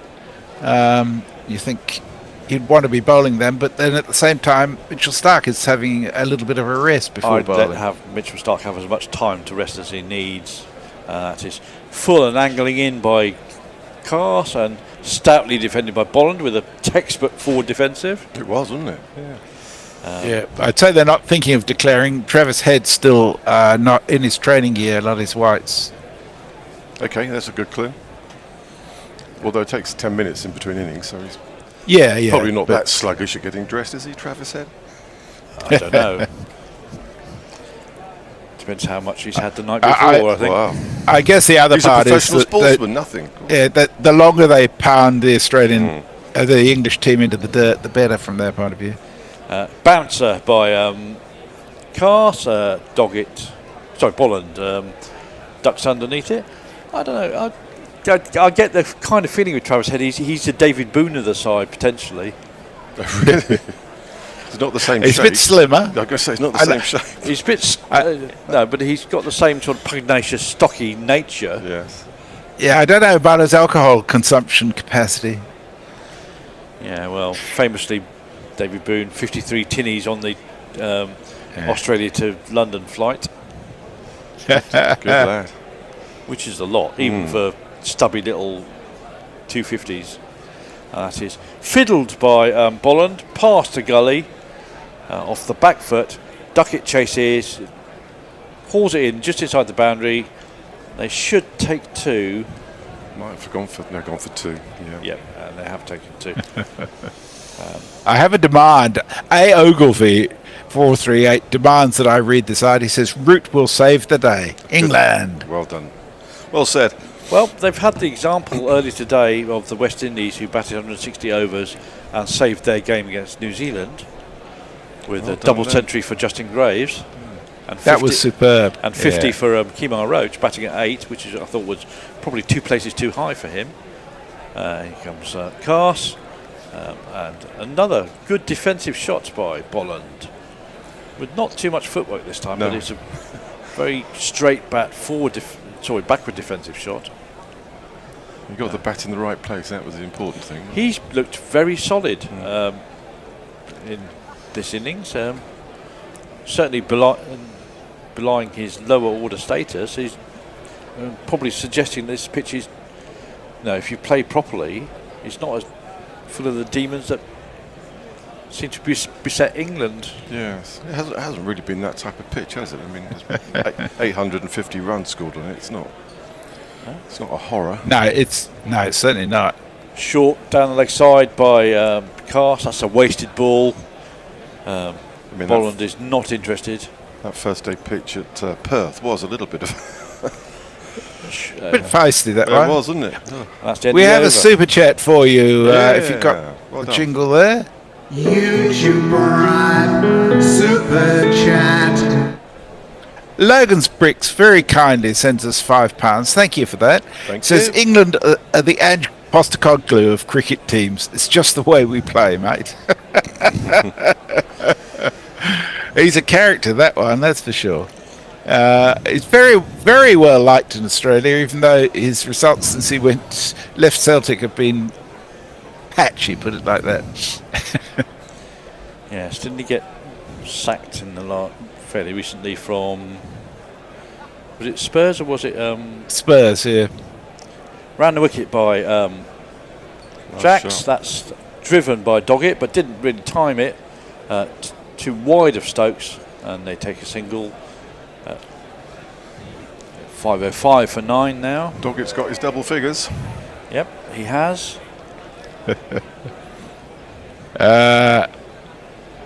Sudahu makes the point that in addition to what I told you about the Australia A Lions match, importantly for Australia, Joe Richardson was bowling well and fast, and he took 4 for 35, I think it was. I wouldn't be at all surprised to see him back in for Melbourne or Sydney.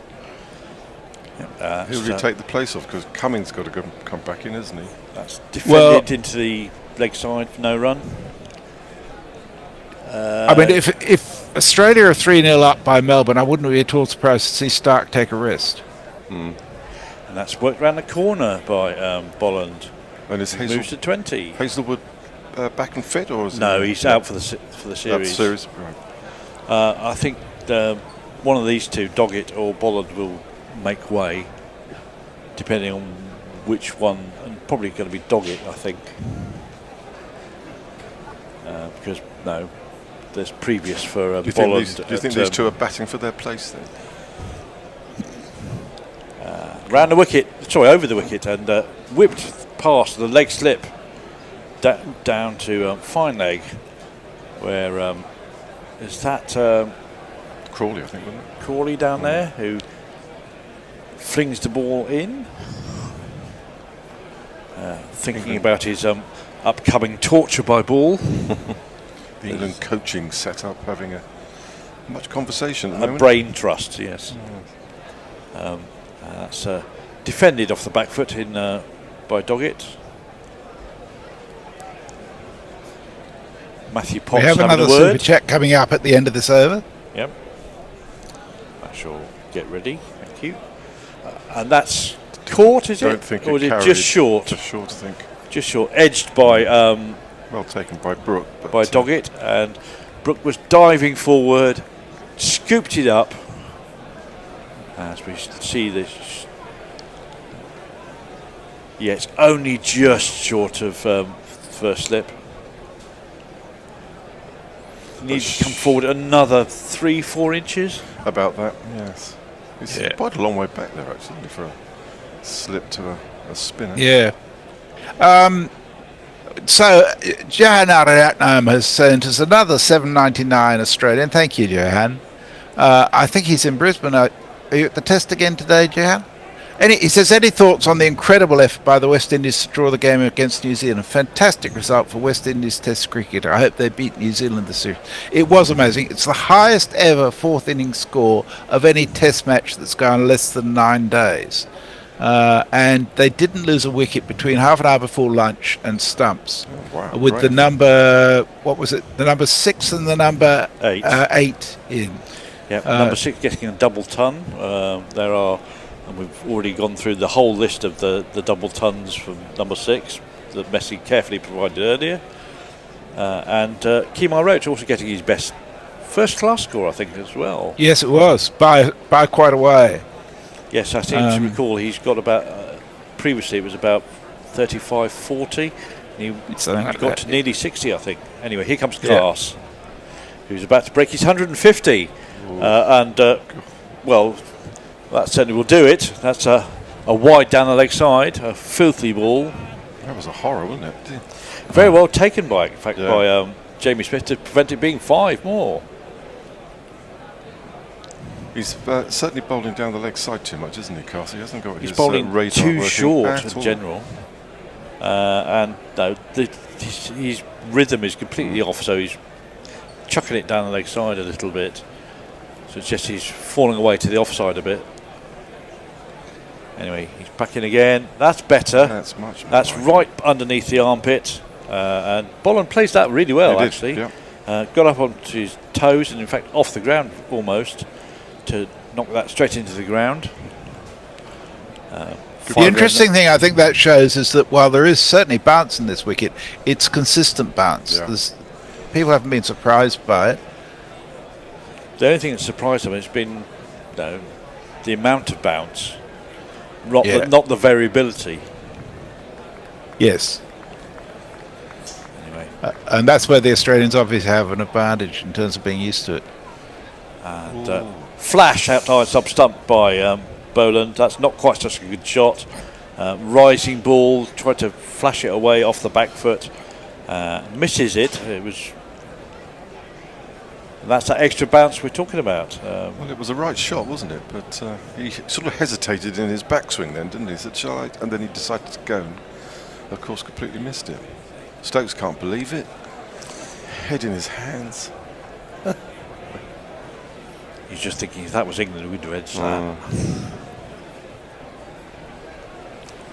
Is he going round the wicket? He is. And he's got a leg slip as now, and a short leg. And another rinse and repeat, but from around the wicket this time, wide of off stump, rising, flashed at, missed, collected by Smith. Do you think Boland's been given the hurry up by Smith? Just so you battered everything, boyo. Well, he's not going to open the bowling, is he? So he's probably got confirmation that Mitchell's raring to go. I'm ready, Skip. Yeah, he's had his electrolytes. He's sorted out his non-bowling arm. He's had a rub down. He's with definitely the an English Sporting supporter. Life. Yeah, a man with his hand in his head, thinking, "I paid £2,000 to come over here for this." Another short ball that's balloons up, not short enough to be a wide though. Just a waste of effort by Bryden Cast. Stokesy pointing some stuff out. Good. Adjusting his sweatband. Oh well. Well. Is he hoping some of the Stokes magic rubs off on him? Well, is that a lucky charm change, like the switching of the Bales by Stuart Broad?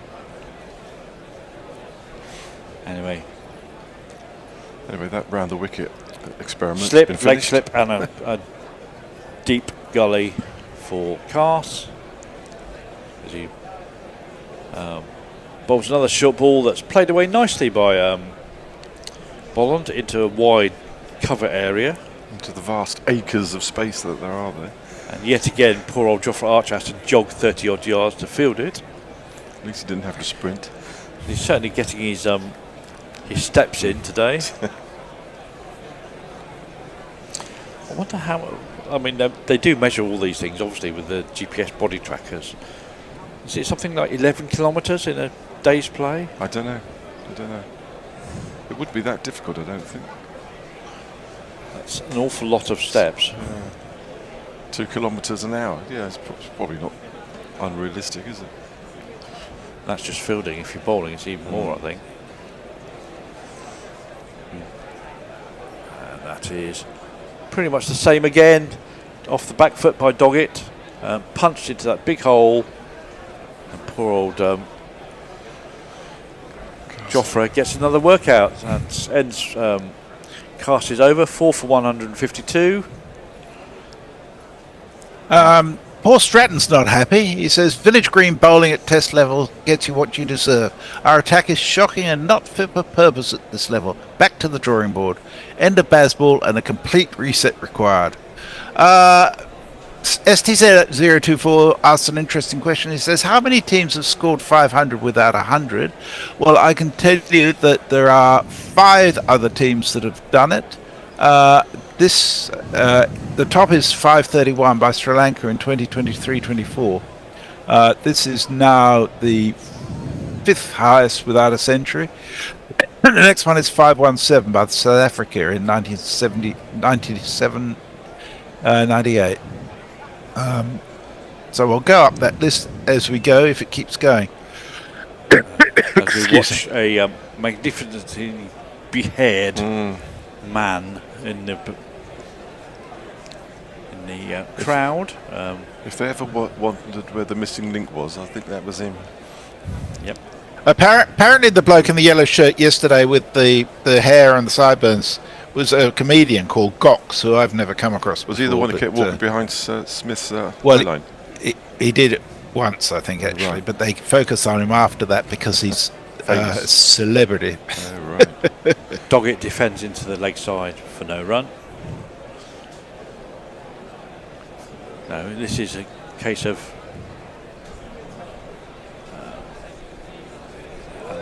repeat, but this time off the front foot. And Ollie Pope this time snaffles the ball before it goes out to mid-wicket.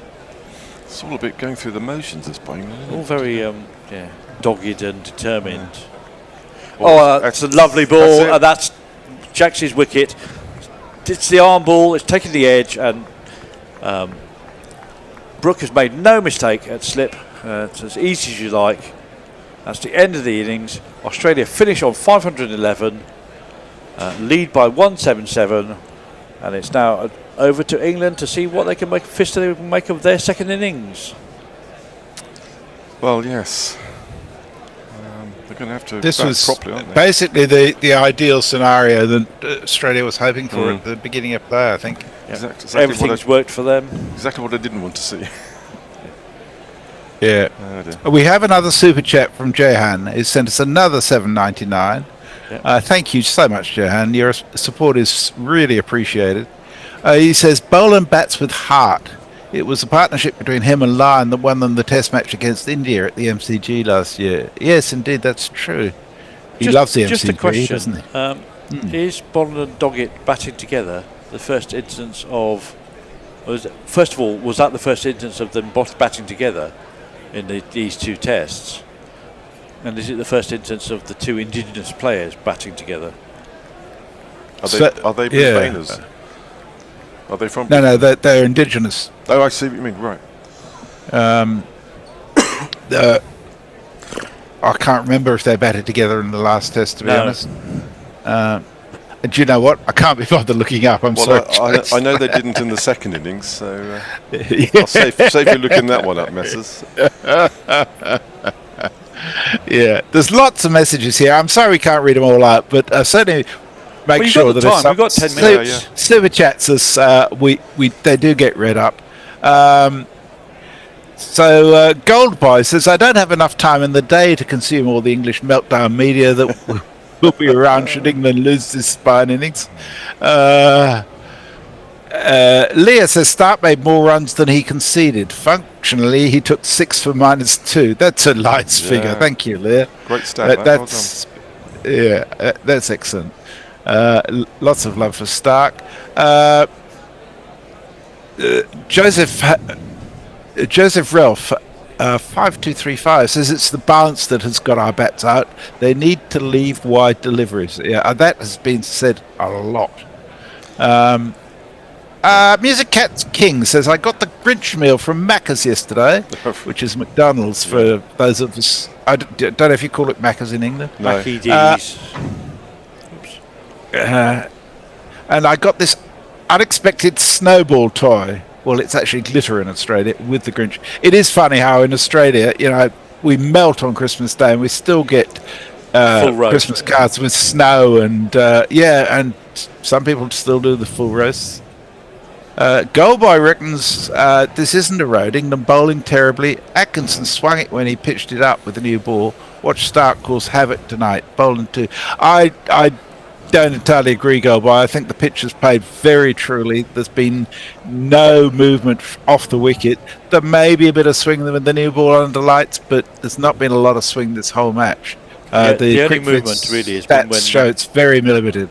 The only movement has really been when they've hit a crack that have just started to appear, and it's deviated substantially. But that's generally too short of a length to just an edge. Martinella 6352 says, I think we should move towards 6-day tests. The Windies could have had a great test victory. We're just looking Aaron forward to a 3-day says, test here. So. Yeah. This is a question that I've heard several people ask. Kieran Roseblade says, I really do wonder when will McCullum and Stokes be held accountable for this dross? They've had ages to prepare properly, but just insist on doing inadequate teenage preparation. Yeah, it's. I mean, I think they did wonderful things when they started in terms of changing attitudes and self-belief, but there's more to it than that. But you've got to have some intelligence that goes with it as well. I mean, they seem to have, empowered players to express themselves without then the consequences of their poor performances. And, and also they're not really empowering them to read the match situation and play accordingly. There's a sort of one-size-fits-all policy which doesn't really work. Well, no, sadly we've seen repeated examples of that, haven't we? So and it's. What's the Lockie 6 makes a good point. He says the Aussie gloating is becoming tedious. Be good winners. Yes, I like that sentiment. Well, but they are good winners. That's the problem. But they do it so often. Yeah, but be magnanimous in victory. I think that's alternatively be better losers and don't lose. Yes. Well, no, be better losers than actually win. That would be good. There's lots of talk about Stark and pace bowlers in general. I've got to say, the best bowler I ever saw is Dennis Lilly. He was just he was an awesome, amazing person to watch. I love and Tomo together. That was a great pairing. That 74-5 series with Thompson. Yeah. Even the footage you see now, you think, especially when they're at the whacker and it's like a trampoline, you think, no one wants to play that, and no one wants to get to the line of that. No helmets. The thing about Lilly, though, was his action was just so perfect. Yeah, I like Jimmy's action, to be honest. I love watching Jimmy bowl, but Lilly will always be the one. I mean, I was lucky enough to spend a lot of matches at the whacker watching him playing Shield cricket as well. I always used to think that McGrath's action was a lovely smooth action as well. Was 74-75 after Lilly's back injury? No, before. Before, okay. Yeah. I mean, he cocked of hiding. I was listening to somebody talk, Mike Hussey, I think, talk about how John Inverarity, when he was coaching in England, said to his team that when Lilly was bowling, it wasn't always mayhem. He said if he was bowling on a feather bed, what he would do is he would bowl consistently at the same spot until he wore that spot down. Now, that takes an awful lot of skill and discipline to do. Yeah. But if you can do that, that's just amazing. I certainly recall my friend who saw Jeff Thompson live said he was the fastest thing he ever saw, and his season with Middlesex in 1980 was scarily quick. That was before he had a little back problem, and then he came back in 82-3, and he was never quite the same again. But in contrast to Lilly, you would never say that Tomo's action was smooth and lovely to watch. Certainly wouldn't. It was a real sort of jerk across the top body, wasn't it? He said it himself. No, I just shuffle up and then wang it down. Yeah. I wonder. I haven't seen any data about his release point, but I suspect, a bit like Bumrah, his release point was probably a bit further forward than most fast bowlers, and therefore they've just got that microsecond less to prepare. And he also got that deserting lift off a length as well, just because of the amount of effort. Anyway, we should be due a change. I'm staying on for ball by ball. Yeah. Hector should be ready to come in. So for you to start the innings, I will step out and Hector can come in here. I'll deal with one more super chat that we've got. STZ024 sends us $2 Aussie, says, "We're not bad, we just like seeing people on Tuesday." What's your name? That's from an Australian point of view. It's someone who wants day 5 for himself rather than for cricket. Thank you, STZ. I appreciate your support. Okay, I shall leave you all to... Thank you, Messrs. As ever, good fun to be with you this morning. Enjoy the rest of the test. And we say good morning to Hector on my left-hand side. Morning, Steve. First time I've met you, so excited. Nice to see you. Nice to see some young blood in here. Yeah. There's lots of young blood in here today. We've got... Indeed, yes. Excluding me, I have to say. So... Zach Crawley is certainly making his way to the middle. Ben Duckett seems to be a little bit more legs. reluctant. He has to catch up. Well, he has, yes. I thought that was Joe Root for a moment walking out. Oh, no. No, he doesn't like opening. Doesn't like 3. So their partnership has generated 2,516 runs as a partnership at an average of 44 and a run rate, and that's got short of 5. So when they go quite well. Problem is they don't often go. Not recently. No. One or other of them has been out pretty much immediately. Yeah, they need to both go at the same time for England to have any chance of getting back into this game. Be ideal for them to at least stay around 15-20 overs till that ball starts to get soft, and then... Well, I suppose the first thing is to get to, is it tea or dinner? I don't know what they take. They've got half get an hour through to get to the first spell by Stark. We'll get through the first over by Stark. That would be a development. Hasn't happened yet. No. Not yet this series. Still wearing their black armbands in fond memory of Robin Smith. One of England's great. Yeah. Hampshire and England great. Yeah, I did see him live, and it was true. The cut was the most savage of shots. It looked it on TV. I never saw it live. 1993 tour game against the touring Aussies, and he hit one cut so hard. I didn't see it until, but I heard it as it hit the boundary board. No, almost instantaneously. So Mitchell Stark will open the batting. There's no surprise. And he has a brilliant, nice, bright pink. Let me jiggle him up. Jingle him up. Mitchell Stark believes the truest hunter is the one who sees this guarantee. Mitchell Stark holds milk on the seas. And he's going to face this guy. Zach Crawley was a cricket player, a damn good cricket player. But he was moved from the middle order to open the batting. Now, first ball is properly defended by Zach Crawley. Nothing extraordinary in first delivery on the button, just outside off stump. No movement.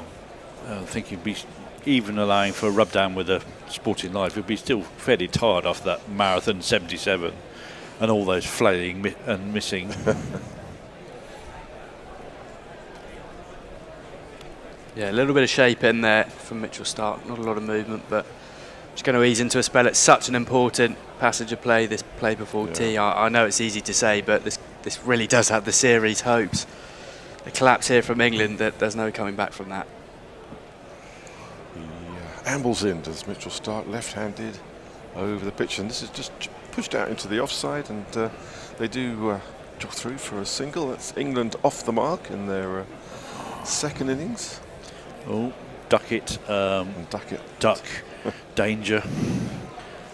So the runs actually exceed the wickets, which has been an unusual feature of England's opening partnership in the series. Yeah, you're absolutely right. If 1-0 is far better than 2-0 going into the rest of the series, let alone the next Test match. So. I also just think, in terms of the fight, if the batting line-up here can show some fight, get 350, 400, then even if we do lose this Test, at least we've put our best foot forward in the second innings and have performed all right. Whereas if we collapse here and an innings defeat here, then momentum-wise, there's no coming back. The Aussies bowlers' tails are really up already, so there doesn't need to be any further up. This ball jacks back a little bit at Ben Duckett, and he sort of squirrels himself around to actually get bat on ball and just push it into the offside. Dot ball. Survived the golden pair from Duckett, job done. I just need to get off the actual, get some runs. 2 drop catches as well in the Australian innings. He hasn't had a good day. He's got a few runs to make back for England. So they're working hard on the ball already, the Aussies. They want to get... They want to take the lacquer off so it will start swinging straight away, I think. That's Travis Head working on the ball, yeah. We couldn't tell because he was actually headless in the shot, but my colleague Jason assures me it was. Anyway, Mitchell Starc in again. This is off the outside edge. He looks to get off the duck and he can't. It's fielded by a deepish gully, backward point probably, and didn't really have full control of that, but he survived. Played on the walk a bit, wasn't it, Hector? Yeah, well, I think he watched it nicely. It was just moving away from him and he tracked it. The hands were a little bit late to the ball, but he was seeing it all right in that delivery, which is good signs for him. Yeah, good full length. It's always going away from the left-handed Duckett. Starc was quite interested in that ball, wasn't he? I think he was surprised Duckett middled it, actually. Anyway, he's on his way in again, past the umpire. This one's right on his pads and it's clipped away very nicely. He is off the pair. That one is not going to quite make it to the boundary. They're just pulled up inside. They should be able to come through for 3, and they do. Interesting. Just a bit too straight there from Starc, and you can kind of see in his field, mid-off is slightly wide. And we know that Ben Duckett's got a really nice on-drive on him, and we've seen it a few times this series in the first Test, that sort of punchy on-drive. So you think that he's going to find that 4th, 5th stump channel and play for an edge. So just a little bit too straight, and Duckett just flicks his wrists and takes a few more runs. Yeah, it was a good long gallop, wasn't it, to the boundary. About a yard inside the sponge it was collected. Crawley ready to face Starc. Starts on his run-up. This is just slightly short of a length again in and out of the body of Crawley. We've survived the whole of the first over. A monumental moment for English batting. Yes, we survived the first over of the second innings. They've moved to 5-0, and actually really not an awful lot to report in terms of difficulty or dangers. So. Yeah. Lilly was brilliant, says Lockie 6, talking about Lilly as we were earlier. Surprisingly short bloke though. I thought he was just about 6 feet. I guess I thought he was about 6. Yeah. Taller than Tomo, wasn't he? Yeah, but Tomo was very stocky. God, yeah. He had shoulders on him like you wouldn't believe. Lilly's in Australia's best ever team for sure, says Stephen Richards. Lilly prepared before an O series. Overs bowled equals conditioning, says Larry Jerry. And he also practiced during the... he'd go off and have a nice rub down and in the middle of a spell, well, at the end of a spell before the next spell. Anyway, it will be Nisa to open from the other end. I shall And, do him. Here's his jingle. Here's the jingle. Michael Neeser's here in town. Michael Neeser's here in town. Hi-ho, diddly-i-o. Michael Neeser's here in town. I haven't heard that jingle before. I like that. Yeah, we haven't had much chance to have it, have we? Anyway, Nisa is in for his first ball. This one really does swing away from the right-handed Crawley. He got a lot of movement there, didn't he, Hector? Yeah, it's interesting. Josh Inglis standing at third slip. He seems a bit more forward than you'd expect him to be. I don't know whether the Australian fielders think that the wicket's potentially softening up a bit and there's less carry. That ball did carry nicely, though, through to Carey. I think they've been a yard further forward than England throughout the whole game, to be fair. In their bowling lengths, yeah. But that ball was swinging before it pitched, so Crawley had plenty of time to see that. And it carried on after it pitched, yeah. This one dies a little bit as it goes past the outside stump. Crawley just raises his bat, doesn't attempt to do anything with it. Yeah, we know there is a crack starting to show. There was a crack that started to show yesterday. I just wonder how many are emerging now. Hopefully, for England's sake, it's just the one. Certainly more will be emerging as the game goes on. That is an immaculate scene presentation by Nisa as we watch his hand bowl that ball, even though it died in the pitch afterwards. The seam was bolt upright. He's in again. This one's a bit more leg side, and Zach Crawley's climbed into that one. And that one, I think, will beat the fielder to the sponge. And we do have our first boundary of the second innings. It's Nisa and she. It's Nisa and she. Nice shot. Slightly uppish, but a bit aerial, but no threat of a fielder, really, in the reason that he's trying to hit just through square leg. There was a mid-wicket. Jake Weatherald at mid-wicket gave chase, but despite the long boundary, timed well enough for Zach Crawley. It wasn't the best ball, actually, was it? So, got the treatment it deserved.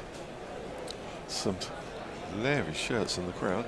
Anyway, Nisa in again. He's left that one, Crawley, and that has just gone over the top of off stump, I think. I think he expected that one to move away, and it didn't. It's held its line.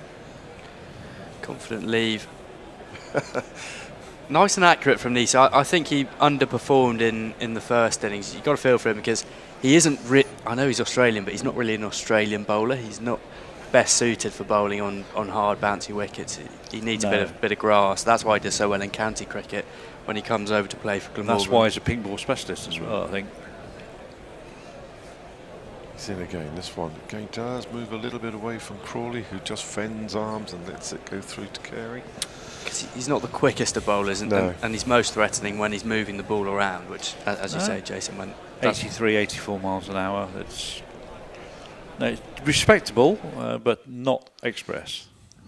It's not the express league that we're getting used to in these across these two bowling attacks. Inglis Slippy is well forward there, isn't he?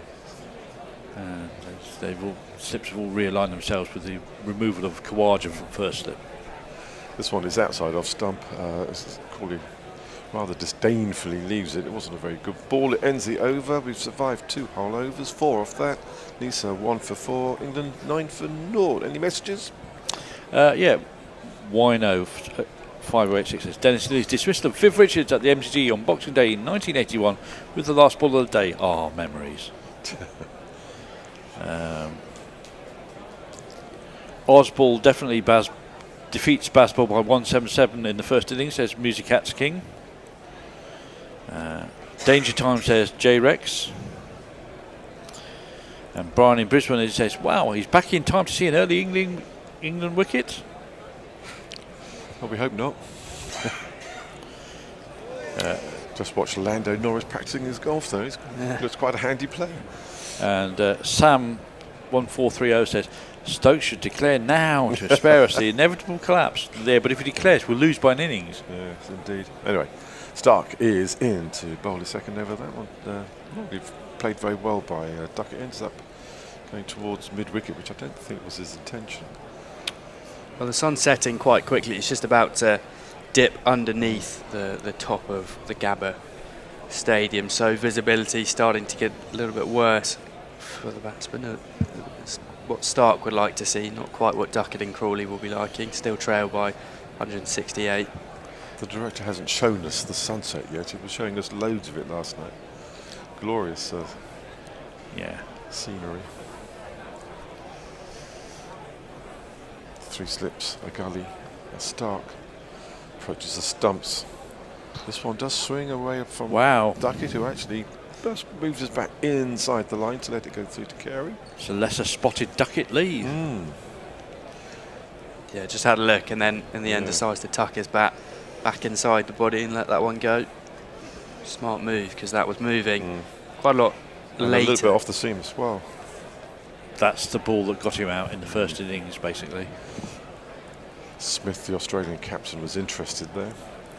But no edge, so not out, a dot ball. Stark's got a big grin on his face as he's watching him replay in the follow-through. He's on his way again. 3rd ball of this over. This one's much more leg side. That has been hit horribly high by Duckett. I don't think he intended that. No one out there, fortunately. It's bounced in acres of space. And they should have got 2 runs for that. Yeah, they've got 3 actually. Ended up getting 3. Just loses his balance, similar to how Travis Head was dismissed in the Australian first innings. Almost just falls over the ball, trying to track it. In the end, chips it up, but there was no one at mid-wicket. Yeah, he got away a bit with it there.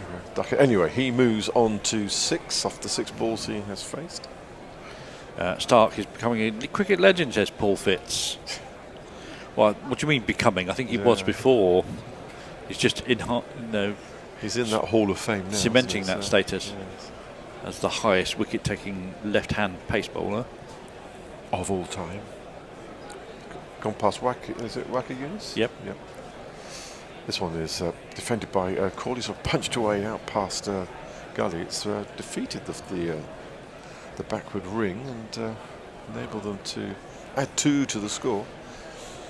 Crawley seemed a bit reluctant to run though. He didn't really know what the hell had happened and where the ball was going. But that was much more opening batsman-like from Crawley. No, he just waited for the ball and just let it run down to 3rd man for easy runs with minimum effort. Because you kind of want to maximise the time you have to see the ball, especially with the sun fading. Visibility is a little worse for wear, so you might as well just play it late under the eyes. And it's always nice to see the whole slip cordon chasing after the ball as well. Yes. Anyway, he's on his way in. This one is right on off stump, and Crawley, without being very mobile with his feet, just prods it defensively into the leg side. Dot ball. Some ladies with some very silly pink hats in the stand. Is it a pink hat day today or something at the Gabba? I think it's Star Wars Day. I think it's the anniversary of the Troopers at the Gabba. Oh right. That's one more to come, isn't there? Right. Yeah, one more of the over. And of course, the Aussie cameraman has picked out the attractive girl. The attractive blonde girl who's playing with her hunky boyfriend's hair. He could almost be South African, that cameraman. This time, Stark again has strayed a little bit onto leg start, and Crawley has said thank you very much, clipped it away square, all the way to the boundary for one of these. 1, 2, 3, 4. We've been joined by Muttley, who says, "Woof, morning primates. Woke up to cracks being shown. Ooh, matron, love and sausages." And Kieran Rose says, "Now's the time for Crawley and Pope to make 100. We still will lose, but then again, they yet again secure their future test places. And we need a spirit of trot and cook," says Tim Wilton. Yes, 517 for 1. Yeah, would do. Barmy Army band playing away. Yoda's there in the crowd as well. Apparently there are less Barmy Army at the ground. Most booked other entertainment for an unexpected day 3. Yes. There's a strong Star Wars theme in the crowd. And Gold Boy says, "Amazing. While Australia batted, I was hearing a chorus of 'This is a road, easy to bat on now. The cracks are opening, ball swinging.'" Well, the ball does swing when it is new. Anyway, it is Nisa to continue. This one is short, cut away by Duckett to man at backward point. No chance of a run. Apparently we've been taken to task by Suter, who says Nisa took 31 wickets and averaged 20 last year in the Shield. So that was rubbish about Nisa not being suited to. Well, there you go. Well, Jason said it, not me. I'd see him take 5 wickets now then. It's an international team. Start patrolling the boundary. The cameraman fixated on him as Nisa runs in. And this is well wide. The umpire must have thought about a wide there, but he has put his arms up. And Carey gallops past Steve Smith at first slip to gather it in. We have a prediction from Beer Batted Gumming Shark. Says Stark has it swinging on a nice line length. Nice to see. And Duckett will be caught at second slip, says Gold Boy. You heard it here first. It's very leisurely action going on here. Nisa is in and is caught it. No, dropped it. Through it. Came straight back to Nisa in his follow through. Not a very good shot by Duckett, but in the end it was just palmed away by Nisa. Yeah, just threw his hands at that. Duckett tried that on drive, but didn't let the ball come to him. He sort of almost walked into it in the end, and yeah, inside edge of the bat, twisted in his. Look, it's completely twisted in his hand. Tough chance, but tough, yeah. Goes down as a drop. He's smiling. He knows that's probably a 2 in 10 chance that the speed is coming back. He got both hands to it though. And, anyway, and a sketch. That's one of Duckett's own drop catches back. I think this one is going to go all the way to the boundary. I don't know if it's called it just buys. Oh, that's hard on Carey. It is, isn't it? But I don't think any keeper's got any chance of getting that. That's horrid. 2 feet outside leg stump and swinging further away. Anyway, we're just watching a repeat of that. I mean, wow. Not more than 2 feet outside leg stump. About a yard wide of leg stump there. He didn't even get the dive in for that. No. Nisa pretending that he's hurt his little finger, and that was on his non-bowling hand. And that was the reason why he threw it down the leg side. It's a good one, Michael. Well done. Anyway, he's back to his mark and hurling in. This one's sort of the same distance, the other side, outside, off stump, and Duckett just lifts his bat, and we're just watching a replay of the 97. I presume that's the speed it's going at. It was going at about 91 as it got to Nisa.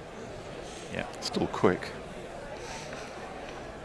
Yeah, if you've got, what is it, 0.3 or 0.4 a second to see the ball as a batsman from delivery, then you've probably got half a second when it's coming back, which is not a lot of time to react. Anyway, last ball of this Nisa over is right on the stumps, right on his legs, and Duckett has clipped this away very nicely. I think that is going to beat the fielder. No, it's not. Well, they'll review that to make sure he wasn't touching the boundary, but he has clipped it back within the boundary, and instead they have run 4. It's much better from Duckett, that. Just waiting for it. Just playing it with the swing, just helping on its way. Did you say they ran 4? They ran 4, yeah.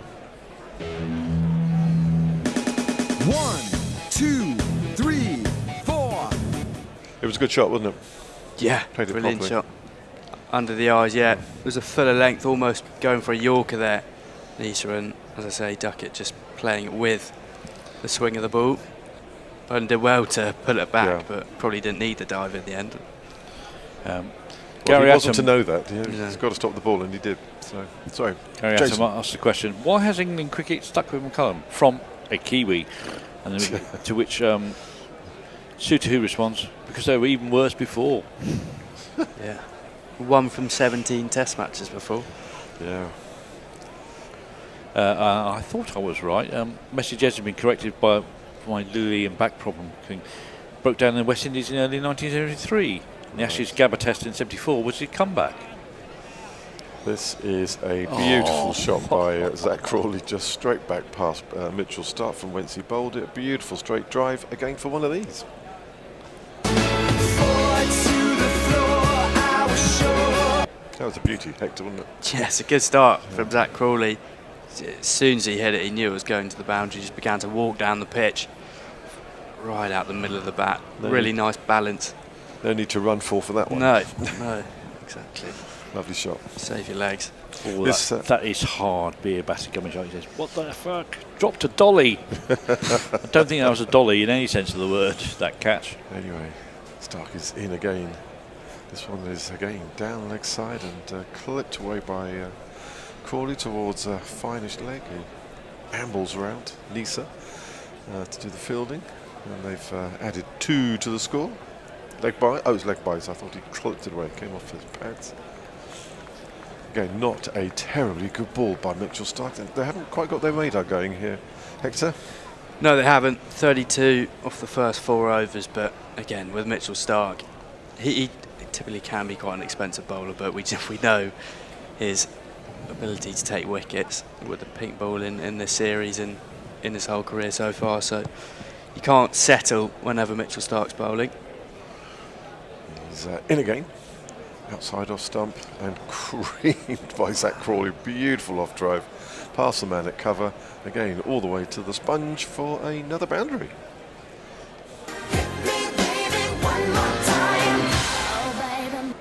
Yeah, Music Cats King asks a plaintive question. Come on, Aussies. Where are the maiden overs? Yes, they're not being allowed to bowl them, basically. Anything with any width at all is being plonked. Unless, of course, this is an Aussie plan to bowl wide, in the knowledge that Crawley and Duckett will wave their bats at it and probably edge it, as they've demonstrated time and time again so far in this series. Anyway, Stark is in again. Oh, there you go. Outside off stump, a waft from Crawley. I don't think that did anything particularly, just a bit more bounce off the pitch, perhaps. Just slightly rising. A little bit, but not a lot. Anyway, over the top edge of the bat, fortunately. Not a lot, yeah. That was a ball to leave all day long. Yeah, that's the get-out ball. Not happy in the corner. Russell Blackwell says something that every England supporter fears: is we're just 1 wicket away from a collapse. Yeah. Oh no, doomed. Anyway, Stark is in again. This one is right on off stump, and Crawley sort of brings his bat across and clips it away to the man behind. Backward point, and they've added 2 to the score. 4 2-leg buys, 4.2 so far in this quite expensive third over from Mitchell Stark. 38 for naught, the England score. Yeah, this has been a very profitable little session just before the dinner break, which is going to happen in after the next over, 3 or 4 minutes. Yeah, so we'll get one more over from, I expect, Nisa. Don't think they'll change bowlers. They haven't got a spinner to bowl a last over before dinner, have they? Smith can turn his arm over. Anyway, gallops in. Again, this one is on off stump, and again it's prodded out into the offside by Crawley. Man from the deep cover boundary comes galloping in and is able to restrict them to a single off the last ball. Jason, any messages, or are we up to no. good? Wino says the Aussies can't get their radar right. They're trying too hard. Frank Rockefeller says England better make 5 bills. I presume you mean 500 if they stand any chance. And the English bats have learned from watching Stark, says Beer Batting Gummy Shark. Yes. And why not? STZ024 says they're just bowling too full at the moment. Yes, well, they are giving the ball the best chance to shape and take the edge. It's done it a little bit of movement, but not dynamic. And certainly comfortable for the batsman to see it all the way and decide whether they're going to play or leave it. Yeah, Wino agrees with this. That's the Crawley out ball to that one that was wide and rising. So it is Nisa to complete this session. And again, Crawley has clipped this away into the deep leg side field, and they're having to gallop a little bit for this third run, but they make it. It wasn't a very good throw, actually. Carey was forced to backtrack and leap high in the air, so quite comfortable, the 3 in the end. Hector, he had to give it the beans, didn't he, rather than... no, He's such a good keeper, Alex Carey. Really enjoy watching him behind the stumps. I'm watching him bat. Actually, he's just a really handy player to have coming in at 7 for Australian, and he could bat anywhere in that middle order and do a decent job, you feel. We just replayed the fielder gathering the ball in there because he was quite close to the sponge, but he didn't touch it. So it remains as 3 off the first ball of Nice's third over, 0 for 11. Here's some strategic time wasting going on. I don't think they need to. No. 1 minute left. Yeah. He's going round the wicket to duck it, and that has beaten the man at mid-off. He's managed to get half a hand to it, so it's not going to reach the boundary. That Travis Head galloping after it, and gets the ball in, ends up throwing it between both sets of stumps. So again, not a great bit of throwing there. Duckett's just got to be careful. He's had a couple very upper shots, hasn't he? Moments in this innings where he's just gone searching for the ball, and his hands are there before. And one actually went back to Nice's hands, and he couldn't hold on to it. So he's living a little bit of a lucky life at the moment. But he needs it. He hasn't had too much luck so far in the series, so you might as well run with it when you get it. He's moved on to 13. Crawley is on 26 from the 19 he's faced as he faces this ball from Nisa. Prods it out into the offside, man in cover there, so no chance for a run. Dot ball. A rare dot ball actually in this in this inning so far. Quick start, 45 or 5.5 overs. So really just what England would actually, so long as it's 0 for 45 in 3 balls time, it would be just what England would have ordered. Certainly what we gorillas were asking for.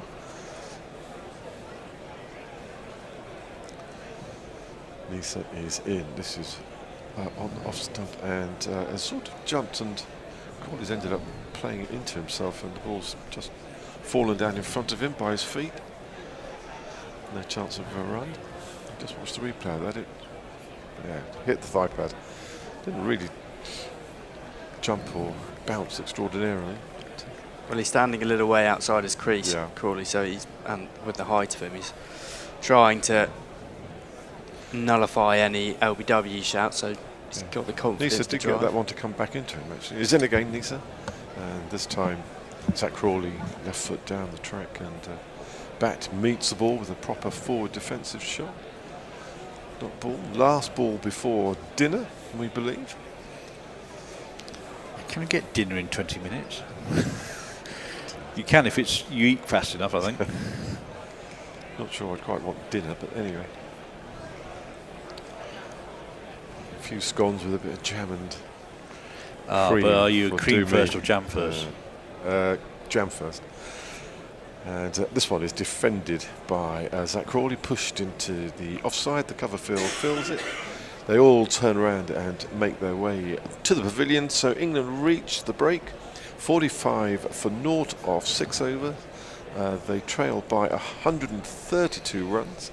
And all in all, actually, really quite a positive little half hour of the session. Very nice mini session, that.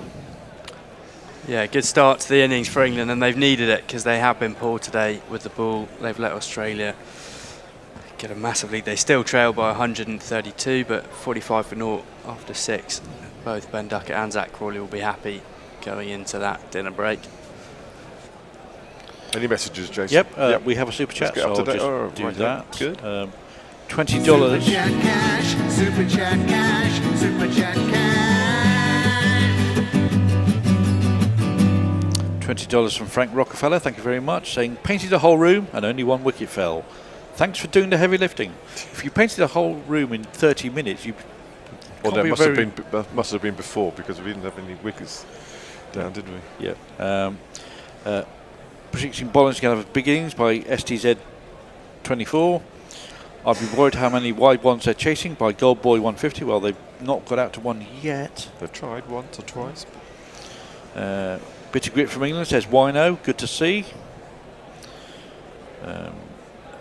Hazelwood and Cummins would be good on this pitch, says STZ 24. Yes, fortunately, they're not playing. Are we up to date? They made it to the average partnership time for a wicket, says STZ. And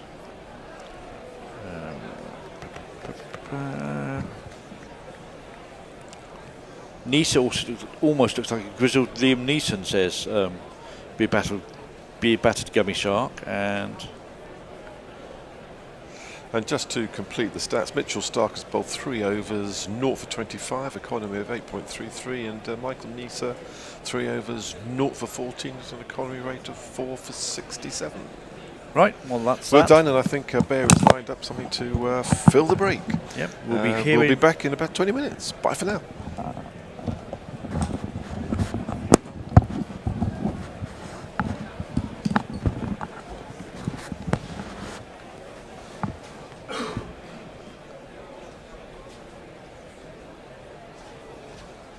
Hello everyone, this is Jack from the Cricket Podcast. Did you know that 18% of men over the age of 20 struggle with sexual performance? Well, if you are one of them, then you should know that MedExpress can provide support in minutes through a free online consultation. Dealing with sensitive health issues can be challenging, but getting the help you need shouldn't be. MedExpress is here to provide that help. As one of the UK's leading online healthcare providers, with over 1.5 million customers, they make it easy to get support. Simply complete a free, quick, online consultation and their UK-based clinical team can provide guidance and suggest options for your concerns. Everything is handled discreetly and sent straight to your door, and you don't even need to visit your GP. Visit medexpress.co.uk to check eligibility or complete an online consultation. Did you know that nearly 1 in 5 men in the UK experience changes in sexual performance as they get older? MedExpress makes getting professional support simple, private, and entirely online. Whether you're experiencing performance concerns or just want to feel more confident again, help is available from home. MedExpress has been one of the UK's leading online pharmacies since 2013, trusted by more than 1.5 million customers. There's no need to visit your GP or have uncomfortable conversations. Complete a short online consultation and their UK-based clinical team will recommend the most suitable treatment options for you. Your medication is sent straight to your door in discreet packaging with continued support whenever you need it.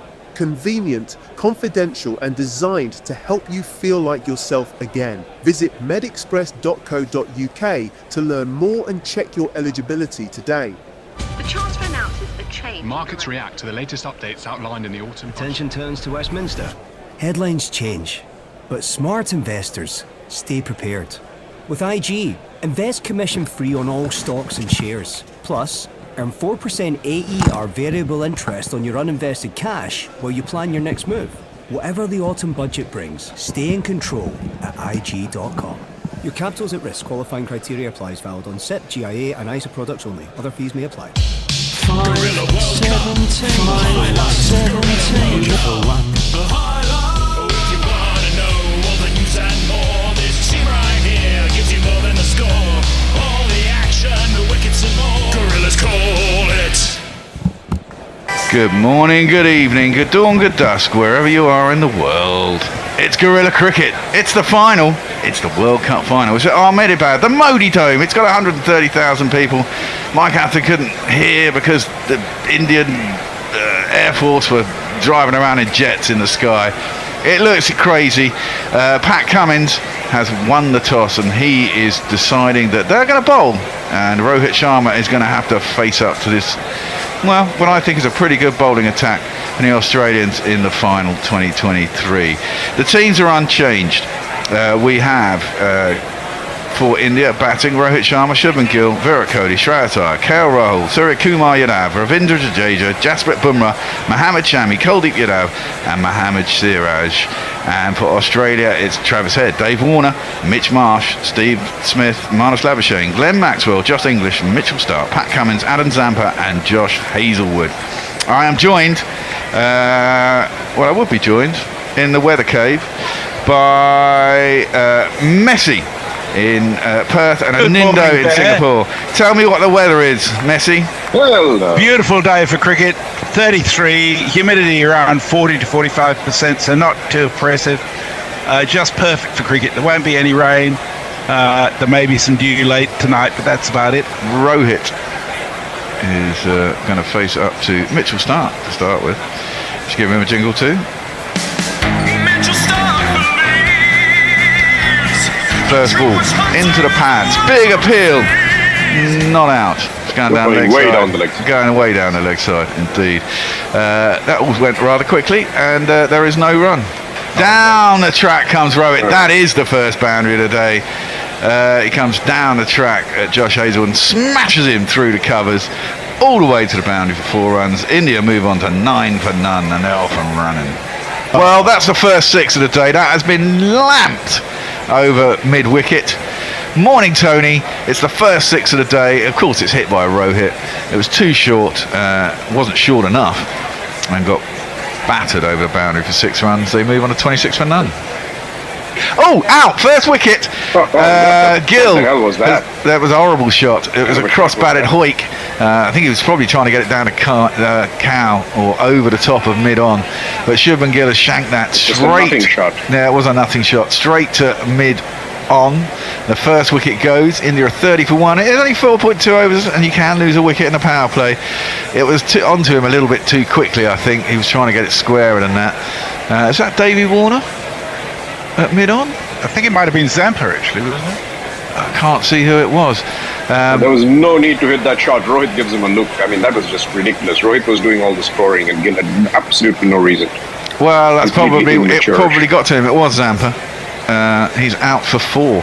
Stark is in. That's too wide, and Rohit has got all of that. Whoa. I don't think he hit it as nice as he wanted to, but he certainly got enough of it.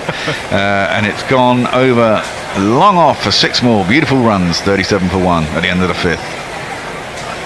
Mitch Stark comes in to bowl to Virat Kohli, who drives that nicely and does beat mid-off, who's pretty wide, but he can't. He sprawls to try and stop that, but he can't, and it's 4 more. 1, 2, buckle my shoe.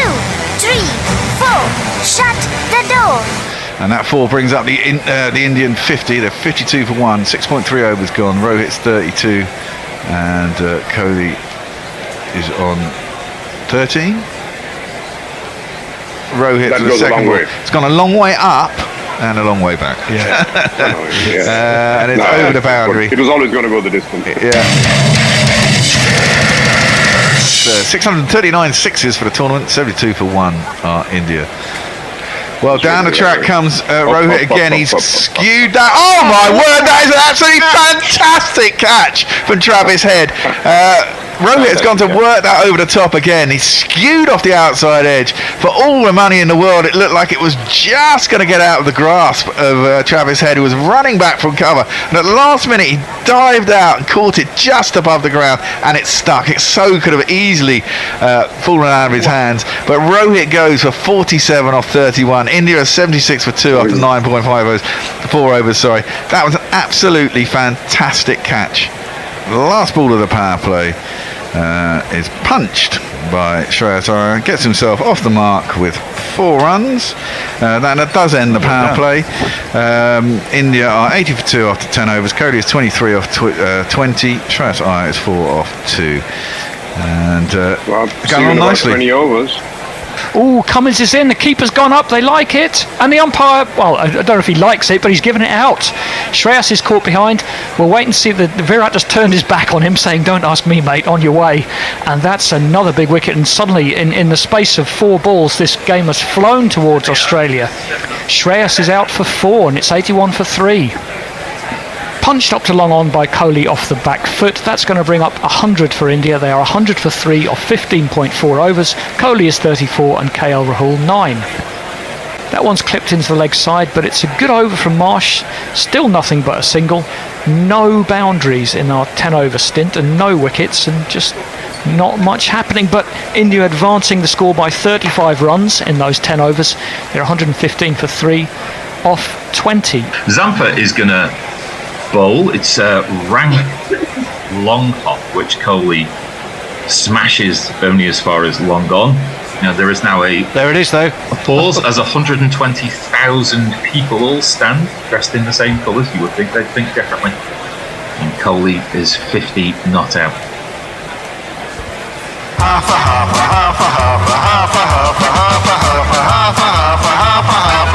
a century. Ninth time he's reached 50 in this ODI tournament. Incredible. Absolutely in 11, incredible. 11 games. Incredible consistency. That A might be it. premeditated lap over the corner. Oh, Lord. Tony hit the blue button. Good Because Lord. for the Does it first still time work? in what seems like eons, that ball's gone so far down fine leg that that's 4 runs. So many choices. I'm going to play this one.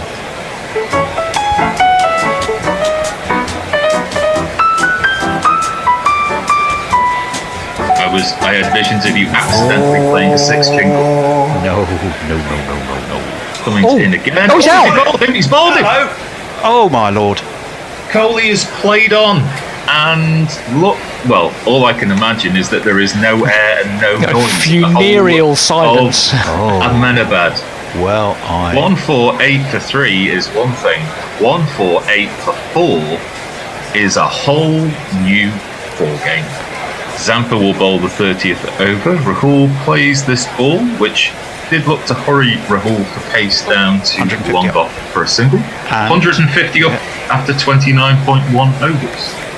He's up onto his toes. He drops the bat. It's out towards short point, but he will scamper through. And his 50 has come off 86 balls of well batted KL Rahul, and his team have needed a bit of solidity, and he has duly delivered it. Hazelwood. Oh, that's beaten the outside edge. That has taken the edge, and that has gone. That is out. And Jadeja, well, he got away with that one, and we were all laughing. He's not got away with that. That was a legitimate edge. Through it went to Inglis. He had absolutely no doubt this time. The 5th wicket's gone down. It's 178 for 5. Jadeja has gone for 9 off 22. 188 for 5. Last ball of this Zampa over. It's been another good tight one. Oh, that's beaten the man though at backward point. Hold your breath. Hang on a moment. It's a boundary. I think we might just have tipped over the hour, but nonetheless, it's another one. Well, I say another one. It's a rare one of these. And if you kids can't listen, then you bound to see the way you get shot for crossing a boundary. Zampa in again and pushed onto the leg side towards the boundary rider for a single, and blue button, Tony. That is 200 for India for 5. Yep, after 40.5 overs. So Stark on his way in. Prodded at and taken behind. That is out. Rao gone for 66. Yep. Oh, that seems to be definitely an important wicket. Shelley straight into her work. Well done, you. Oh, God. Well done, Shelley. That's great work. It really is. Wasn't The amount expecting of you. times. You know, you had a lovely warm up over, and then poof, 9 balls in. Yeah. Well done. 203 for 6. Yep. What did he go for, Shelley? 62? I thought 66. I thought I saw 66. before they changed. Yeah, caught behind off the bowling of Stark by Inglis. Stark coming in. Shami is facing. And a big heave-ho and got an edge and gone. 211 for 7. Shami is the wicket. He is indeed. Another one has bitten the dust, which would sound like the perfect cue for a wicket jingle, so let's use it. Another one bites the dust. I think that is going to be out, Fred. Another one bites the dust. Zampa in to Bumrah. Oh, surely. Big shout. Surely. Big shout is Stephen will take your money. Well done, Shelley. She's done it There again. Unbelievable stuff. Is that Bumrah? It is. Bumrah's gone. Yes, 1 off 3, 214 for 8. Goodness me. Well. And again, And that's out. definitely out. There was a slow ball bouncer, attempted hoik over the keeper. This time gets the glove and out.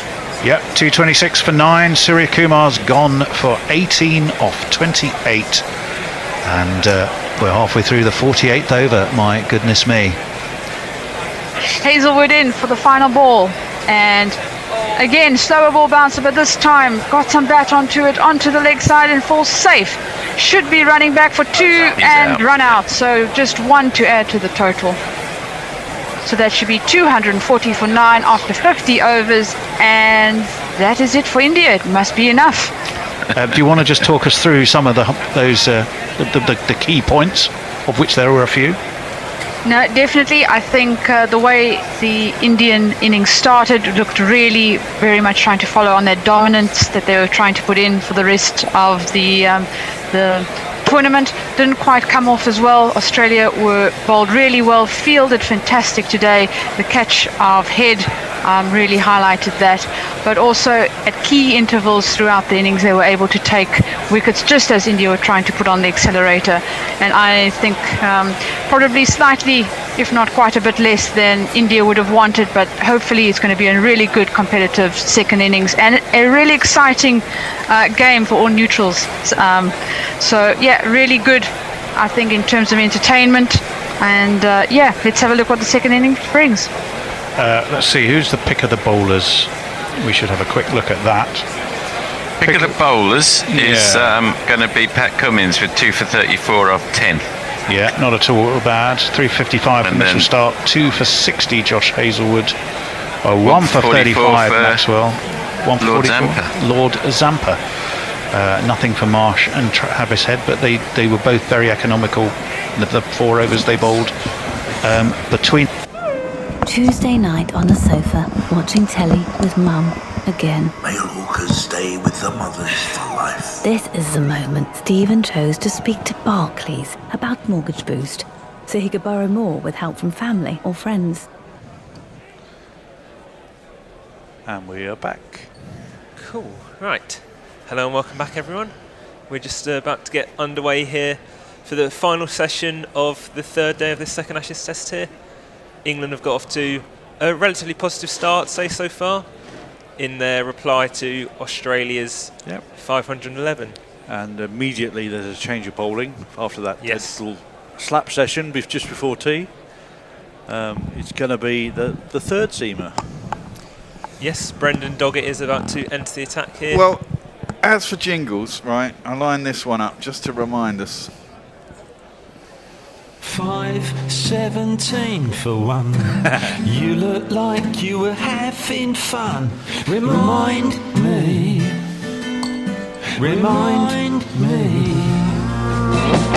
Glint in the eye, flash of the bat.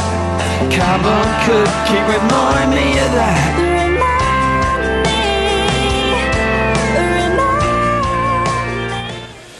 That was the last time at the Gabba that we won. No, we didn't even win, did we? We got a draw, but 5:17 for 1. That's pretty much what England need. Yes. Which would be really fucking handy. But yes, we shall see. It's a good start by England, wasn't it? Yes, especially after kind of conceding that deficit of 177 to already have got it down by 45, now only 132. Well, not only, now 132. Yep. And England obviously be hoping that these two can kind of push on and get them to, I suppose, ideally probably within 50, you'd think, would be an ideal. Nice. Yeah. And Doggett's in and just defended by Duckett to start. No run there for the English pair, but yeah, a positive start for England. Indeed. Let's have the bowlers jingle. They has arrived. He worried it never would. He's working on a scheme to get all of them out. And the England batsmen are Ben Duckett. He is not very tall. Ben Duckett. But sometimes he hits the ball hard. Go. Doggett just beats the defence of Ben Duckett there. Safely through to Alex Carey though this time with not too much trouble. And the other batsman is Zach Croy was a cricket player, a damn good cricket player. But he was moved from the middle order to open the batting. Now, trapped in the English professional cricket circuit, Zach Croy must fight to survive. Doggett comes in again to Duckett and he's dabbed it out towards third man. They won't push for 2, so just a single there, and that rotates and gets Zach Croy back on strike, and 46 for none. Wonder how long it'll be before Carey's up at the stumps. Yes. It was only Nisa he came up to the stumps, or was it Doggett he came up? It was Nisa, wasn't it? Just Nisa so far. I thought he might do it for Doggett. No, for Boland. Boland, Yeah. Yeah, I think he did in England, didn't he? He did. I think to try and stop. I think he tried to stop the root reverse scoop actually by coming up to the stumps as well in England. So yeah, it is an option definitely.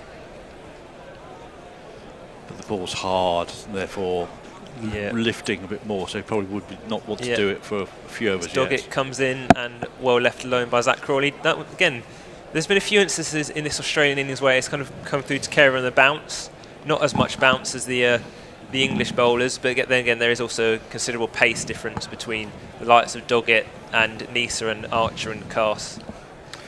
Yeah, although Carse was a worry, it has to be said. Just bowling too short in general. Yes, hopefully the English bowlers will have learnt from that opening. We also hope that you can't have two really terrible innings in a row as a bowler. Yes, that is true, yeah.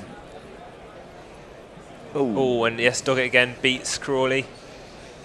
But no edge there, so again, gets away with it. But it's been a decent start actually from Doggett here. He's kind of gone past the bat on a few occasions. Just kind of nipped away from Crawley there slightly.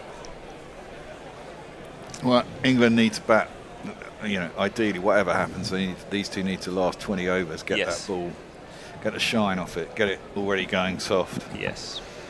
It should be fully dark now, so there's no twilight nonsense to deal with at the moment. Yeah. Doggett gets in, ready to come in again, running in, and strikes Zach Crawley on the pad. Probably a tad high, yes, maybe even leg side. So Adrian Holt sort of doesn't give it out. Steve Smith kind of seems to be indicating that he agrees too high as well. Well, yeah, when England were bowling, they kept bowling and they beat the bat several times and it went still managed to go over the top of the stumps with an old ball. So it's very difficult to get an LBW unless you're very full. Yeah, I think that's kind of what a lot of the pundits kind of thought has been an issue as well, because obviously when you have to get it that full, it becomes a bit floaty, and you're kind of just putting up then it's easily drivable. But I guess even as well, if this pair can kind of stick around for 20 overs or something like that, you just got the replay here that shows that was bouncing over, then it kind of gives people like Harry Brook, he's probably always come in a bit too early. Yeah. And even things like, you often hear people say they think Jamie Smith can be a kind of really impactful player if he comes in maybe like 60 overs or maybe a touch exactly. England, 390 for 5 and Jamie Smith comes in. Exactly, and you kind of think there's a quick 60, 70, 80, maybe even more. But exactly that, he comes in at 120 for 5. It's a bit tricky. And so here we go. Another bowling change here. Here comes the purported danger man for the second innings. Scott Boland. Yeah, let's see. He's certainly not been as effective as he was when we first ever saw him. Yes. Here comes Scotty Boland. Boland, Boland, Boland, Boland. And he's just heading in now. Duckett's on a strike for Boland's first delivery. Tucks it into the leg side and they set off for what looks to be an easy single. Yeah, I think obviously what we're probably alluding to is that Boland did have a better second innings in the first test. He did struggle in the first and then picks up 4 wickets in the second. But yeah, he does seem to kind of not have been, I don't know if maybe England were kind of surprised initially. They're not seen much of him because I guess he didn't have that much experience. Obviously, he'd had a long kind of career in the Australian state system, but he never played in England in county cricket, had exactly. he? No, and the other, exactly. I mean, he got past you when he was here, but he was an MCG specialist, wasn't he? He played to Victoria. First time we saw him, he got 6 for 9 or 6 for 7, I think. Yeah. Yes, I remember that. I was commentating it. I was Bear was effing and blinding everywhere. Boland comes in again this time to Zach Crawley. Down the leg side, no glove or bat on that, safely through to Carey. No win, no fee, says one of our followers. Basing that on the amount of penalties we're going to get from the World Test. Yes. Yeah. England do struggle with that, yeah. Well, I just think it's fucking outrageous that if you bat or bowl for less than 80 overs, there's still no fine. You can thank Khawaja for that. Yeah. Because it used to be 60. Boland comes in again and knocks into the leg side from Crawley. Again, another single. England just ticking along since the dinner break. Only added just the 3 runs, but whilst these pair are still there, they know that they don't. Well, hopefully they'll know they don't need to kind of try and rush because the runs will come with this pair here. So Indeed. Yeah, but the fact is, there, Jason, it shouldn't fucking matter. It should be. There shouldn't be a limit, should it? No, I mean, the limit should be 0 hours. Exactly, the limit should be 0 hours. Or if you're going to have exceptions, the obvious exception should be if there's a result, no one loses any points. Now you can have all your monetary fines for players and the rest of it that goes along with it, if you want to. Boland heads in again to duck it. Oh, he's bowled him. Maybe did that keep a tad low? I think it did. Yeah, I think maybe he could have got on the front foot as well. Unfortunately, that is the first wicket loss there. Boland has bowled Ben Duckett for 15. Well, it definitely seemed to go under his back. Yes, so, and just as we kind of been talking about it, first wicket in this innings for Australia and Scott Boland. Just looking at the replay again. Yes, definitely, it does keep low. And under edge onto the stumps. Slightly unfortunate there for Ben Duckett, and just the start Australia would have wanted and the start that England would be hoping to avoid. Well, we have to give one of these. The crowd says you're out. Right, Ollie Pope, do something. Yes. Yep. So, not been Ben Duckett's test this one. Obviously, first ball duck in the first, couple of drop catches, and they're slightly unfortunate with one that's just kept low and skidded on. Well, he had an amazing year, didn't he? And he did seem to come off it towards the end of the India series. He's got to look at Joe Root, who had a pretty poor first test, and he got 100 loads in the second test. We could do with Root now having a series like Smith had in 2019 and going on and scoring 4 500s, or like Cookie, Michael Vaughan in 2003. Yeah, Cookie in 2010. Anyway, let's give the new batsman a jingle. We got a poke, take a good hard look, it's Ollie Pope. It's Ollie Pope, it's Ollie Pope, take a hard look at Ollie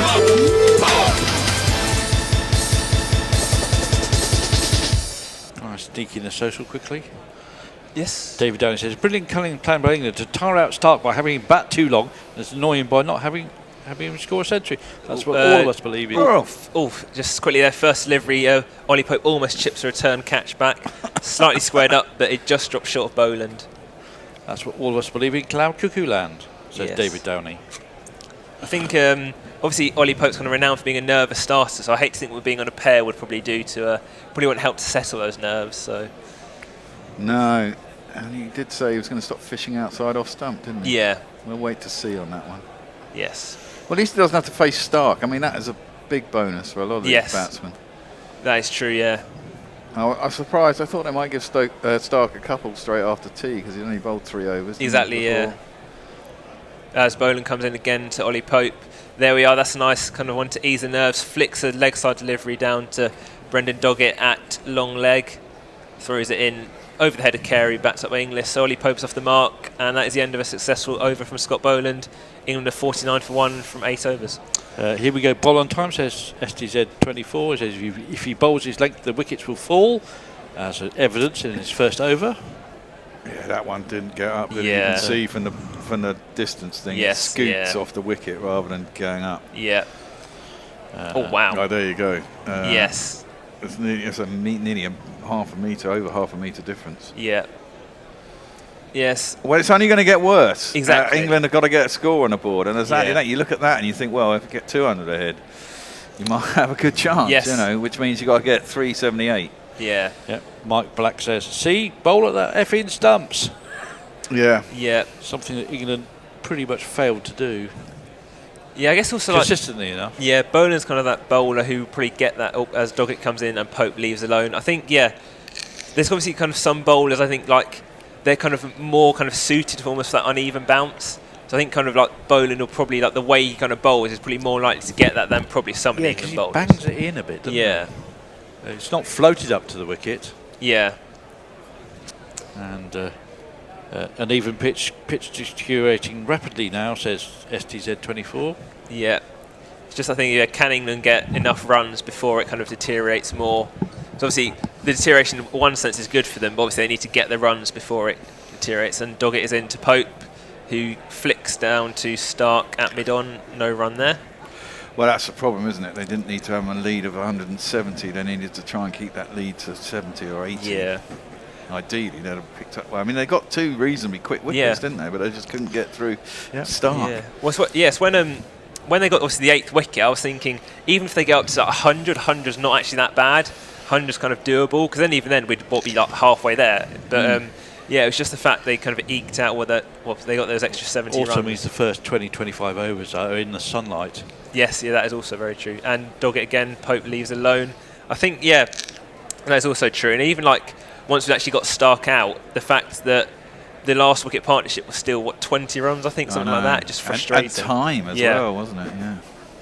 And I think almost for England it would be more frustrating that they didn't get many chances, because Australia weren't really going for it. They were kind of just happy to wait and kind of tick along. Well, they were so far ahead there's no need to them. And exactly that, they were waiting to, if they were going to declare, they were going to declare just about at dusk, weren't they? Yeah. And not only that, I mean, you've got to be honest, they beat the bat so many fucking times. Yes, that's true. You know, your luck's got to, you got to believe your luck's going to change at some point. Is into Pope, who defends. Actually, an interesting stat that's just come up there that Ollie Pope's never scored 50 in an Ashes test on the bottom of the screen. So it'd be a good time to change that. I suppose it would be. He had that good. He kind of stood up in India that one time when he got that 196. So he got dropped about 6 million times. That is also true, but yeah. Well, that was all on sort of scoops and reverse sweeps off the spinners. Exactly, yeah. Very different kind of conditions as well. But England would take a score from him now. I mean, his test average is only, what? Away tests is 30. Yeah, I think 35 now, I think. Yeah, I mean, it's not great. Yeah. It's kind of like quite middling, kind of quite mediocre. And then, and again, he's squared up there by Doggett, but gets away with it, kind of squicing out into the offside. I think, obviously, he's got the 900s, but I think there's a double 100 against Ireland and 170 against Zimbabwe, so there's kind of some mitigating factors in that as well. Yeah, it's 900 against 9 different test playing nations, I think. Yes, certainly. Yeah, I think certainly. Yeah, he was up when he had 7. He was there, so to shoot. I can believe that's that. He started off quite well, didn't he? Yeah. And then he got dropped, and then he came back. When his position changed, obviously, didn't it? Because I remember at the start in South Africa, he looked quite good at kind of 6 and 7. He kind of batted quite well with the tail actually, as a Doggett. Well, that's where he bats for Surrey, isn't it? Yes, and this time Pope looks to drive down the ground. Doggett gets a hand and stops the single. Started at 5 for Surrey and then has been moved up to 4 and then latterly to 3 because of England. Exactly, yeah. Requesting that he bats at 3. Yeah. Well, if he wants to take that position, I guess, it's quite handy to do it. Yeah. Surrey have got 3 openers, 1, 2 and 3 anyway. Yeah. They've got 2 former England openers in Burns and Sibley, and they've also got Dan Lawrence Dan Lawrence isn't really an opener. No, he's not. No. He's certainly not. But he has batted at 3 an awful lot. Well, you got that 90-odd for England at 3 and in Ryan West Patel, Indies, I think. Yes. is the other one who's opened a lot, who would bat at 3. Yes. Getting ready for another Boland over here. Well, Surrey are extraordinarily strong when it comes to the Yes. county championship, aren't they? Yeah. Narrowly didn't get their 3 in a row this year, did they? Yes. Nope. They 4 in a row. Notts? Yeah, I think 4 in a row. Yeah. Or was it Notts who crept up on the Notts, round? they lost the head-to-head one by 20-odd runs, chasing down 300 when Josh Tongue got a fifer on the last day to win the Boland match for heads in to Zach Crawley. And they've gone up for a caught behind Australia. The ball looked to maybe clip the pad. I think maybe whether there was just a bit of inside as well. Don't look particularly confident. And I'm not sure they're going to go up for that review. I love it when that happens. Yeah. So everyone goes up, yay! Oh no, we're not going to review exactly, it. yeah. We know it didn't actually hit anything. Because it makes you think as well, because obviously maybe in days gone by, obviously you can convince the umpire and steal the decision, but surely Crawley would just review it. So there's no real point in actually gain. Yes, hit go too high. Yeah. Unless maybe psychologically, I think, but yeah. Yeah, Labuschagne immediately is kind of saying no, and then kind of Carey's realised as well. But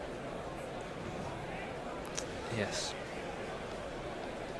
Yeah, I mean, you look at days gone by, some of the wickets that were given. Some of the wickets were not given for spinners. Boland runs in again. And a bit of hesitation there between Crawley and Pope, but they get through for the single safely enough. And that brings up the England 50. 50 for 1 from 9.2 over, so run rate is going along nicely. They would just obviously want to avoid losing too many wickets at this stage. Derry Douglas says Pope is the next Mark Ramprakash, but I think it's a pretty good shout at the moment. Well, he's not getting dropped as much as Ramprakash. But that's a different culture in the 90s and Oh, early God, wasn't it noughties. just? You'd get about 3 tests, have a bad score, and he'd be dumped again, wouldn't Yeah. he? He can't have done anything for his confidence. How you got 100? He got 100 hundreds, didn't he? Yes, yeah, he did, yeah. He did. Boland heads in again to Pope this time. And again, that looks to have kept slightly low. I think it struck him outside the line, I'd probably say. They've gone up for LBW. Look slightly more interested in the review. They're having a quick discussion, but Steve Smith doesn't look at this stage like he's going to take it. But certainly some signs of the ball keeping low from Boland here, and he's definitely not getting the bounce we've seen earlier in the test. No. Yeah, I'm wondering whether the 5-seamer attack now will just bowl halfway down the wicket and wait for the one that doesn't get up. Yes, it's outside the line. And if there's an inside edge, it certainly didn't carry, did it? Yeah. I mean, that's what you've got to do. You've got to get outside the line. Because if it is going to keep low and you can get it on the pad, then you're not going to be out. I think that's something that obviously Joe Root's good at many things, but I think that's one of his particular strengths. Often he kind of can get hit outside, but obviously so often he gets hit outside the line because he does get a good stride in, and he plays kind of quite well using that front pad. Also, the ball's going to do a lot more off the cracks when it's hard as well. Boland comes in again and well left alone there by Pope. Thought he might have a flash at a cut there. Australia have half gone up. Well, Labuschagne and Smith have half gone up for caught behind, which I'm not necessarily sure means that much, especially with Labuschagne, and they're not going to review it. But he'll go up for an inning. Exactly, yeah. But that was, especially I guess that's where obviously that was dug in short, so that was kind of gone through and carried through quite nicely. But yeah, definitely variable bounce.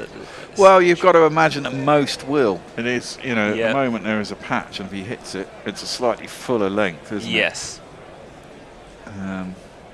I guess it was probably one where as Boland comes in again to Pope, and Pope inside edges a drive down to Stark at mid-on.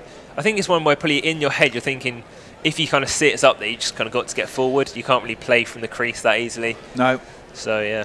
You've got to get your eye in, and you've also just got to wear the timeout. Exactly that. Make the bowlers tireder and get the ball older. Yes. That's got to be the main aim at the top here. I mean, they got off to an absolute flyer. I mean, they're still going on 5 and overs, and they're able to cut the 2 or 3 quiet overs now. Yeah, I think you just want to try and get them to have to bring on a spinner, whether it's Head, whether it's Labuschagne. And then, I think you wouldn't blame them if they want to take them on. Boland is in for the final delivery of this over. Well left alone by Pope. There does seem to be a bit more leaving from England in this innings so far. Actually, I thought Crawley left quite well early from Stark, because it wasn't. Although he went along quite quickly, it wasn't like his normal kind of flashing. He did leave quite well, and he waited for the right ball to hit. Yeah, he did. He left the ones that were slightly shorter. He did go at one. I think he went at one. Yeah, and it was after he did 2 fours. He went to the third one, didn't he? But it was shorter of a length, and it really wasn't there. That's kind of why I think I do quite like Crawley, because I think he's a player I kind of like watching. As in, I think that kind of idea of, if it's a bad one, I'm going to hit it, whether it's the first over or not. I do kind of like. I think it is that kind of selection of very when. hit or miss, isn't exactly. it? I mean, he either gets very low scores or he can get. I mean, that's a shame we didn't win that test. He's the new Johnny Bairstow. Yeah, but well, kind of. Yeah, I mean, we got quite a few of them, though, haven't we? Well, here we go. Mitchell Stark is going to come back. Well, before he does, Little Lou says, all this hype for the Ashes, such a waste of headspace. England don't have the skills to compete. I'm not sure I necessarily agree with that. Yes, I know. No, I don't think there's too much between these sides. I think it's mindset rather than skill. And Beer Gobby Shark says something that I'll replay after this ball. Stark is into Crawley. Well left alone again. There we go. Now, the thing with Stark, of course, you've got to remember, if he hits the crack outside the leg stump, he can't be out LBW. You've got to get behind it. If he hits the stump outside off stump, unless he's bowling around the wicket, you ain't got to worry about it either. So just have those. Obviously, the cracks aren't as bad as that. But just got memories of that James Vince delivery, the one where he's come in round the wicket and he hit the crack outside leg stump and hit off stump. Obviously, it's not anywhere near that stage, but yes, but yeah. England will hopefully be able to see off this spell, and just avoid flashing at a few of the wider ones as Stark is kind of galloping in again here then to Crawley, who defends well, kind of just outside the top of off stump. Yes, apparently, according to Beer Batty Gummy Shark, apparently Boland was heard by camera and audio say to Duckett, can't bat, can't bowl, can't field. Ben Duckett, 0, 15 and 0 for 0, no catches, no run out. Does Boland have a point after his 20 not out? Well, it's definitely not been a Duckett's test match, but I think what we're kind of saying, it looks like from the start, because obviously he didn't have that bad a first test, Crawley had an awful first one. Yeah. And like Brooke got 50 in the first test. Root didn't do anything so far. So unfortunately, like, the players have had their kind of good performances. I know it's only 2 tests in different tests, as Stark is in again and well defended by Crawley. Not a single there because Inglis is in close. Yeah, England have got to wear out this little period, isn't it? They come out, they've got a wicket straight after tea. Their tails will be out, the ball's still reasonably new. Yes. They got off to a flyer, but you can always rein it back and go again, you know. Yes. It's a bit of scrambled seam. Yes. Yeah. He likes a bit of scrambled seam apparently now, does Yeah, Stark? I think he's worked on it, don't they? Yeah, he calls Yeah. it 3/4, I think he calls it. Is that what he says? 3/4 seam or... Yeah. Runs in again. 4th delivery of the over coming up to Crawley, who looks to drive, inside edges it down towards long leg. Looking at probably just a single... Oh no, they managed to scrape up for 2. Good running. Slightly fortuitous, but Australia did have quite a few of those earlier, so... You know. Yeah. Exactly, didn't they just? Yeah. I think if I was kind of in English shoes here, I think you probably need to have like kind of smaller milestones I think you're looking at. So this pair, like, can we get it down to 100 deficit? Yep. And then kind of just do Count kind off of in tens, they incrementally. used to Yes, say, yeah. Some of the people. Yes, yeah. Or even, yeah, I think, yeah, that's true. Obviously, yeah, can even go down in tens. Just kind of think, rather than thinking, oh wow, we're 125 behind, which is obviously a long way. Yeah. Yeah. You know, get it, yeah, exactly that. Get it below 100 would be the next target. Wouldn't Stark in again. Defended again by Crawley. Nicely in behind that one.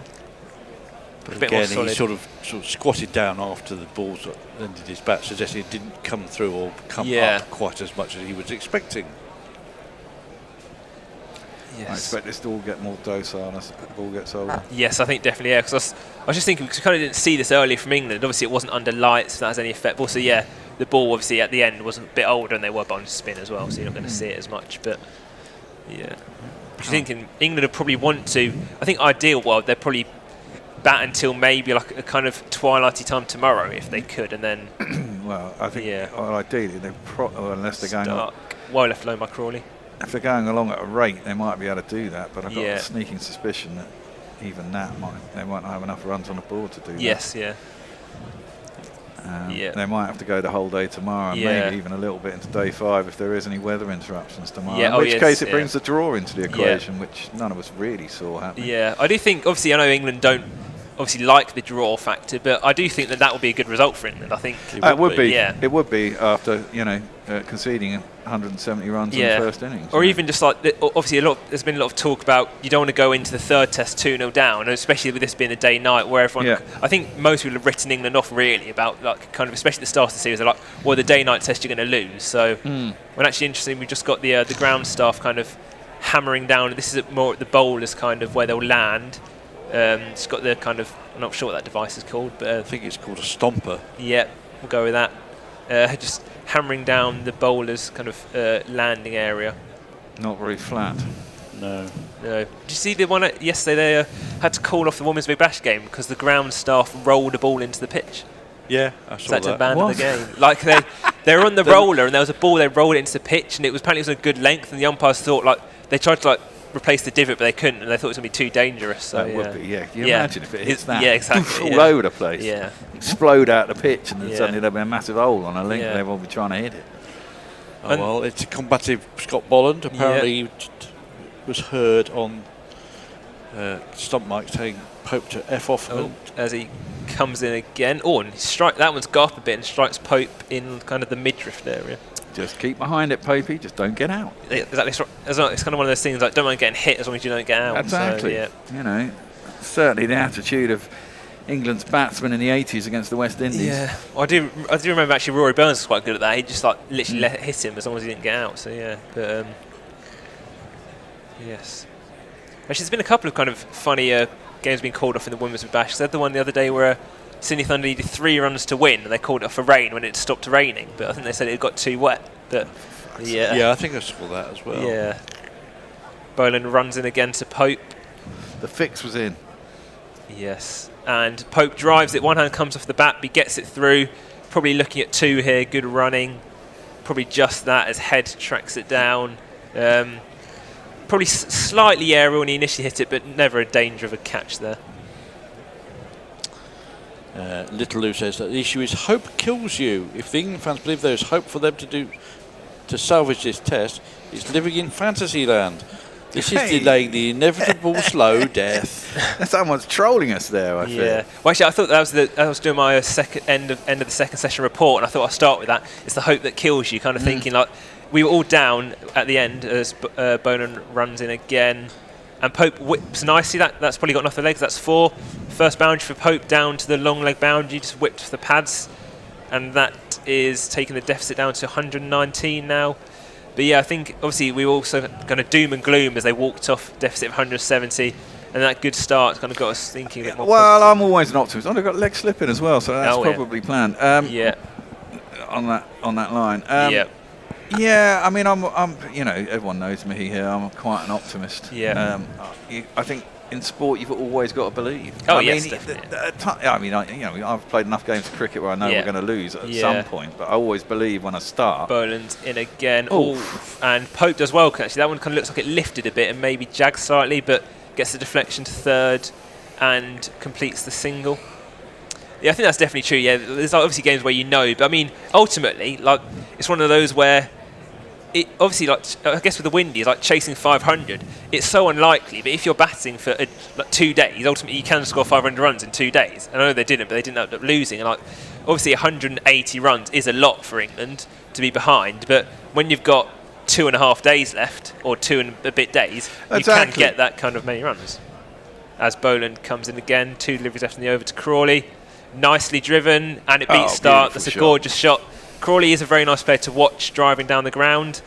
Another boundary, so 2 in the over for this from Boland. That's a lovely delivery. Lovely shot.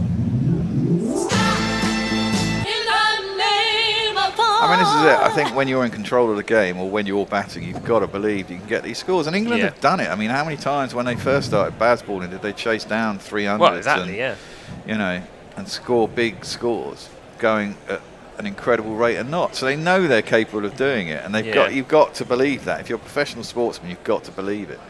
I mean, there were times on the route where you just knew, this is all going to go horribly wrong. Boland is in again.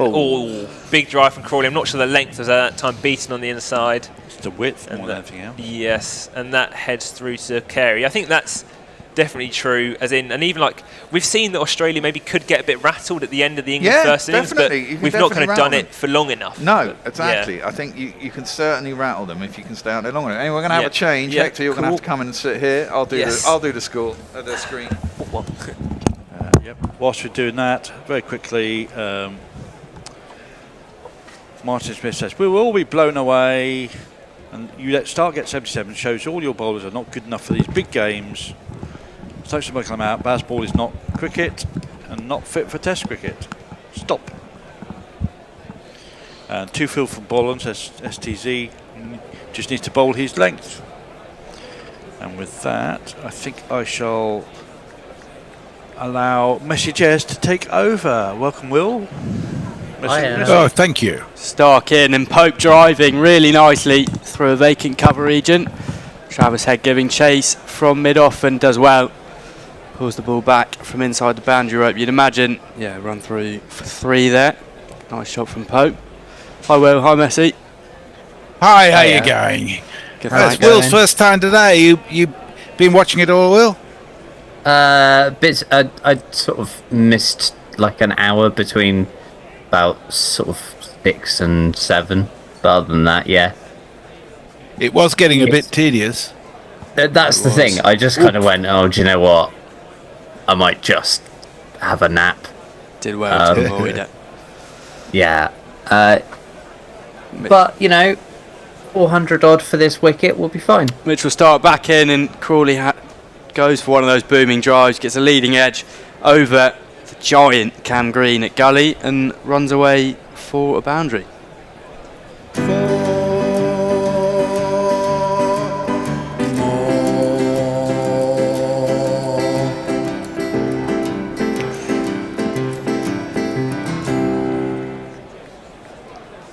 I must say, Duckett has been very unlucky, hasn't he? He got a beautiful delivery in the first innings and an absolute grubber in the second. Yeah. He's been really kind of... It's just luck, and that's Test cricket. It's like life, you know. Mitchell Stark coming back in over the wicket. 2 slips in the gully to Crawley. He defends that one. Back to Stark. I'm not sure I go along with Test cricket and life being similar in too many ways. But it is unpredictable. It's true. I think, in a weird sort of way, it's that having to hold to the duality of the sort of macro and micro at the same time. You know, like, yes, in the big picture, England realistically need to put on 500, but you know, on a smaller scale, just get through each half hour, put on another 10 runs. You know. Think of it like that. Here comes Mitch Stark again. He bowls straighter onto the pads of Crawley. He clips it out there to Michael Neser. The deep square leg runs through for a single. Crawley moves to 39. England 71-4-1. Well, Viper agrees with you. He just says, "Lol, brilliant, Will." So your philosophical position is supported. Well, yeah. That's good to know. I am the next great philosopher. Just seeing here that Ollie Pope, 5-day night test matches, averages 15, only 143 runs. He's on strike now. Has 11 to his name so far. Stark in and wide. And did that hit something? Rose quite high. Through to the keeper, no run. Are we nearing the point, do you think, where we need a sort of a papal conclave? Well, I think there's some good value bets to be had. The draw is at $9 on Bet365, as is an England win. They've got a chance here, actually, especially if the pitch begins to crack up. And did you say, Messi, there's a bit of rain coming? Oh, definitely. Dark's last ball's a Yorker dug out by Pope, no run. There is a bit of rain. Yes, tomorrow's forecast, I'll just get it and read it to you in a second because it's quite significant rain. Late showers developing, which will be sort of during the first session probably, and then a thunderstorm possible in the afternoon and evening, most likely later in the day. So I think there's very good chance of some rain tomorrow. That would be good for England. Yeah. Maybe. Well, and then after the rain dries up quite quickly, you were saying earlier, and then... Batter gets much harder if there has been significant rain. Yeah. It tends to, anyhow. Well, scoring quickly at the moment. Zach Crawley facing Scott Boland. He has 39 from 41. Boland with a 1 wicket. Turned into the onside. Boland seemed a little bit aggressive in the 3 overs that he's bowled so far. Yeah. Well, I think he knows, having batted on it for a while, you've got to really put something in to get something out of this wicket. Yeah. Had some verbals to Ben Duckett earlier and Ollie Pope so far. God, that would be scary, wouldn't it? I wouldn't want to be on the end of anything from Scott Boland, really. He's a bit of a unit.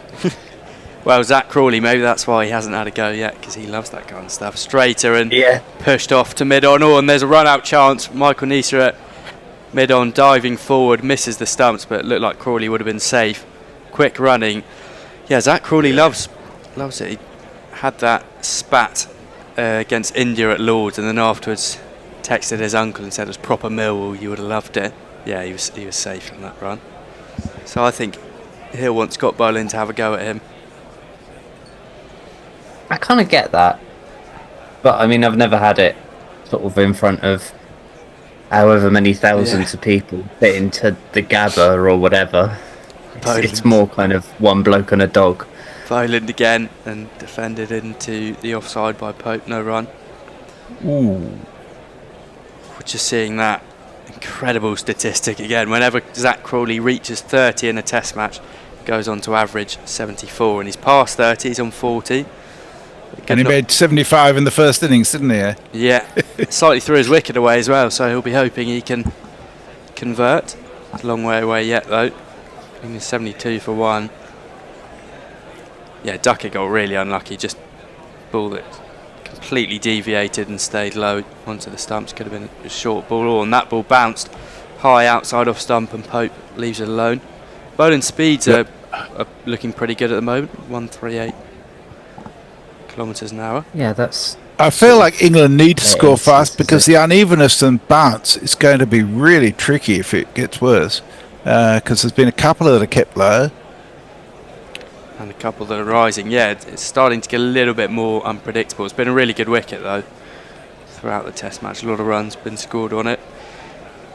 As Stark and Boland showed themselves when they were batting this morning, it is quite a straightforward wicket. Boland's in again over the wicket. Straighter and really nice drive. Straight drive through mid-off, and that will run away to the boundary for another 4.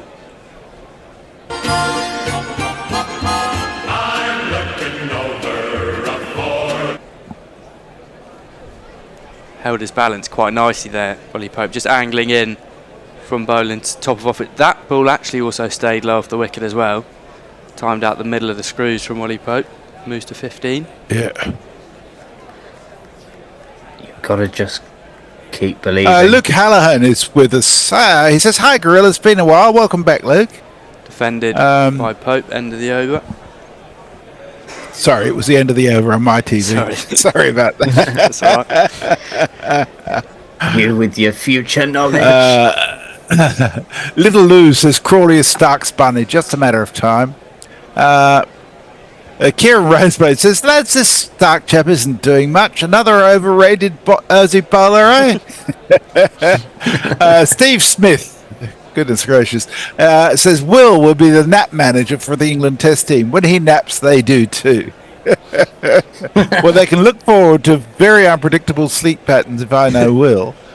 Yeah, it's basically just... I don't know, if you've had sort of kids and they're under about sort of 6 months, I'm very much in that point of just sleep when the baby sleeps. But I don't have the child, and so it makes no sense. Stark dear. To begin his 6th over. Straight and Crawley defends that into the onside. In trail now by 101 runs, just the 1 wicket down that. Crawley's looked quite good to start, race to 40. Yeah.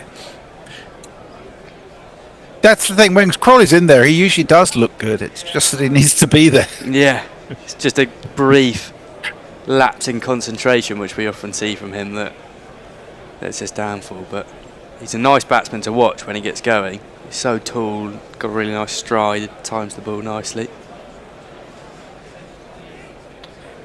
Stark in again, 2 slips in the gully to Crawley, who opens up his stance and defends that back to the bowler, no run. Oh, there are things that I want to say, but I don't want to say them, because if I say them, I don't want things to happen. You know what I mean? The commentator's curse is in you. As long as you thought it, it's already in place. Oh, no. I'm on the same page as you. I apologise in advance for anything that I may have thought into an existence. I wonder what you were thinking, Will. What were you thinking? In comes Stark, and that's driven from Crawley through point, but there's a man out there, Jake Weatherald at backward point. Just a single, it was timed so well. 1 more for Crawley. I think if the sort of thought experiment commentator's curse was a thing that was really working for me, Marnus would have disappeared up his own arse about 2 years ago. No, that was wishful thinking rather than observation. Ah, yes.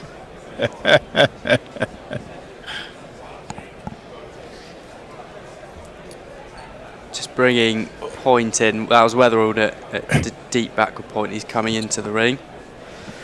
Mitchell Stark trundling in to Ollie Pope, who has 15. And it's straight and it's wide outside off, and Ollie Pope has a flash. Looks to drive. We've seen this so often from England, the bat just leaving the body through. Isn't that the shot he said he was putting away? I think it was. He's just all that outside. Just stop it. Just complete. Well, it wasn't even close to the edge in the end. It was so far wide. It's one of those which Mitch Stark just pushes across the body of the right-hander, and you think you're in. You just got to show a bit more restraint, you feel. You know those drills that you do with kind of the under 12s, where you kind of like put a box of cones around them and go, right, stay I don't think you're allowed to put cones on the actual test pitch. So. Dark again and defended by Pope. Down to cover, no run. I mean, it really does seem sometimes that Pope is just incapable of stopping himself. Yeah, and a similar thing for Crawley, really. You think they're learning, which they are to some degree, and then again, just one moment, the eyes light up, and you think you can cash in. Next thing you know, you're walking back, having edged it to slip or the keeper. Lucky escape there for Pope. He will be facing the last ball of Stark's 6th over. He's coming in, Pope 15 of 25, and this one he leaves alone. It was a similar ball to the one that he went for. But he's learnt, he's left it alone. End of the over, 77 for 1, trail by 100 now. So Viper said, that great value on the draw. That is tempting. If it rains, it'll come into play. The problem with the rain is that I don't think, even if it does rain, it'll cut into play a lot, because they've got make-up time and so on. And it won't be a matter of bad light when they're playing under lights. So I think they'll probably make up most of the time they lose. And given the speed at which this match moves, it's hard to see both teams going long enough to bat it out for 5 days. Aidan Davison has a nice fact. He says there have been over twice as many balls in this match so far than in Perth. That's not surprising given the slowness of the outfield in Perth. Crawley defends. First ball of Boland's over. Down to mid-off. It's been a change of fortune for Crawley. A pair in the first test at Perth. 76 in the first innings. Here at the Gabba and 41 not out. As I see, we've just seen a graphic on TNT that he's opened his stance. I'm not sure if technical tweaks are great mid-test, considering how well he did. But seems to be working so far. Boland, 5 to come from him. That's straight, and I think Crawley's inside edge that onto his pad. Boland off the gully, no run. I've confused Luke Halligan by referring to make-up time. He says, is that when Archer puts on his mascara and lipstick? It's not that sort of make-up, Luke, as you well know. Joff would look amazing in drag, though. He's got the legs for heels, I reckon. Here comes Boland. In as full, and it's driven nicely from Crawley, but finds cover. Good stop from Weatherald. Nisa. But surely he'd fall off his heels and break his knee, wouldn't he, Will? Yeah. Maybe some chunky platforms then. Bit of safety.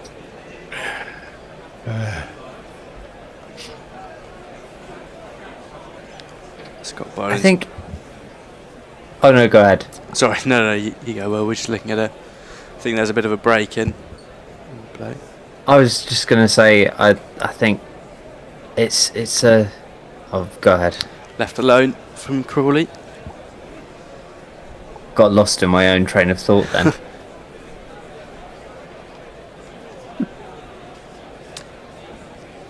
So, what do you two actually think about the day-night tests as a thing? Like, because it doesn't... I mean, I know it's so that they get people in and all that sort of thing, but in terms of... There's not really enough... There aren't enough of them for you to be able to kind of calculate for them. Well, they shouldn't exist in my view. Clipped off the pads from Crawley. Nice stop at mid-on. They'll run through for a single. The one good thing that I think's come out of them is that, as a very, very colourblind person, a pink ball is easier to pick up than a red ball. All right. When it's in the grass, because it, like a red ball, sense. if it, like, I just lose it. Sticks out. Yeah, that makes sense. Yeah, it doesn't really feel like Test match cricket as bowling's in. No. For the last one, that's defended by Pope. And one of the main arguments for it is, it's a new format of cricket. How many formats do you want? There are hundreds, T10s. We don't really need one.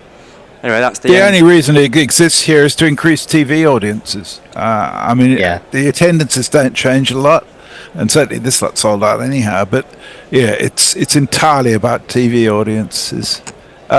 Beer Batter Gummy Shark says, knowing the weather forecast, should they add 30 minutes every day regardless in case rain wastes a lot of time? Well, good luck with getting logic included in the rules. It's like the argument about starting earlier in England, but when you're facing the prospect of bad light. Everybody says, oh no, I can't get up any earlier, and getting to the ground before 10:30 is just a nightmare. And yet they've occasionally done it when India's been playing, and it's worked out fine. So yeah, exactly. Yeah. But it's funny how conservative we ourselves can be. I've proposed that both breaks should be 30 minutes, and everybody's going, oh no. Well, we've got a change of bowling here. Brendan Doggett coming in. First ball is driven back up the ground from Zach Crawley to mid-on, no run. They do a 30-minute break in ODIs and nobody's died. No. Yeah, exactly. I think the only real argument for keeping it sort of 40-20 is that if you're at a ground that does a particularly good lunch, that's not an argument. That's not a cricketing argument. No. That's a self-indulgence argument. Doggett in again, and it's down the leg side, and Crawley tries to help it on its way, but strikes him on the pad, and they'll run through for a bye, it looks like. By the way, speaking of ODIs, South Africa are 159 for 2 in the 27th over against India. That's been a fantastic ODI series. See if Gurley can make a third ton in it today. It's been high scoring. Yeah. Certainly has. Did India win the toss for the first time today? Yes, they did. Yeah. That's unusual. First time in about 2 years. That's been extraordinary. Doggett in again, and it's full, and it's outside off, and Pope's driving on the up, and there's a diving attempt at a catch from cover. Josh Inglis, he's hurt his shoulder, he's landed hard. In the end, the ball races away to the boundary, but Josh Inglis looks in a bit of discomfort there, diving. It's a good effort. Whoa. It's one of those Superman attempts that sometimes stick. It's very if he had Green's height, he might have got close to that. Yeah. Yeah. Oh, yeah. Straight away, bit of discomfort from him. 4 more to Pope, though. That's a right arm. That's the arm that he used to run out Ben Stokes. Probably won't mind seeing that. No, exactly. Quentin de Kock is on 86 off 71, by the way. Wow. Player. He just doesn't stop, does he? Mm. Down the leg side, left alone by Pope. No run. How old is he now? He must be getting on. He is 32. 32? Oh, wow. It's younger than I was expecting. Yeah, I thought he'd be sort of 35, 36. Shows you how long he's just been around, I guess. Yeah, he's had this whole thing with retirement and wanting to come back to Test cricket. I don't think he will, though. Doggett in again, 2 more, and it's full and it's wide, and it's another drive from Pope, and he's edged it this time over second slip. This time second slip puts a diving jump in. Steve Smith it was, over his head. And there's a bit of chaos from Ollie Pope, but it brings 1 more of these. There's not one boy for me, I must have 2 or 3, I need 4. I mean, runs is runs, but Ollie, stop reaching. Yeah. Messi, he's not listening. He's had 2. Yeah, no. I mean, he may get away with it, but the feeling is that this can only last so long, you know? Yeah. Well, 23. It's fun while it lasts. From 30. Doggett's last ball, 9 from the over so far. It's full and it's straighter and it's clipped off the pads this time from Pope. There's no one out there at deep square. Scott Bowling gives chase at fine leg and he tries to pull it back in between the boundary. Bear screaming 4. I think he pulled it. I think he did well enough. I don't know. Bit of a misfield. Didn't it sort of... I thought that went on as he got up. You know what I mean? Yeah. What? So he fielded it. Just having a look. Doesn't his foot touch then? Yeah. That's not going to help anyone, that angle. Well, it was a good effort. He had to make up a lot of room. Doggett just missing his line, bowling 2 straight, and with no square leg or deep square. It was 3 runs for Ollie Pope. Nice clip and bowling steaming round from fine leg. I think it is 4. Does pretty well to get there, but yeah. No, they didn't give it. Not given. So good work from bowling, saving the 1. I mean, they may well have run 4. We've seen 1 run 4 already today. Yeah. Yeah, they ran 3. I ran 3. End of the over. That is 12 from it from Doggett. Pope moves to 26. England 90 for 1. DJ Burt says maybe 40 minutes lunch is more profitable for the grounds. My experience is if you go to somewhere like Lord's at lunchtime, it takes another 20 minutes for half the crowd to get back to their seats. They want an hour for lunch and they can't take it. Well, Nice is back into the attack and Pope straight away moves away. Nice a mid-run up. Must have been someone behind the bowler's arm that put Ollie Pope off. He's a bit frustrated. England trail now by 87 runs. 90 for 1. Nice has bowled 3 overs so far, 0 for 14. Bowled all right though in his first spell. He's coming back in for a second. 2 slips and a gully, and it's driven on the up and it's caught this time. Ollie Pope. It was bound to happen sooner. It was. It was full. It was straight, and Ollie Pope just chipped Christ. it up. Nessa takes the catch this time. Over for Ollie Pope. That was so predictable, wasn't it? Yep. Yeah. I mean, do you know what? That wouldn't have happened if Boland hadn't saved that run at the end of the last over too. Yeah, good work. Oh God, yeah. Wow, Ollie Pope. That is silly. We were set the over before. You said it's bound to happen at some point. The very next ball. Yeah. It's gone. Wow. Well, Jacob Bethel took it a wicket in the Lions today. Maybe he'll come back. 26 runs, quite streaky at times. A few big flashes, but it brings this man to the crease after his first century in the last innings. His voice is high-pitched and ginger hair like a picked, but massive runs he has hit, so there's that. Introduce yourself. Joe Root. Introduce yourself. Joe Root. Introduce yourself. Joe Root, actually. I don't know that you played a jingle for the dismissal itself, did you? If not, the one that would be appropriate is why, oh why did you do? Yeah, that's pretty good summary. Joe Root joining Zach Crawley. Zach Crawley still there on 42. He's looked pretty composed out there so far.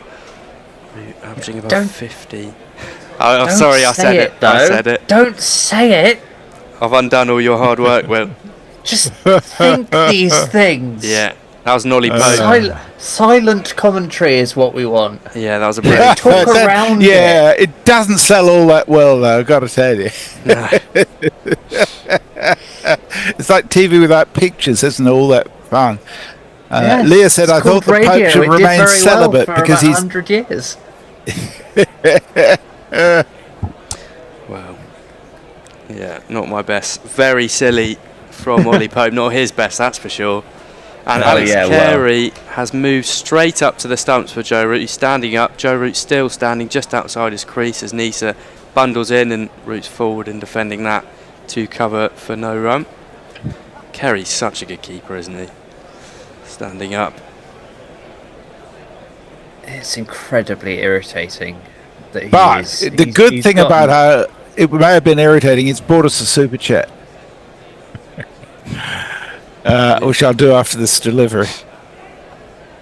Right, just having a look at the field. Carry up, so he can't advance down to Nisa as he did a bit early on in his innings. In the first innings, Nisa's in, and it's better length and defended to mid-on. So Johan Ariadnam has sent us another $7.99. Thank you, Johan. It says, was Ollie Pope determined to keep playing loose shots till he got out today? That was just comical. It was just so predictable. You could see it coming all the way. He is incredibly bloody minded. 3 more from Nisa. Ollie Pope, the wicket to fall at the beginning of his over, and Root clips that off his pads nice and straight, and he's going to push hard for 2. Fine leg comes around, dog it, but Root will get back for 2. He's quick between wickets. It's Joe Root. It's weird though, it's something that's always kind of been in his game. That kind of impulsiveness, which can be great. But, you know, like, I don't know, like, I remember he played a primary school nationals final against my little brother's school, and was... Leaves that alone. Was pretty kind of like go with it even then, but you know, obviously it was a primary school thing, so you don't read into it at all. But the fact that now 15 odd years later still doing the same thing, it's a bit You should grow up by now. Has Kerry only just come up to the stumps for Root, or was he up before? No, only just came up when Root came in. Right. Nisa Tron was in for the last ball of his first over of a spell. Root clips that down to fine leg. End of the over, England are 93 for 2, and I think it's a time for a change. Oh, it is indeed.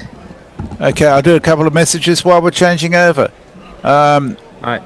Tim Wilton David says Pope always tails off as the series progresses.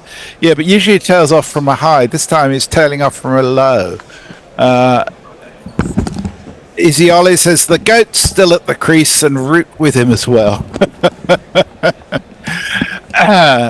And G-Town 100 says the question is how much of a lead can Root get? Yeah.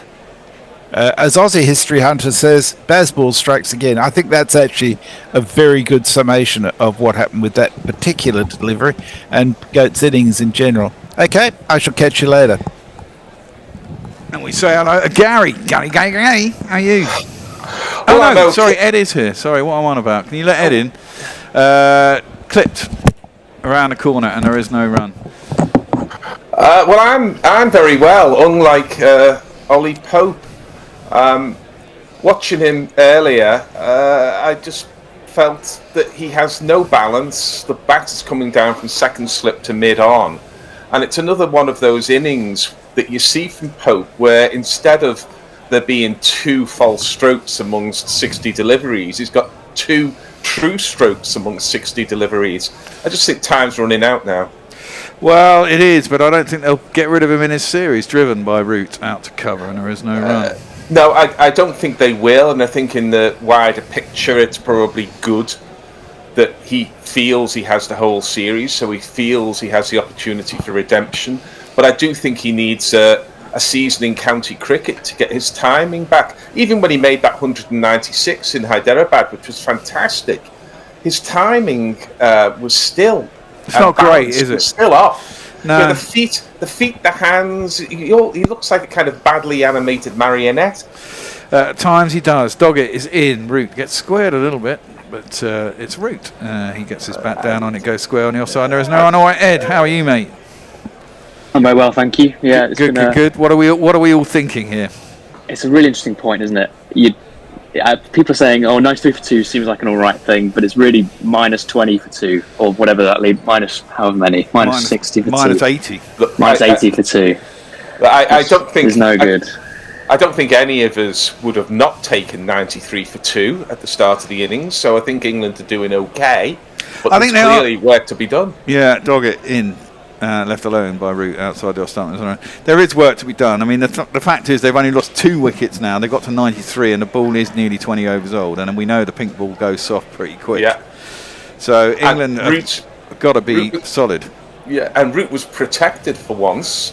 He didn't have to come out, at 15 for 2 or something. But, one notices that Scott Boland batted 2.5 hours, and Kemar Roach, in an extraordinary escape for the West Indies, batted almost double that time. He batted for 250 odd balls, didn't he? I mean, that's extraordinary.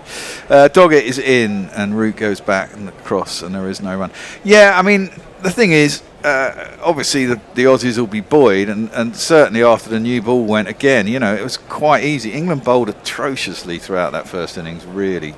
Lengths were all wrong, generally the lines were all wrong. Yeah, I mean, I think Duckett got an unplayable delivery, but it was unplayable because the ball was on the stumps, and England do not bowl at the stumps enough. I've said this for years, really, that whenever I'm watching Test cricket, whoever the opposition are, they bowl at the stumps more than England do.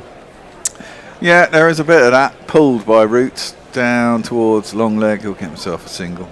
Nisa is down there. It just seems very strange that we grew up watching, and these bowlers grew up watching Glenn McGrath destroy attacks, destroy batting lineups by bowling at the top of off stump, and yet they still seem to be incapable of doing so. Yeah, there is a bit of that. Definitely. God, yeah, I missed those 2 shots from Pope before he got out. They were quite aerial, weren't they? He just needs to relax a little bit more. His hands are too far apart on the bat as well. Everything's wrong. Immediately Root came out, you saw how much more balanced he was. The bat's closer to the body. He was waiting for the ball.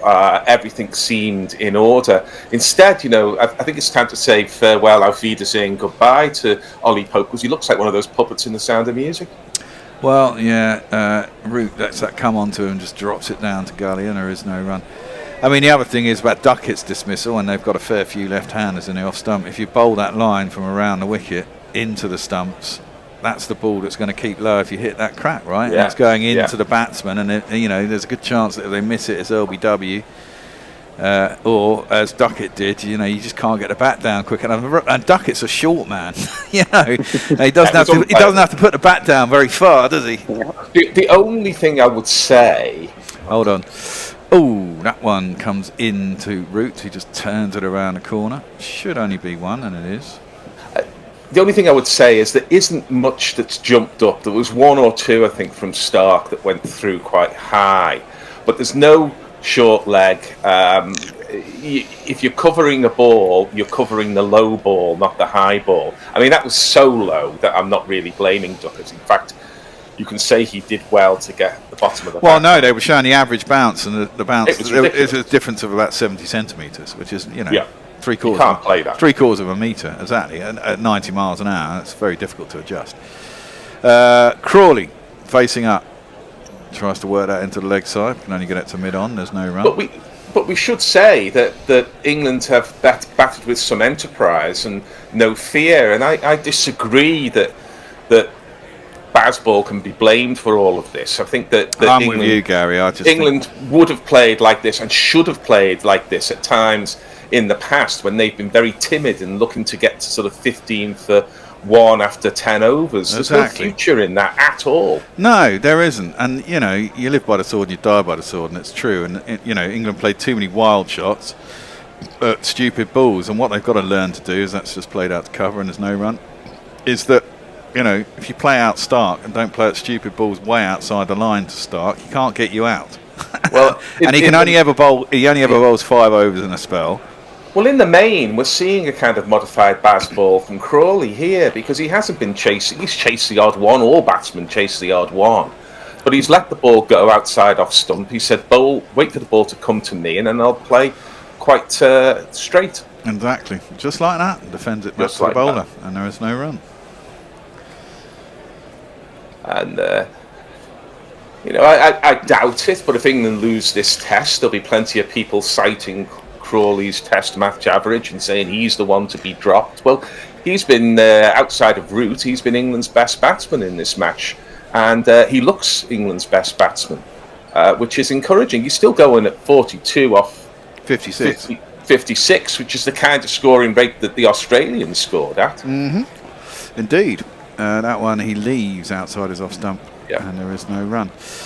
And that's the end of the 5th over. Ed, have we got anyone on we've got some stuff on socials. We've got a lot of chat about Ollie Pope. Tim Wilson said he does average 40 at 3, but the general consensus is that he can't defend the drumstick. Bassett Gumishar also said they need better than 93 for 2 for every wicket throughout, which putting in perspective in what this start is really like. Well, an average of 45, an average of 46 per wicket with 10 wickets would give you 460, which would actually be an all-right score, because it means they would have to get 280 to win. I mean, that's an absurd point, because we're playing under lights with a new pink ball against bowlers who are fresh. It's going to be very different if England are batting middle of the day tomorrow. Yeah. There's also comments about where Pope's average is coming from, talking about Ireland and Zimbabwe. Well, yeah, there's some big scores in there. Left alone through the keeper, and there's no run against lesser opposition, it has to be said. I think his second innings average is less than 25, or maybe even less than 20 last time I checked that out. It's pretty poor, and especially in number 3. It's such an important person in that second innings. It's also not about averages. It's about what we can see before our eyes. Yeah, and when you do it as well, to a certain degree. When you need him to stand up, he rarely does, you know what I mean? Doggett is in. Root tempted, but stops his temptation, lets it through to the keeper, no run.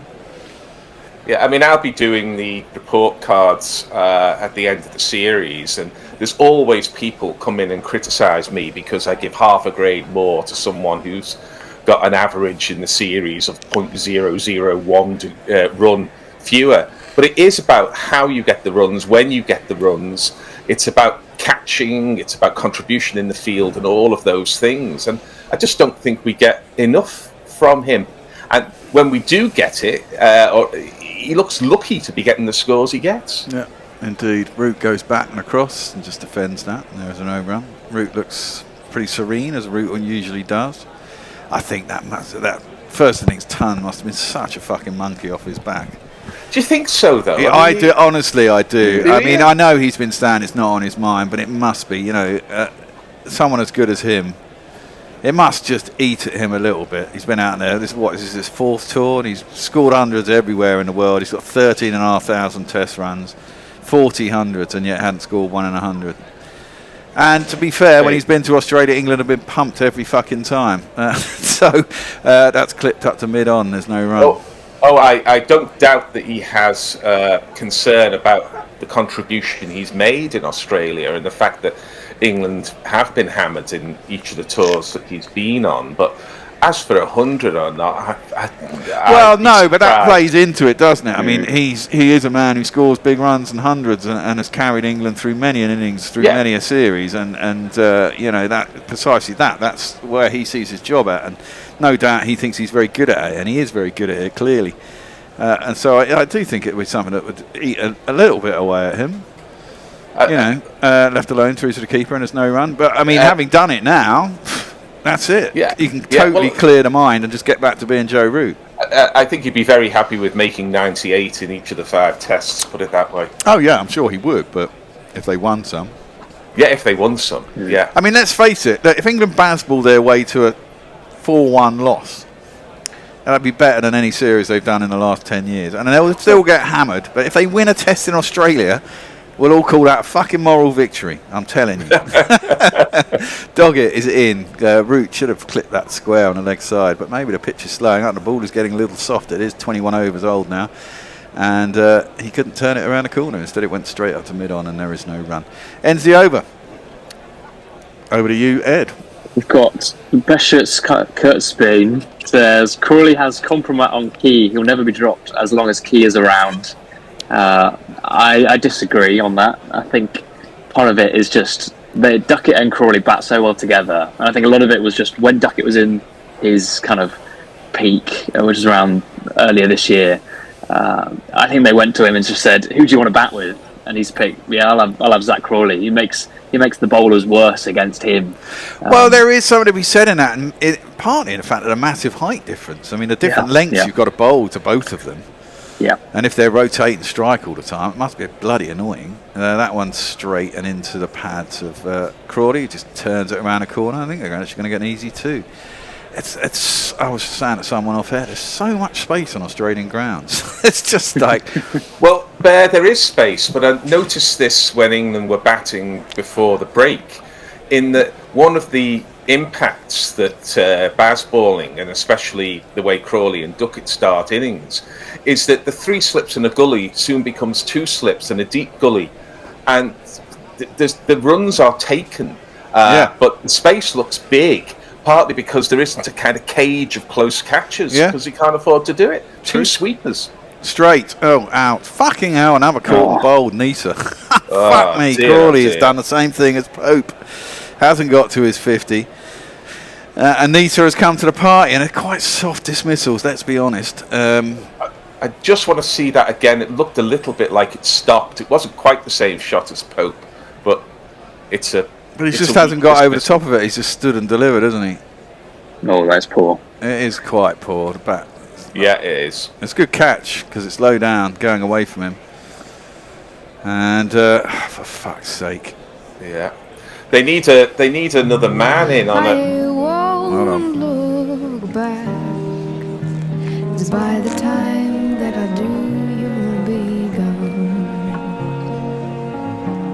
And that's the drinks break. Fuck it. They need someone in close on an off or on Hayden, because the ball is just popping, partly because England are playing poor shots, but partly because it might just be a bit where there are cracks in the pitch. Sometimes it's in the batter's mind as much as in reality, but they might just stop a little bit on you. Yeah, even if the ball is not stopping, Harry Brook has seen the last 2 dismissals and will be thinking it might stop. So you've got to get a man in there, but that, to get out to an unplayable delivery is one thing. To get out when you're trying to hit boundaries is another. But to get out when you're playing a forward defensive, more or less, is not very good. Well, it wasn't. He was trying to drive it back. I mean, he hit it reasonably hard. But again, the bat turned a little bit in his hand, much like it did with Ollie Pope. Yeah, it was more of a defensive push than a full-blooded push.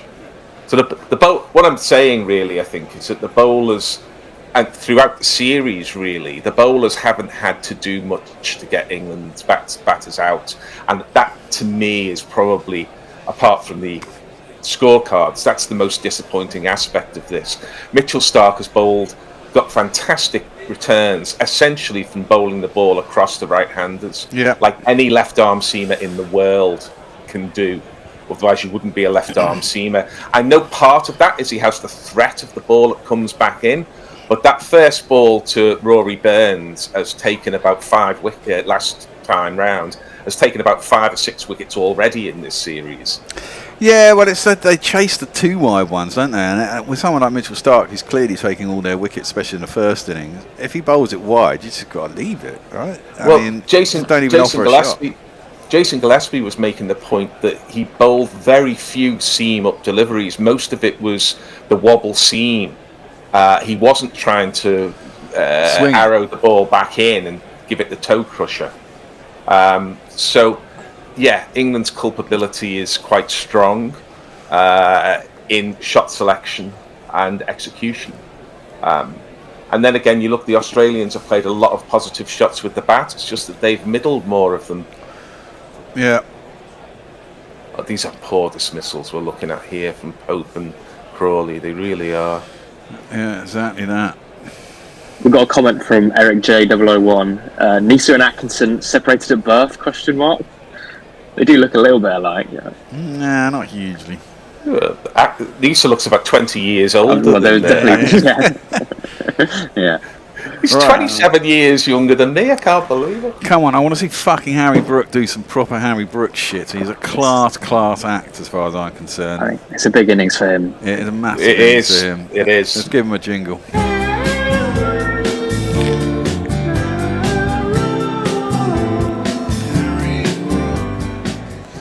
First ball. Oh. Well, they're going up for caught behind. That one did nibble back through the gap. There are a lot of English batsmen who've been bowled by that in this test match. DRS timer is wearing out. No one seems to be going up. That one did come back though, didn't it? It did. He's got to get his feet moving. He's got to get that pad outside off stump. Otherwise he'll be LBW here. Oh, it's miles away from his bat. Why the hell did they think that was caught behind? But the bat is sort of curtain railing, isn't it? It's not going towards the ball. It's coming down and then going across. Well, he does tend to play like that. He has a very high bat lift, doesn't he? Yeah, just... Nisa in again. That's on the leg side. Very nice little fine tickle. 4 runs. Harry Brook gets himself off the mark. Interesting that Kerry's chosen to stand up. Oh, he's standing up for Nisa. Yeah. All the time, isn't he now? He was standing up to Boland as well. He just wants to keep them in the crease because he doesn't want them walking down towards the bowler to nullify any swing. Yeah, I mean that ball's a real kind of sort of Sunday League one to get off the mark, son. Yeah. Well, the thing is, I guess I don't know if Jamie Smith can stand up to our guys. That one's straight and defended by Root. Our guys are considerably quicker. Yeah. Well, you wouldn't want to stand up to Archer, would you? Let's be honest. No, you probably wouldn't want to stand up to Cast, but one of the main reasons why you don't want to stand up is England have bowled much shorter than the Australians, which I think is another flaw in the planning. Yeah, they really haven't got their lengths right on this pitch at all. In slight patches they have, but generally no. Defended by Brook up towards mid-on, and there is no run. So Nisa's just aiming at the stumps here. Fair play to him. Yeah. We've got a super chat. I'm going to play a jingle. Super chat, yeah. Super chat game, super chat game. It's disinterested hand job. It says, fuck this shit, I'm going to watch Oman versus Bahrain instead. That's our man Mog with his exploded disc. Yes. Which I'm sorry to hear, Mog. Yeah, I hope you're doing okay. Yeah, that sounds painful. I think this is pretty intriguing cricket, really, because England are not dead and buried here. No. Australia have still got work to do. England are fighting, except that they play the odd bad shot, and the odd bad shot is getting them out at the moment. Indeed. Root guides that. Oh, he got it through for a change. Cameron Green's massive wingspan couldn't stop that one, and Root gets himself 4 runs.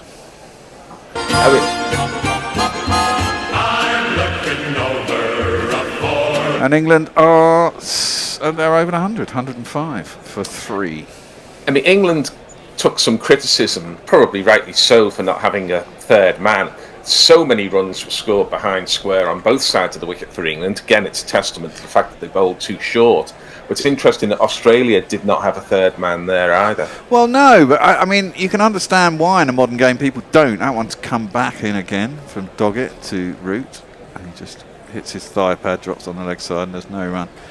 But the problem was, as you say, they're bowling. I get, that's the advantage of home. You know exactly what length to bowl. You bowled at this ground many a time.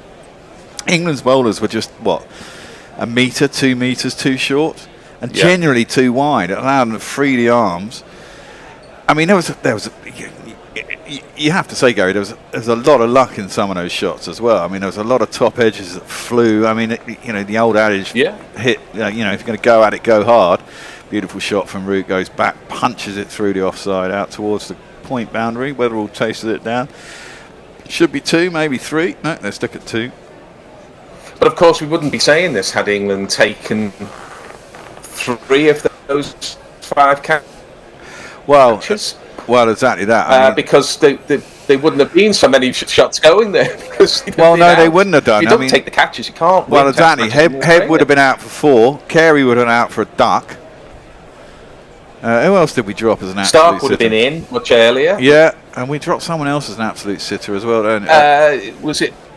Yeah. Oh, that one's kept low. Unfortunately, it wasn't on the line of the stumps. Went underneath Root's bat. Who did Cars drop? Was it Nisa? Yeah, Nisa. And he hung around with. Yeah. He hung around with Carey. I mean, that was it. But, Nisa and Carey were dropped in quick succession. Yeah. Now, no team takes all their catches. I think there was one series in the Ashes at home, and I think England caught something like 40 of 41. But very few sides take all their catches. But I think the bowlers have got a right for those 5 to see at least 3 caught. Yeah, definitely Head should have been caught. Duckett should have probably. That one's just played up to mid-on by Root. I think Root was very late moving to that ball at first slip. I know it's always harder going towards the wicket. I thought Jamie Smith should have gone for that, to be honest. I really do. I'm not sure. First slip gets a hand on it. It's first slip's catch. Well, yeah, but it was fingertips at first slip. Yeah, but if he'd moved quicker. Well, I thought he thought Jamie Smith was going to go for it. And I thought Jamie Smith should have done. Maybe you're right, but he still should have been covering across. And that was Carey again, wasn't it? Yeah. That one is defended square by Root. He thinks about a run, but it's not there. Brooks not moving. So when it comes to the batting, which I'm sure will be criticised extensively, some of that batting is because England didn't take their catches. And you need your support in the field as a bowler, but you also need it as a batter. And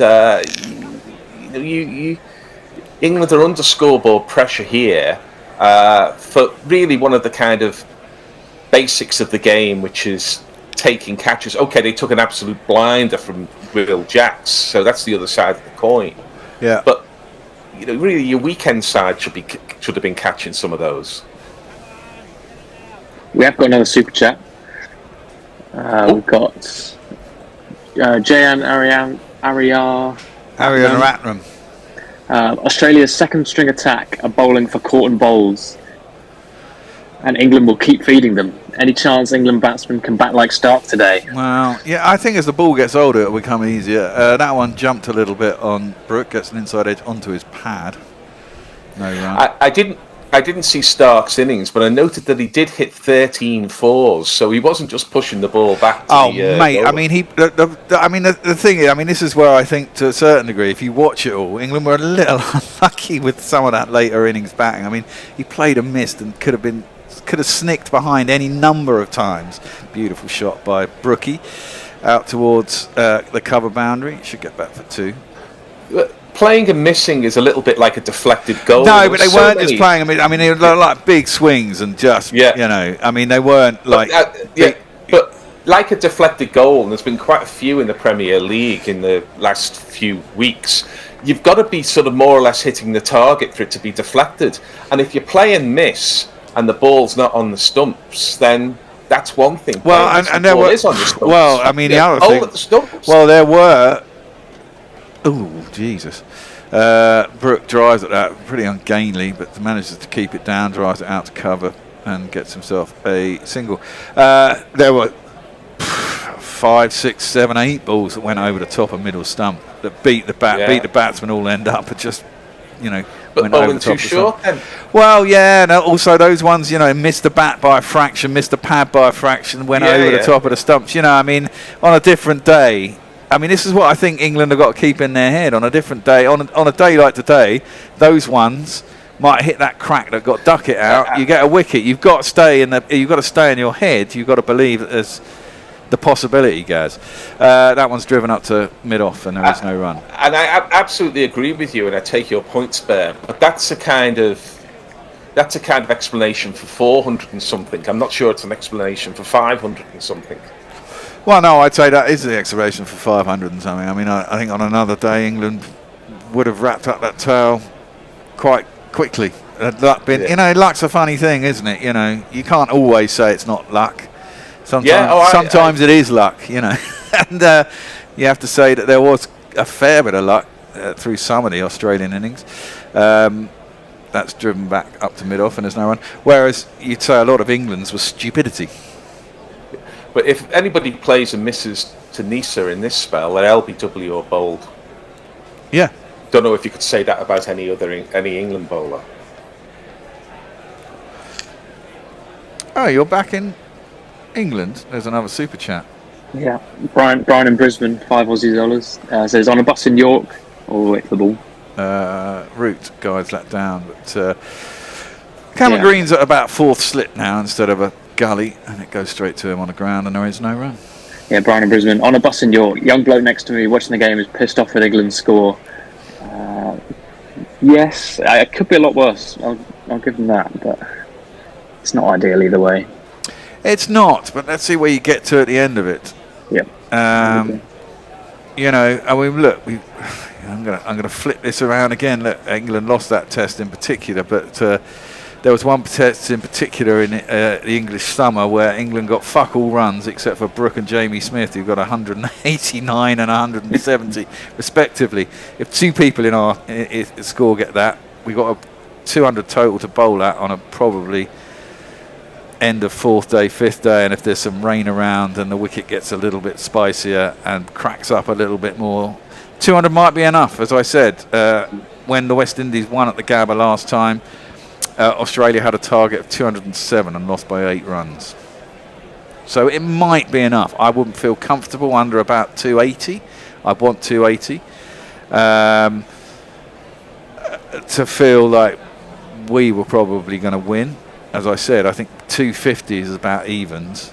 Anything under 250 and Australia favourites for me. Yeah, I understand there's rain about tomorrow, but Jez will be day 5 updating apparently. us.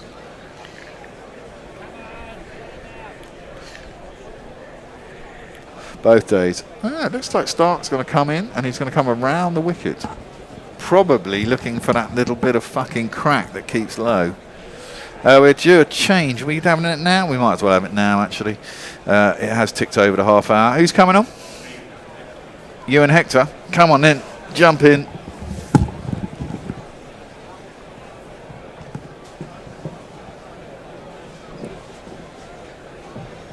Right, cheers guys. I'll catch you tomorrow, I think. Cheers. Ed, before you go, can you confirm, are you going to do the roundup today or Will? I'm happy to. I think, is William in the studio at the minute? He is, yes. Yeah, then I think he can do it today, and then I'll have to do it day, or which day? I can't, well, if there's another day, then okay, all good. Day 4. Cool. Thanks, Matt. Thank you. First ball from Stark, round the wicket. This is a new action. I don't think he's done that at all in the game so far. And that's defended by Root. And Hector's back with me. Well, that's been a very damaging half hour, hasn't it? Yeah, a couple of poor shots, and all of a sudden, well, not really all of a sudden, because it's been coming for a while, but England started nicely, and then that Ollie Pope dismissal in particular really damaged this England team's chances. Same for Zach Crawley, just mistimed a couple of drives. Yeah, it's hard to be cruel on with Zach Crawley when he scored 110 runs in the game, but that's it. Then again, defended by Root, back down the wicket to mid on. Interesting new angle here from Stark. Yeah, it's a tactical change. He's come round the wicket. I think he's trying to aim for a crack so the ball varies its bounce. There's no one at the other end to really run through and have footmarks to run into. So, no, well, he's had a lot of success from over the wicket, but I think he must just be changing just to spice it up to Joe Root, obviously. Makes Joe Root play more balls as well, which is the other thing you might consider when you're bowling around the wicket. And that is got on his toes on the back foot by Root, knocked down into the gully area, smartly fielded by the fielders there. Still no run, and England are on Nelson, so we should have both feet firmly planted on the ground. They are 111 for 3. They trail by 66, so it's all nice round numbers at the moment. Yeah, it is nice. These two Yorkshire lads, they're going to have to do the bulk of the scoring. Oh, they're going to have to get us into a good position before.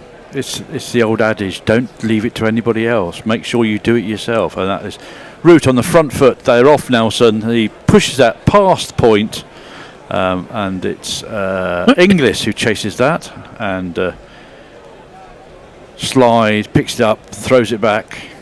They take 2. Root moves to 13. And it's 113 for 3 now. I'm interested to see how Harry Brook goes about this innings. His tour has not really kicked off at the moment. We know the talent that he has, but he just needs to be a little bit smarter with the way he goes about taking apart the attack to see off bowlers like Stark when they get in their rhythm, and then sort of bide his time, as Joe Root is so good at doing, as Zach Crawley's done in the first innings. Stark in. That's on to leg stump. That's meat and drink for Root. They should get 2 again. Yep, they do. Good chase and throw by, I think it's Nisa down at fine leg. Gets the ball out of his hands quickly, but there's always 2 for the quick between the wickets, Joe Root. Yeah, he is quick. Pushes so hard, and it was always going to be 2 in his mind. Look, for a moment there, Nisa Field came round quite quickly himself. Look, for a moment, he's got a bullet arm, Nisa. But thankfully, it wasn't accurate. The throw is about a couple of feet off the stumps, which meant that Carey had to gather it and bring it to the stumps. Stark again, and that's left alone. It's wide of off stump, rising, and Root does a sensible thing, pragmatic thing, and leaves it be. That's the end of the 25th over. 115 for 3. We have another super chat. We do. Again from Johan, Johan Ararat, who's been very generous today. Sent us $14.99 this time. And he says this Australian team is quite diverse. 1 Slovenian in Stark, 2 half English in Smith and Green, 1 full English in Inglis, 2 Indigenous, Boland and Doggett, and 2 South Africans, Marnus and Nisa. It's good. It's sort of quite reflective of Australian culture, although what we're lacking there is any South Asians, actually, because there's a huge South Asian community in Australia now. It is one of the most multicultural countries that I know of. In terms and unlike the USA, we actually welcome it. Without immigration, we wouldn't keep growing. That's the truth of it. Well, you've probably doubled or tripled your size in 30 to 40 years. Well, when I arrived in Australia, there were fewer than 12 million people. There's now 27 million, so I've done my bit. Boland is going to come in. He's got 1 for 21 off 5. And the ball scuttles through just outside off stump, and Root plays down on that late, and it grubs through to Carey on the bounce.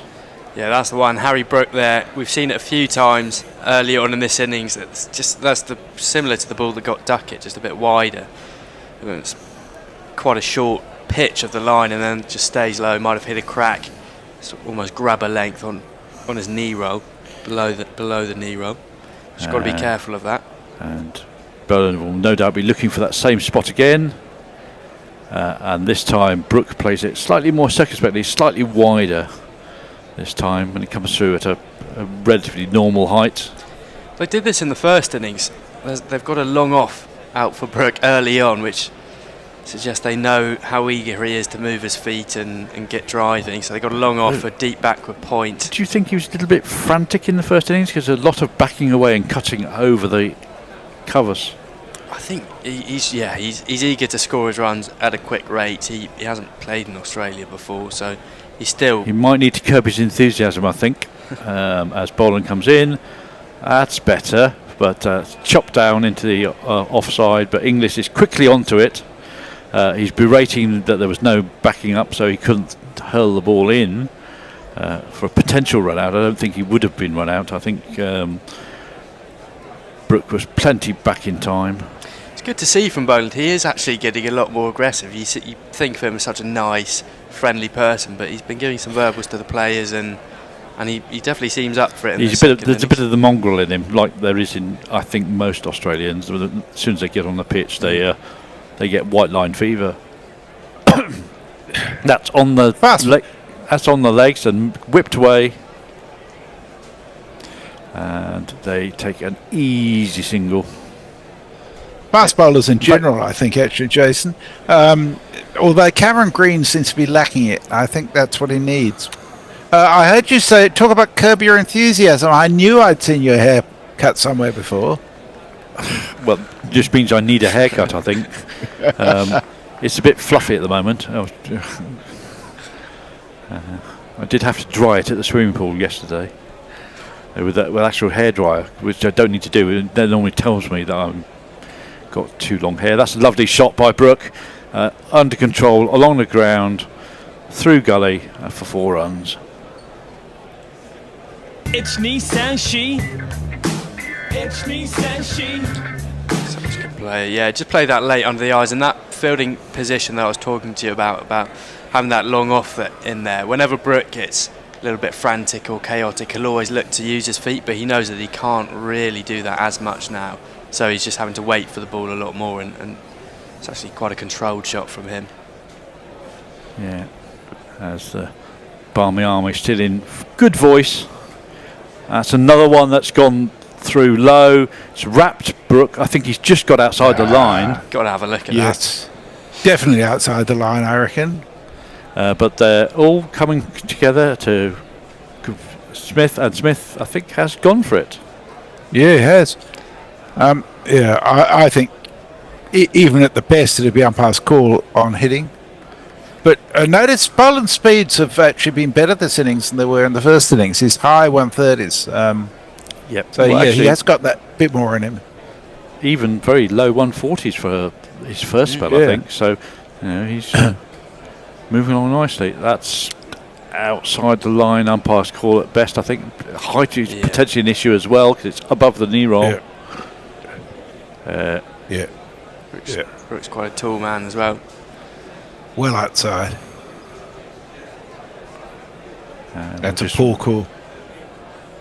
Yep.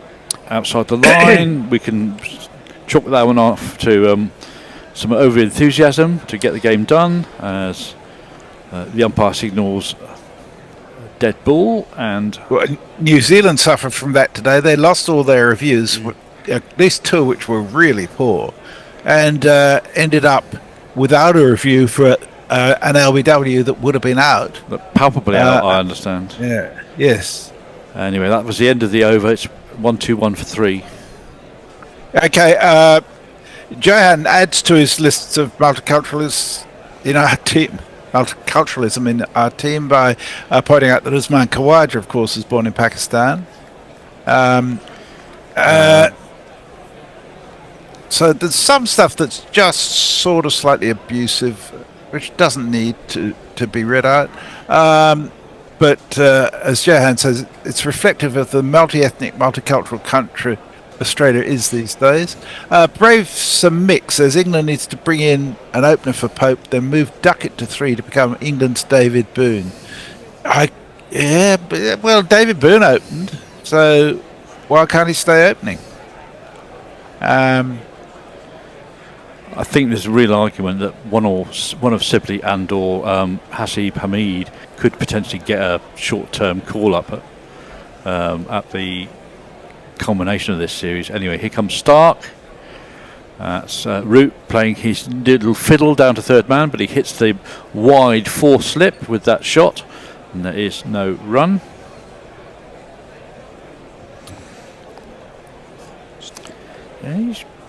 Root's quietly gone along to 15 off 34.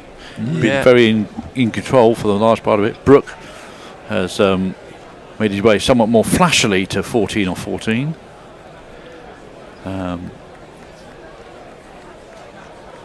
Anyway, He's been slowly creeping along. He's got a short ball plan in place. Michael Neser at deep square, and a fine leg for Mitchell Stark. Stark. And it's a rising ball outside of stump. That one is to the depressed sort of backward point. He's not really catching. He's more saving a single there. Possibly there for the sort of cut on the up and over. yeah, Root really likes to access a lot of his scoring shots from behind point, so probably quite a smart call from Steve Smith, the captain. That'll have been one that the backroom boys have worked out, I think. There wouldn't be a normal fielding position otherwise. Here's Stark. That's a fuller ball, and has he gone through and nicked that? Stark is quite happy. I think Carey's quite happy as well. Steve Smith is reviewed and then celebrated as if he knows that it's out, so it doesn't look too good. It was a wide Yorker from Stark, and Root just tried to get underneath it and might have found the edge. But it could be bat on ground for a noise, potentially. I don't think so. I'm pretty sure he got that. Well, if they've burnt that, then that's burning 2 review. That doesn't look good. The ball is on the up. It's nowhere near the ground when it goes past. He does hit it afterwards. It's a massive edge. Yeah. And that's England's premier batsman is going to be on his way, I'm afraid. Oh dear. Yep, as umpire Holstock gives him out. And Root has to trudge off with his work done for the game. You silly little boy, what on earth were you playing at? I'm blaming that wicket on Ghost Rider, who had just messaged to say it would be quite something if Root went from no tons in Australia to 2 in the same game here. Well, he's looking pretty solid. Just a bit frustrating with that short ball plan in place. A bit of a bluff there from Stark. Yep. Well, good thinking by Stark. He's dismissed the former England captain. Now we're going to have the current England captain. And here's his jingle. Ben?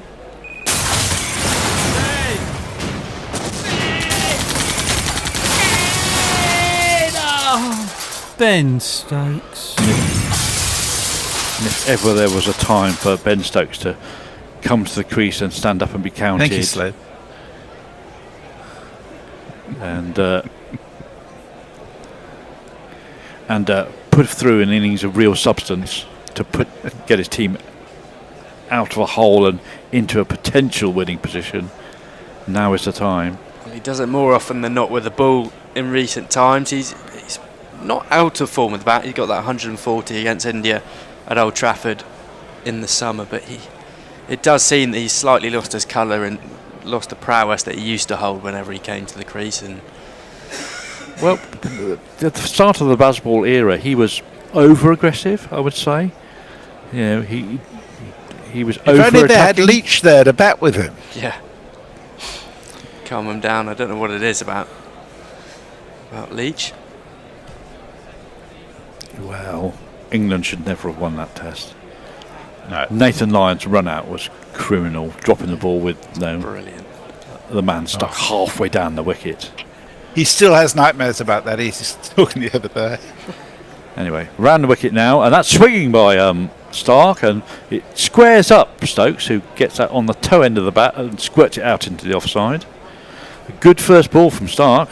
Yeah, over the wicket. Stark loves bowling to Ben Stokes. He's got him out 11 times, and Stokes just averages 17 against him. It was a thing in the first test. I noticed that whenever Stokes came into bat, Smith would immediately bring Mitchell Stark back into the attack, so convenient that he's already bowling. And that's a welcome to the crease, Ben. Yeah. No, you've got your work cut out, mate. As Stark comes in again, and that ball is straight through. I think that might have been the attempted in-swinger. Didn't really swing in the end. By the way that all the players were putting their hands up in their hair. Yeah, nice leave that. You'd be tempted actually to go in for a drive. It's a little bit fuller than normal from which Stark just squeezed through, sort of in between a Yorker and a good length. But in the end, a good leave from Ben Stokes. Just a second ball, so he needs to take his time. Yeah, looking at the dismissal, Root was just a little bit late on the ball there, which is probably why he got a little snick on that. Just start back in the wickets. And Stokes, slightly discomforted, but manages to get it into the leg side and scampers through for a quick single to get off the mark. That's the end of the 27th over. England are now 4 down for 122. Still some 50 runs behind.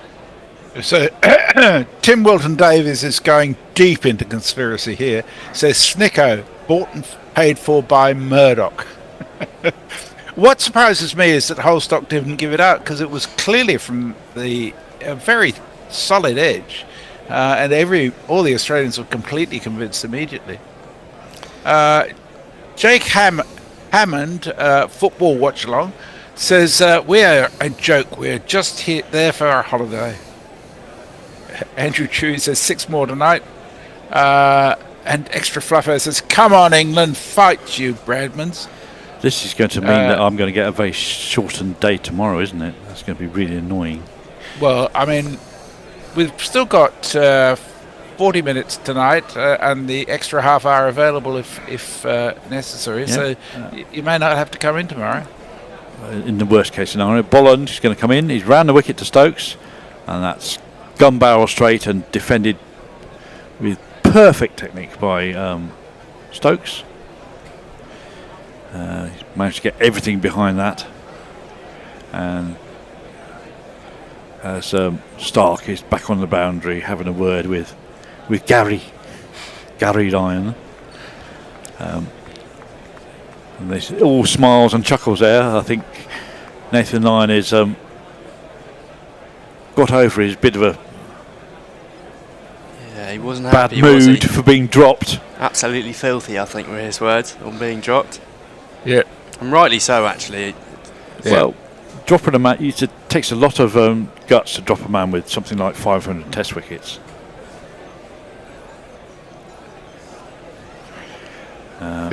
Anyway, Bolland is in, and that's another studious defence by Stokes. Is this going to be like his 135 to win the 2019, where he scored 3 off about 50 balls at the start of his innings at the end of a day? Well, that is actually how he constructs his innings a lot of the time in recent years. That's quite true. Although this pitch, I think that occasional grubber and the occasional lifter is going to make it very hard to bat like that for too long. Anyway, here comes Bolland. That's shorter and slightly wider, and Stokes defends that to cover off the back foot, riding the bounce very nicely. Mitchell Stark's now moved to the top of the list, along with Cummins and Bumrah, as the only people who've dismissed Root 11 times in Test matches. Yes. And trailing by 55, England, with an hour or so of play, scheduled play to go. 40 minutes, yeah. And that one grubs a little bit, and Stokes chops down on that with a backward defensive shot into the ground. This is good stuff from Bolland. He's making him play every ball, which is exactly what you want your bowler to do when the man comes to the crease. Well, Stokes did well to stay low there. Again, it was just back of a length, and stayed almost completely under the bat, but Stokes crouched down and dug it out. In the end, did well there. England trail 55 now. And the crowd are not going away, because they can sense blood here, and that's an interesting shot by Stokes. He put a stride in, shaped as if to play it, then withdrew the bat, and it hit the bat on his withdrawal shot, but went straight to ground in point. So, yeah, you're doing your job, Scott Bolland. You're making him play every ball, even the ones he doesn't want to. Yeah, must be pretty uncomfortable to bat out there under the lights. Scott Bolland and Mitchell Stark bowling well in tandem. And the pitch just starting to do a little bit more than we've become used to throughout this test. Change of plan here from over the wicket now, Bolland to Stokes. And that one is tailing in a little bit to Stokes, but it's defended nice and neatly off the front foot, and that's the end of the 28th over. That's a maiden. 1-2-2 for 4. Easy Ollie says the reason Holstock didn't give Root was because his bat also hit the ground, so he heard that noise too, which is fair enough. Aidan Davidson points out that Stark has 17 wickets so far this Ashes. Sort of a bit Mitchell Johnson-esque in that regard. Yeah, we're being mitched. Any Mitchell do, yes. Andrew Chewy says, any truth in the English are walking to Adelaide because they're unable to catch anything like a train or a plane? Oh. I'm sure they can catch a train, they just can't catch a ball. Yeah. Or a piece of, or any sort of luck whatsoever. Stark over the wicket to Brooke, and that's a flash, an injudicious flash with not very much footwork, and the ball, thankfully for England, goes past the outside edge to Carey. Yeah, it's got to be careful going across the body. As we saw, Pope had a few where he got lucky. Mitchell Stark over the wicket to the right hand is so dangerous, just pushing it across the eyes, and the eyes light up, but got away with one there. Speaking of Englishmen walking to Adelaide, have you seen the 18-year-old hitchhiking from England to Adelaide? He's almost made it. I haven't. I'll tell you a That story. is nuts. That's another ball that's tempted out there, thrown up wide and tempted, and thankfully Brooke thinks better of that, his previous shot, and ignores it. No, I have a family friend who was living in Australia at the time, and he cycled from Sydney to Perth. Yeah. And then did an Ironman when he got to Perth. Wow. Wow. No, just 4 days in another ball desert, just by themselves, with road trains going past him. Painful. And almost knocking him off his bike. Couldn't be me. And there's some video of it where you can see the road train go past. It goes boom, boom, boom, boom. There's about 4 of them in a row.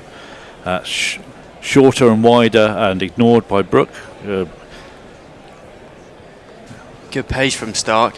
145 the last 3 deliveries.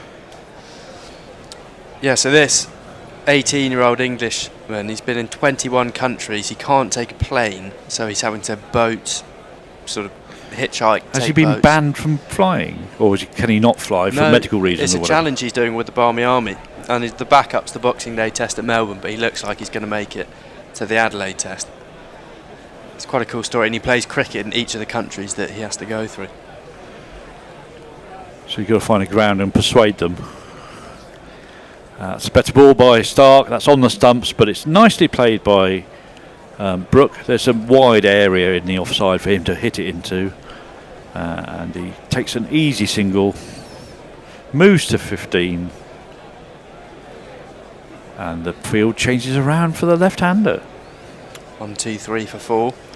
Fastest ball of this over, that was 145, so just topping 90.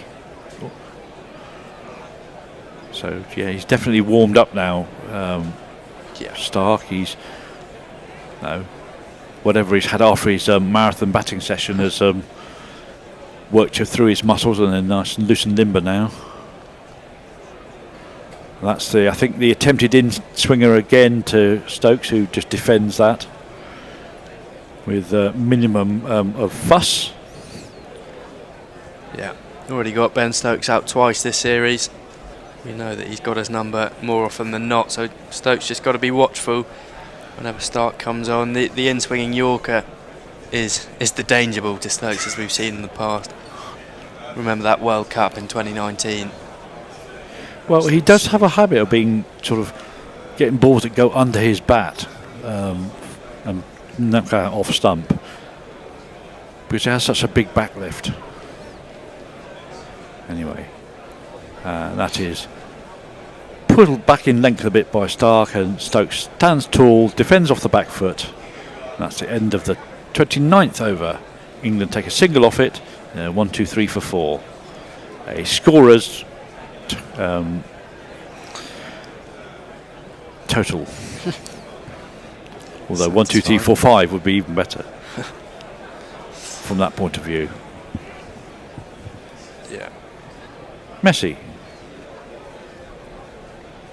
has gone very quiet on us. Sorry, I had myself muted while I ate some broccoli. I just wanted to make a brief appeal to those of you on YouTube who choose to message us. Our community's been fantastic over the years, and many of you support us financially, which keeps us going. And one of the tenets of it all is friendliness and respect. I think there's a community around Gorilla that's very, very warm and supportive. And that goes for the messaging too. I just appeal for people who are messaging to try and make sure you're not saying something to try and put someone else down or to be abusive in any way.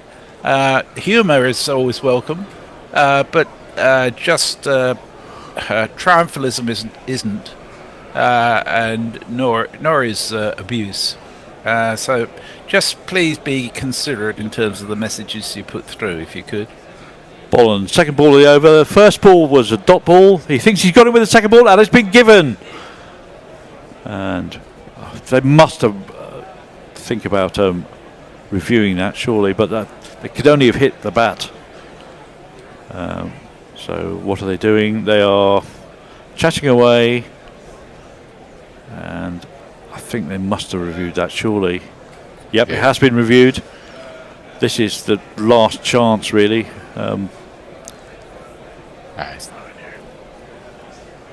It's nowhere near it. Interesting call from the umpire, that. It's miles absolutely miles away from the ball. He said his pad. It was a good ball, but... I mean, it was rising, and decent carry, but yes, that's 4 inches away from the bat at least. Don't know why they're rocking back and forth so much.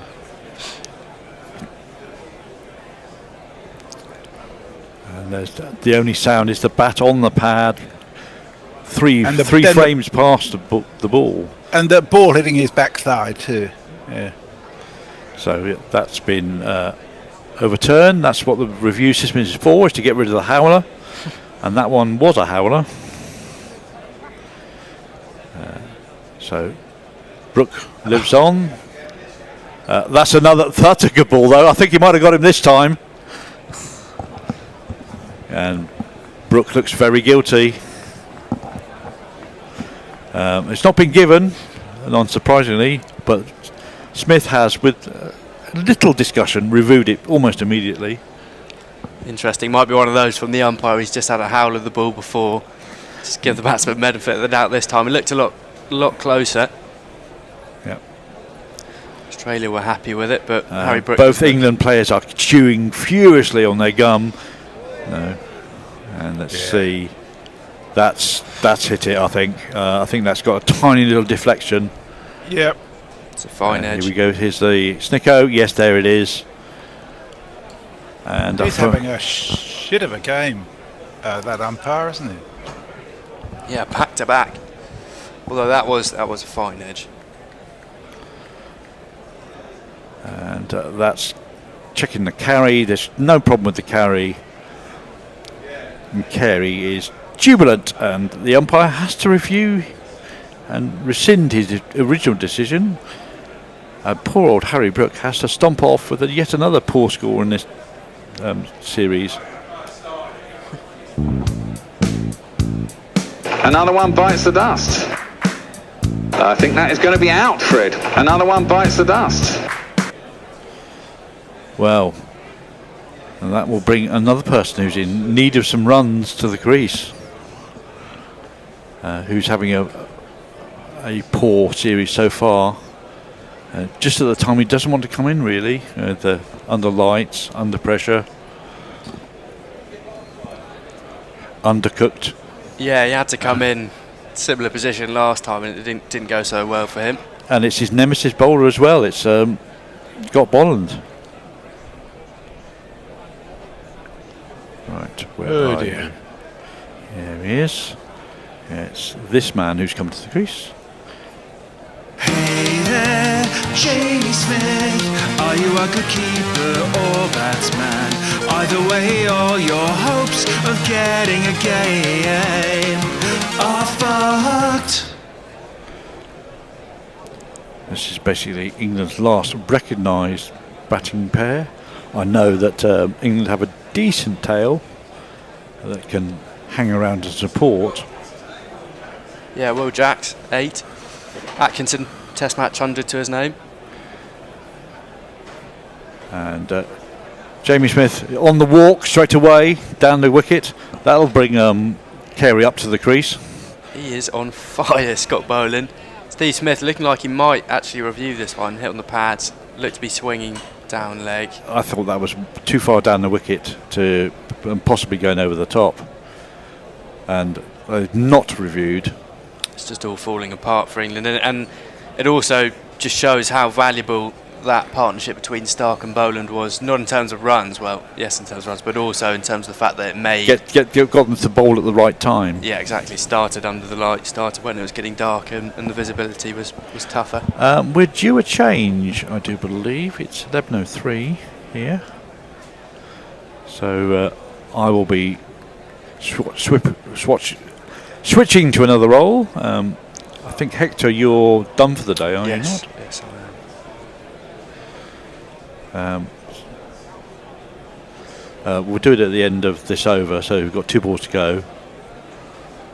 Some very glum-looking Barmy Armour supporters that are being shown. I mean, that poor guy in this sort of Pope outfit is almost crying. His eye, you can see the glistening in his eyes, where he's just about to start bawling. And that ball is rising from Boland, and Smith leaves it be. 2 balls down, 1 to go. Well, it's been a bad day for England. Less than half an hour left, so these two just hoping they can cling on to their wicket and come back out in daylight tomorrow and see what they can do. But yeah, it's been a poor day. There's no hiding from it with the ball, and bits of the batting have been promising, but for the large part, Australia bowled nicely, and England haven't. That's ball this over, and again, Smith is on the walk down the wicket to try and negate Boland. Drops it into the offside. That's the end of the over. I'm off. England 1, 2, 3 for 5. As I welcome the Bear and the Mog replacement. It looks remarkably like me. Best wishes to Mog, who's herniated his disc again and is in considerable discomfort. David Damaraba says, I've just broken 1400 in classical chess while listening to you guys. Yay! Well done, David. Chess is a good game to play while watching cricket, actually. Got plenty of time. Beer Batter Gummy Shark says, Boland takes Brooks' wicket and he outscored him. That's a bit humiliating. Stark is in, and first ball was left alone. There's no run. That was good bowling by Boland, wasn't it? Yeah. Both balls nibbled away. The first one too much. The second one by enough that caught the edge. I think you can put it down to that rather than necessarily bad batting. For once, I think the pitch is doing a little bit. It started to do some funny things. Bit up and down. Very much up and down, and a little bit of lateral from the cracks as well. So that's left alone outside the off stump, and there's no run. Yeah, they've got their 2 gun bowlers on at the moment for the conditions, I think, Stark and Boland. They've had a bit of luck with a couple of wickets from Nisa as well, who's chipped in with a couple of caught and bowls. Yep. What are you looking for there? A little fluffer that goes on the end of the thing. Oh, it's probably fallen down the back here. I don't think so. There's spares that come in all the boxes anyway. I'll find it later. But yeah, Smith on 0, Stokes on 1. Yeah, I mean, as me and Will were talking about over there, this one is short and, well, wild by Stark. And there is no run. It takes 2 people to get 2 tons, which is a big ask, it has to be said. But were they 2 from here, you might have a score to aim at. And you've got to believe, as we were saying, you've got to believe it's possible. If you can get through tonight, hopefully you come back tomorrow morning, it's all hot and steamy. Tomorrow is another day. Tomorrow is another day. The pitch isn't going to get any better. I don't know if do they roll it at the beginning of the day, or is it only between innings? It gets a cut, I think, but I don't think it gets a roll. Oh, there you go. So it'll still be uneven, and that's the problem, really. I think the unevenness is done for a fair few, and the cracks have started enough to create a little bit of sideways movement. That's left alone by Stokes through to the keeper, and there's no run. It was all going so well, but we've lost, what, 3 or 4 wickets? 4 wickets in no time 45 minutes to an hour. Yeah, for about 40 runs, I think. Yeah. I was informed that, though, apparently you got the cool scoreline where we were 1, 2, 3 for 5. Apparently, yeah. Apparently, when we lost. Oh, we still are 1, 2, 3. We're 1, 2, 3 for 5. Yeah. Well, not the way the Aussies do it, but yeah. Obviously. We are 5, 4, 1, 2, 3, which doesn't quite have the same ring to it. No, exactly. You'd rather be 5, 4, 3, 2, 1, wouldn't you? Yeah. Yeah, very much so. Defended by Stokes, and there is no run. Yeah, Stokes has gone completely into his shell, really. He's just playing for the end of the day. Well, that's what he did in Headingley. Yeah, that's true. Scored, what, 3 off 89 balls at Headingley? 3 off something stupid 50-something balls. And then 130 the next day. And as I say again, if you're a believer, you've got to believe that England can, win the next match. They might not be able to win 3 in a row, but, we were 2-0 down in England, although it was at home, I'll grant you that.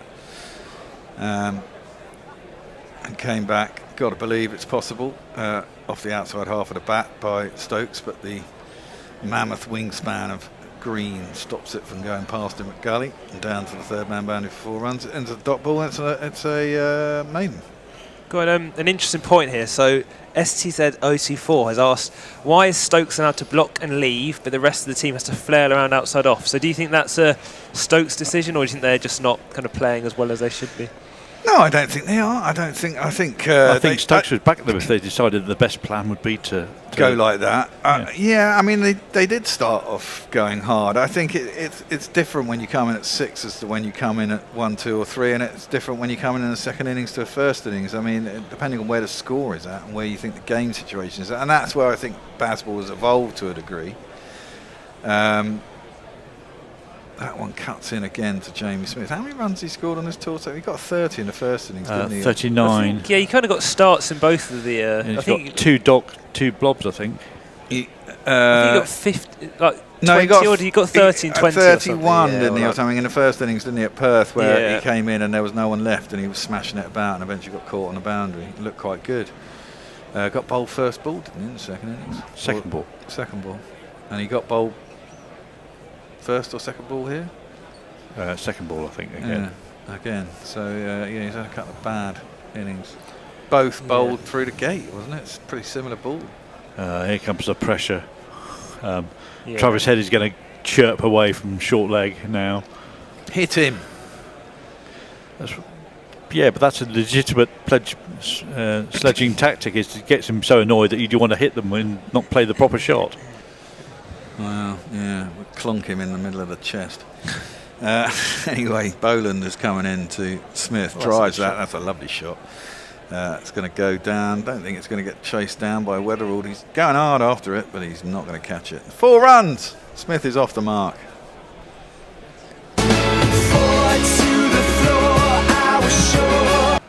Well, just think about that, and think about all the good stuff about not playing away from your body, and have all the positive mindset. Well, it'd be good reinforcement. For him too. Yeah, I mean, exactly that. He scored 180 against India. Oh, fuck me. He does have a gate, though. He does. And that one goes through. There's a big back lift, and if you... It goes over the top of the stumps, and there's no run. Yeah. That was enjoyed by a beer-battered gummy shark. And a lot of people saying England aren't really able to control their shots when they're playing kind of so far away from their body, which I guess is kind of what we've discussed at multiple points, really. I don't know, what about Root's shot? I mean, Root got one of those balls that was right up in a block hole, wasn't it? And kind of flailed at it a little bit. But yeah, I kind of feel like it's one of those, like, it's weird because, like, maybe it wasn't the most necessary shot, but I kind of feel it's a bit unfortunate to nick that when it's like so full. Yeah. Almost like to actually get an edge through is kind exactly. Of he was kind of trying to jam down on it. Wasn't quite sure of the line, was he? And then managed. Just a little bit late on it, I thought. Well, it was quick. Yeah, and it's very full. That one's just defended square by Smith, and there's no run. And then, I mean, that was a good ball to get Brook out. That was a fucking cracking ball. He had 2 of those balls in a row. One went further than the other one. The second one didn't go as far as the first one and did catch the edge. The first one was, don't know why the umpire was giving it out. I guess I kind of almost wonder, does Harry Brook then kind of almost have a right to say, if I'm going to get 2 balls like that in a row, then why can't I get out charging and whacking it in? Well, that would be a fair argument, I suppose, he would say. That was defended by Smith at square on the offside, and there was no run. I mean, the fact is, England trailed by 175 on first innings, and that's where it's all gone horribly wrong. You drop 5 catches. They got away with a bit of luck from the Australians, and that's where it gets to, you know. Their not vaunted tail wagged quite significantly. Well, I always worry about Stark. He does seem to get runs against us. Yeah, I was thinking actually, he does. I think that one is gone square again. He's bowling very straight here, Boland. I think they said 5 of his 12 Test 50s are against England now. Yeah. I guess they're playing them more than the other teams, but yeah, I mean he's done it, and he's got 40s and decent, hang around 30s with other batsmen as well. It's not like he has to get 50s, but he does often cause us a bit of pain. He's got long levers, and he hits a long ball. He's got a reasonably good eye. Yeah. And he could have quite easily edged a number of balls through to the keeper, however. Yeah. But he didn't. Yeah, and Will_274 has also said that Australia is showing England what proper line and length looks like in this innings. Well, they certainly are. Yeah. It's they're bowling the length which will just hit or just go over the top of the stumps, whereas England were probably a bit too short. And the pitch is too full. Pitch is offering that little bit more now, isn't it? You know, nicely clipped by Stokes off his pads out to deep mid wicket, a bigger single. You know, and that's the benefit of batting for the length of time they did. We're getting towards the end of day 3. You know, you'd like the pitch to be flatter for another session or 2, but you know, you can't guarantee when it's going to start changing its characteristics. You noticed a few balls that England bowled kept low, and there's a few more now, and there's a little more lateral movement. Ball started to turn as well. So, you know, pitch is well wearing. worn a little bit more. Yeah, exactly. And decent attendance today, 35,574. That's probably just over 100,000 now for the 3 days in total. Yeah. So I mean, hopefully 46 and 40 something. You know, maybe the pitch will deaden out tomorrow morning when the sun is on it, and England will have a chance. But hey, who knows? That one's through by start to the keeper, and there is no run. Yep. That was the tempter for the batsman to put his hand through the ball, and neither Smith nor Stokes, I presume, are in the mood to chase wide balls. They're only going to play the ones that are actually they have to play now. Time for the Nighthawk, if there's a wicket here. Well, I suppose we're kind of into that. I suppose Will Jacks kind of could be that anyway, I suppose. But you might want to stick Joffrey and give it some in the morning. I think they could do worse things than that, to be fair. So. Another edge. Well, Stark's gone up. Has he given it? Holstock is not impressed. I think he's given Jamie Smith is walking down. He doesn't think so. I think he's chatting away to Ben Stokes. Didn't hit that. Oh, he's going to review it, so he was given out. Sorry about that, Peeps. I didn't know what happened there. I didn't see the umpire stick a finger up, that was all. No. I think he kind of, I'm not sure, it looked like he kind of like nodded almost. One of those, I'm not actually sure if he didn't really like, well, it must have been to review it, but yeah. Who was the umpire down there? Was the other Holstock. Holstock, yeah. Well, Australia were convinced. Let's have a look. He's playing away from his body. Yeah, he's got something on that. That's I think so. There's nothing other than the bat he can hit and make a sound on. No, I don't think. He's definitely got something on that. Snick. There we go. Oh dear. Well, as extra fluffers, why would you? Why would you review that? Because I suppose you say like there's nothing to lose at this stage, but if you've nicked it, you're just going to lose a review. So I suppose you must do. Well, I mean, he was playing miles away from his pad again, wasn't he? Yeah. And another poor innings continues for Jamie Smith on this tour. He's been found out again. I can imagine Hendo is going absolutely fucking mental somewhere at the moment. Yep. It's a good job he's not actually in for this test. Yeah. Because Anyway, he's going to get one of these. And I suppose... The crowd says you're out. It was going so well at 90 odd for 1 or 2, wasn't it? And now it's just... Yeah, but you forgot this is England you're talking about. Yeah, well, it often goes this way, it has to be said. When you're so far behind. There's a lot of dewy-eyed English supporters out there, aren't there? And they are, 10 minutes away from claiming the extra half hour if they're taking off wickets. They'd need to get another 2, wouldn't we? Yeah, I think to get so. 8 down. Oh, decent delivery. It's just, he's not in line, is he? His feet don't move at all. No, I mean, that's Hendo's point. His feet never fucking move. If the pitch is flat, he's a flat track bully. But if there's movement, he does struggle. Yeah. Anyway, we're going to have this man come to the crease. I was thinking with the previous one. Maybe it's Will Jacks. It's probably Will Jacks. Yes, Will Jacks. And the annoying thing about this is we got nearly 20 overs and only lost 1 wicket. But now, the ball is still doing stuff and it's 30 overs old. I guess that's the underlights thing. Defended, and there is no run. I mean, we kind of knew that the chances were that England would lose this test. Australia have won, 12 or 13 day-night tests. They don't often lose. They did lose to the West Indies last time. But it is a rare occurrence. Now, if ever there's a time for Will Jacks to have the innings of his life, will be now. It doesn't have to be flashy, it just has to be long. Yeah. And he can do that. And he can go through the gears. Well, exactly.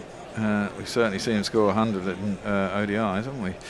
Or T20s. That's driven out through extra cover. He's going to make it to the boundary. 4 runs for Will Jacks. Strike rate of 200. Go, my man. That's proper baseball. Can you see any way back if England do lose this test?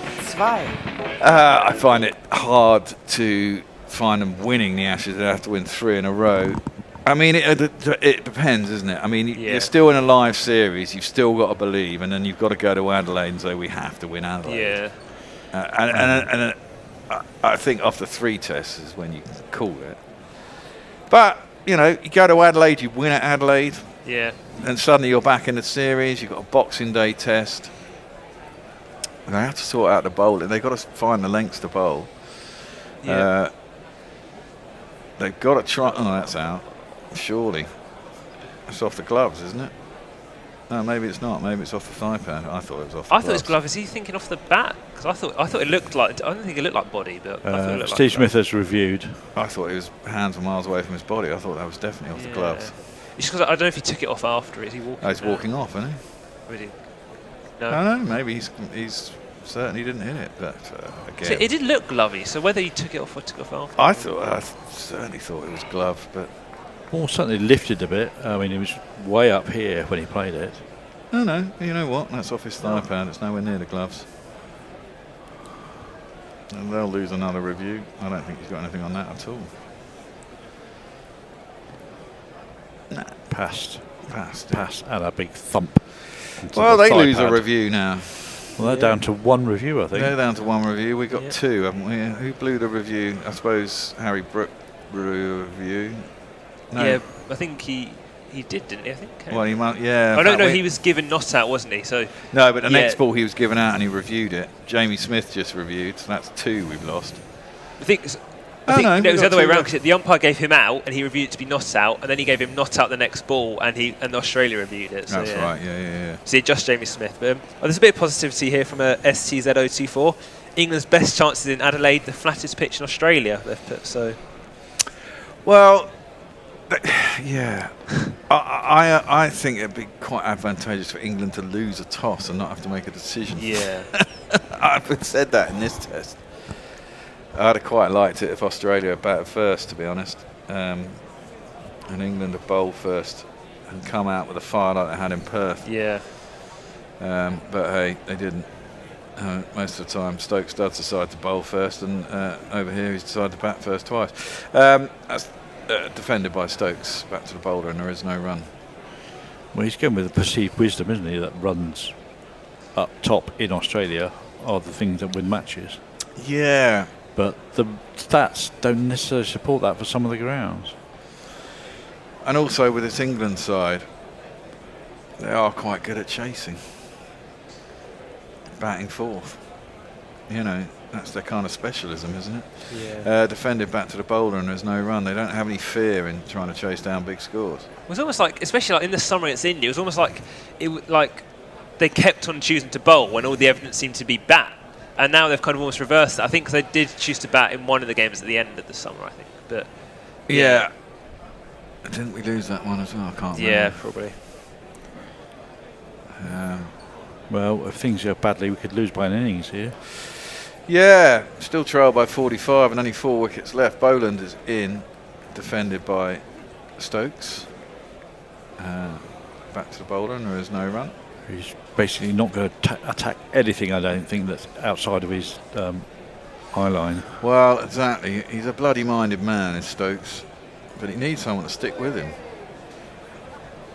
I mean, the ball's 33 overs old. Hopefully it will be quieter in the morning. Less happening in the daytime. And they're placing the fielders out to give him the stroke if he wants it. I don't think he'll take a chance. Sounds wrong to shepherd a number 8 who's got some decent scores. Leading edge. Oh, he started to bumble down the track and then realised that there was absolutely no one in the infield on the offside. And there was a possible 2, and he does take his 2, and why not? Yep. Martin Smith, 15.38. Says total incompetence from England, and how embarrassing is this? And also just a few comments again on, what did you think of the Archer and the pillow situation? What? Do you know he turned up to the ground with a pillow, or he was out in the warm-up, he had a pillow, and Matthew Hayden said it's security blanket pillow. Like, yeah. He was upset. He thinks it's like unprofessional because he's like ready to sleep, and he thinks it made the Australian batters more confident, or more determined, to keep England out in the field.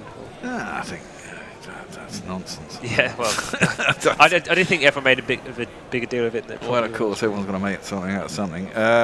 Boland is bowling, and Carey is back up to the stumps. I don't have a problem with him bringing a pillow, but that's the sort of thing that stays in the changing room, and you don't need to know about that. Yeah, I'm sure there are plenty of quirks that happen in the Australian side that could be made fun of as well. I mean, you've got plenty enough odd characters, Labuschagne, Smith. Yeah, absolutely. No. Yeah, that doesn't bother me at all. But yeah, it's not a great optic in terms of it gives the players at least some hope that these. And as for that comment, that's into the offside and there is no run. What was that comment you just read out about? Absolutely. I mean, I've got to say, I think Duckett's had a rough ball. Yeah, that's true. We're just seeing the wickets now. I think Pope and Crawley are a bit, bad shots. Yep. Who was next out? Root. I think that wasn't a particularly bad shot. It was a pretty good ball. It was around the wicket, arrowing in at pretty high speed. I think the ball that got Brooke was an absolute cracker, to be fair, and he did seem to have his head down, but that's a good ball, and you can't, sometimes you have to take the rough with the smooth. I think Jamie Smith his technique is suspect. Jamie Smith is the kind of man, and he does, there's a young man who's crying, fuck it, it's not the end of the fucking world, it's a game. So we'll get a load of bullshit from a bunch of Australians for a few years, but you can just block it out. And then they'll come here. Let's face it, we won in Australia in 2010, 2011. Australia haven't won in England since 2002, so they can shut the fuck up.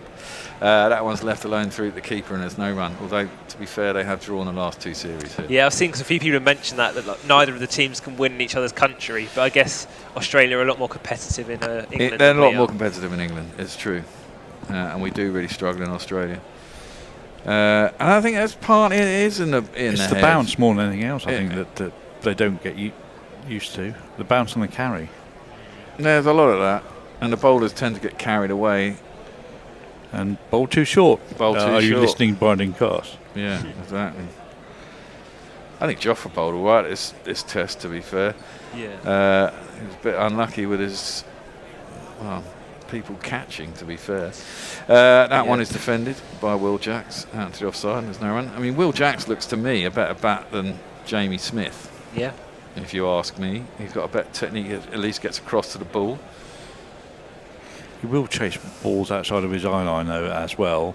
Yeah, well they all do. They all played so much. And he will play across the line and get caught at square leg at some point on the rising ball. You know, you could stick Pope in at keeper, put him down at 5 or 6. Well, I think Pope's a worse keeper than Smith. Yeah, but he's a better batsman at 5 or 6. That is also true, yeah. Than he is at 3. Stark in, defended by Jackson. There's no run. Well, based on what we're seeing, do you think they make changes for the next test? I don't think they will. Yeah, I think at the start of the series, I thought that Bethel would play a game. I'm not sure yet because I think it kind of feels like that would be an interesting call to make because ultimately it's still on the line, like the series is. But if it gets to 3 or 4-0, I think they would. I wouldn't surprise me if they chuck him in. Just experience. I wouldn't be surprised if Tongue replaces Cars. No, that's definitely on the cards, I think. I think if you want to take wickets in Adelaide, you might want your premier spinner. Yeah, they might go to Shoaib Bashir. That'd be quite interesting. You can afford to have one rabbit. I mean, he's always going to bat at 11. That one's defended by Jacks. It goes out to Nisa, who's fielding at backward point, no run. Which is hard on Jacks because he bowled okay in this test, but well, then you might bring Jacks in to bat at 3, put Pope as a keeper. Yeah, that's the other thing. But drop Smith and then have Shoaib Bashir. Then you've got 2 spinners, potentially 3 actually. I did think he bowled quite well, but then I also thought kind of like to qualify, I guess like it was to the tail end. That's. I thought he did look quite good. But I mean, they do have a fair few left-handers as well. Also true, yeah. You know, right-handed bowling to left-hander would be quite good. I mean, I don't know what the Adelaide wicket is like. Presumably it can break up. It does sound like it's pretty flat. And pace might be the really important thing, you know. That's defended back down to the bowler. There's no run. Presumably, pace when Pat comes back for the next test. Sounds like Hazelwood might miss the whole Ashes. He's got now what, a calf injury? Yeah. Yeah. Well, I would imagine that Nisa will be a one and done. Yeah, you'd imagine Nisa is. Boland's a stick on, and Doggett is probably done enough to deserve the third seamer slot. Well, Nathan Lyon comes back in as well, doesn't he? So yeah. Well, you think they'll probably drop Doggett and Nisa, you'd think, if they bring them both back. Yeah. And then Cameron Green becomes what, your third seamer? Fourth seamer. Was it? Well, no, because they've only got 4. What have they got? They haven't used Cameron Green. They've got 5 seamers. Yes, they haven't used him in this innings, have they? Well, exactly. But I mean, if you drop Nisa and Doggett, then he becomes your third seamer, because you're getting rid of 2 seamers, bringing back in Nathan Lyon and because Pat comes in for one of them, doesn't he? Yeah. That last ball was left alone outside the off stump, and there is no run. 2 for 48 for. Is that going to be stumped? Stark? Is it going to be stumped? Oh, it is. Yeah, it is stumped. Yeah. So England end the day on 134 for 6. It was looking all right. We were about 90 off for 2 when Crawley was out, and we thought, we got a chance here. Some good late bowling, actually. You have to say, Boland bowled pretty well. Got one to nip second away. Inning specialist. He does seem to be a little bit like that. A couple of wickets given away by Pope and Crawley, annoyingly. They both were playing okay. And then sort of drove. Nisa got 2 wickets, both caught and bowled. I mean, how often do you see caught and bowled off seamers in a fucking test match? Very rarely. I think those will probably be the most annoying. I think, because obviously we said about kind of seeing off Stark and stuff like that, but I think just the manner of those wickets, they're very soft. Yeah, they are. I guess it's still just about alive, I think, is like. Just about got a heartbeat, exactly that. I mean, miracles can happen. These 2 get 2 test tons, 150 each. Another 300 runs from here, and suddenly we're massively back in the game. Yeah. But that's the bear speaking and dreaming. Yeah. But that is mainly because of the time it takes out of the game to score 300. Even if they do score at the usual rate, they'll take them best part of a day, and there's potential. And there's potential weather around. Yeah. Just massively limits the time that. If best case scenario. from here, England offer them somewhere over 250 to win, which seems massively unlikely. Yep. The likely scenario is that we end up maybe getting ahead by about 50 runs, in which case forget it. Yeah. You'd say, and there's still a chance we could lose this by an innings. Yep. So we're still, 40 runs behind? Yep. 43, I believe. 43 behind. So, there's a chance we lose this. It's going to be interesting to see what happens first thing tomorrow morning, to be fair. Other than that is the end of the day. Thank you very much for joining us, everybody. It's been a pleasure having you along. I'm sorry we can't give you more positive news if you support England. If you're an Australian, fuck off. We love you, really. But, we'll take the shit. We always do. Too good today. Some good batting. And England's poor bowling. You have to put it down to it is interesting that the two players who batted well are the two players who've done quite a lot of damage, in Stark and Bolland. Yeah, I suppose Bolland didn't run a lot. Well, I suppose he supported very well. He supported very well. And it looked really easy at that point, didn't it? I mean, the pitch looked really fucking easy. It wasn't doing anything. England weren't getting anything out of it. Suddenly Australia bowled on it. It's nipping around everywhere. It is under lights. They did have a newer ball. Although England got a new ball shortly after Carey, or did they get it with Carey short? They got it. I think Carey got out after the new ball. No, because Stokes got him out, so it must have been just before the new ball. No, it's Stokes with his first spell after. Oh, was it first spell after? Okay, yeah, fair enough. And at that point, they were only 80 ahead, 90 ahead? I think they were 80 ahead with when we got Carey out. So they had the last two wickets. So what they've put on 90 for the last two wickets, which is kind of annoying. But there you go. That's cricket. And this is the Ashes, and this is what always happens. So we're in Australia. We sit up all the way through the night doing it. But thankfully, you all super chat us and keep us company, so we love you all. And on that note, we're going to play the theme tune, and we're going to get out of here. Yep. So we'll see you tomorrow morning at 10 to 4, English time. Yep. Bye. Bye.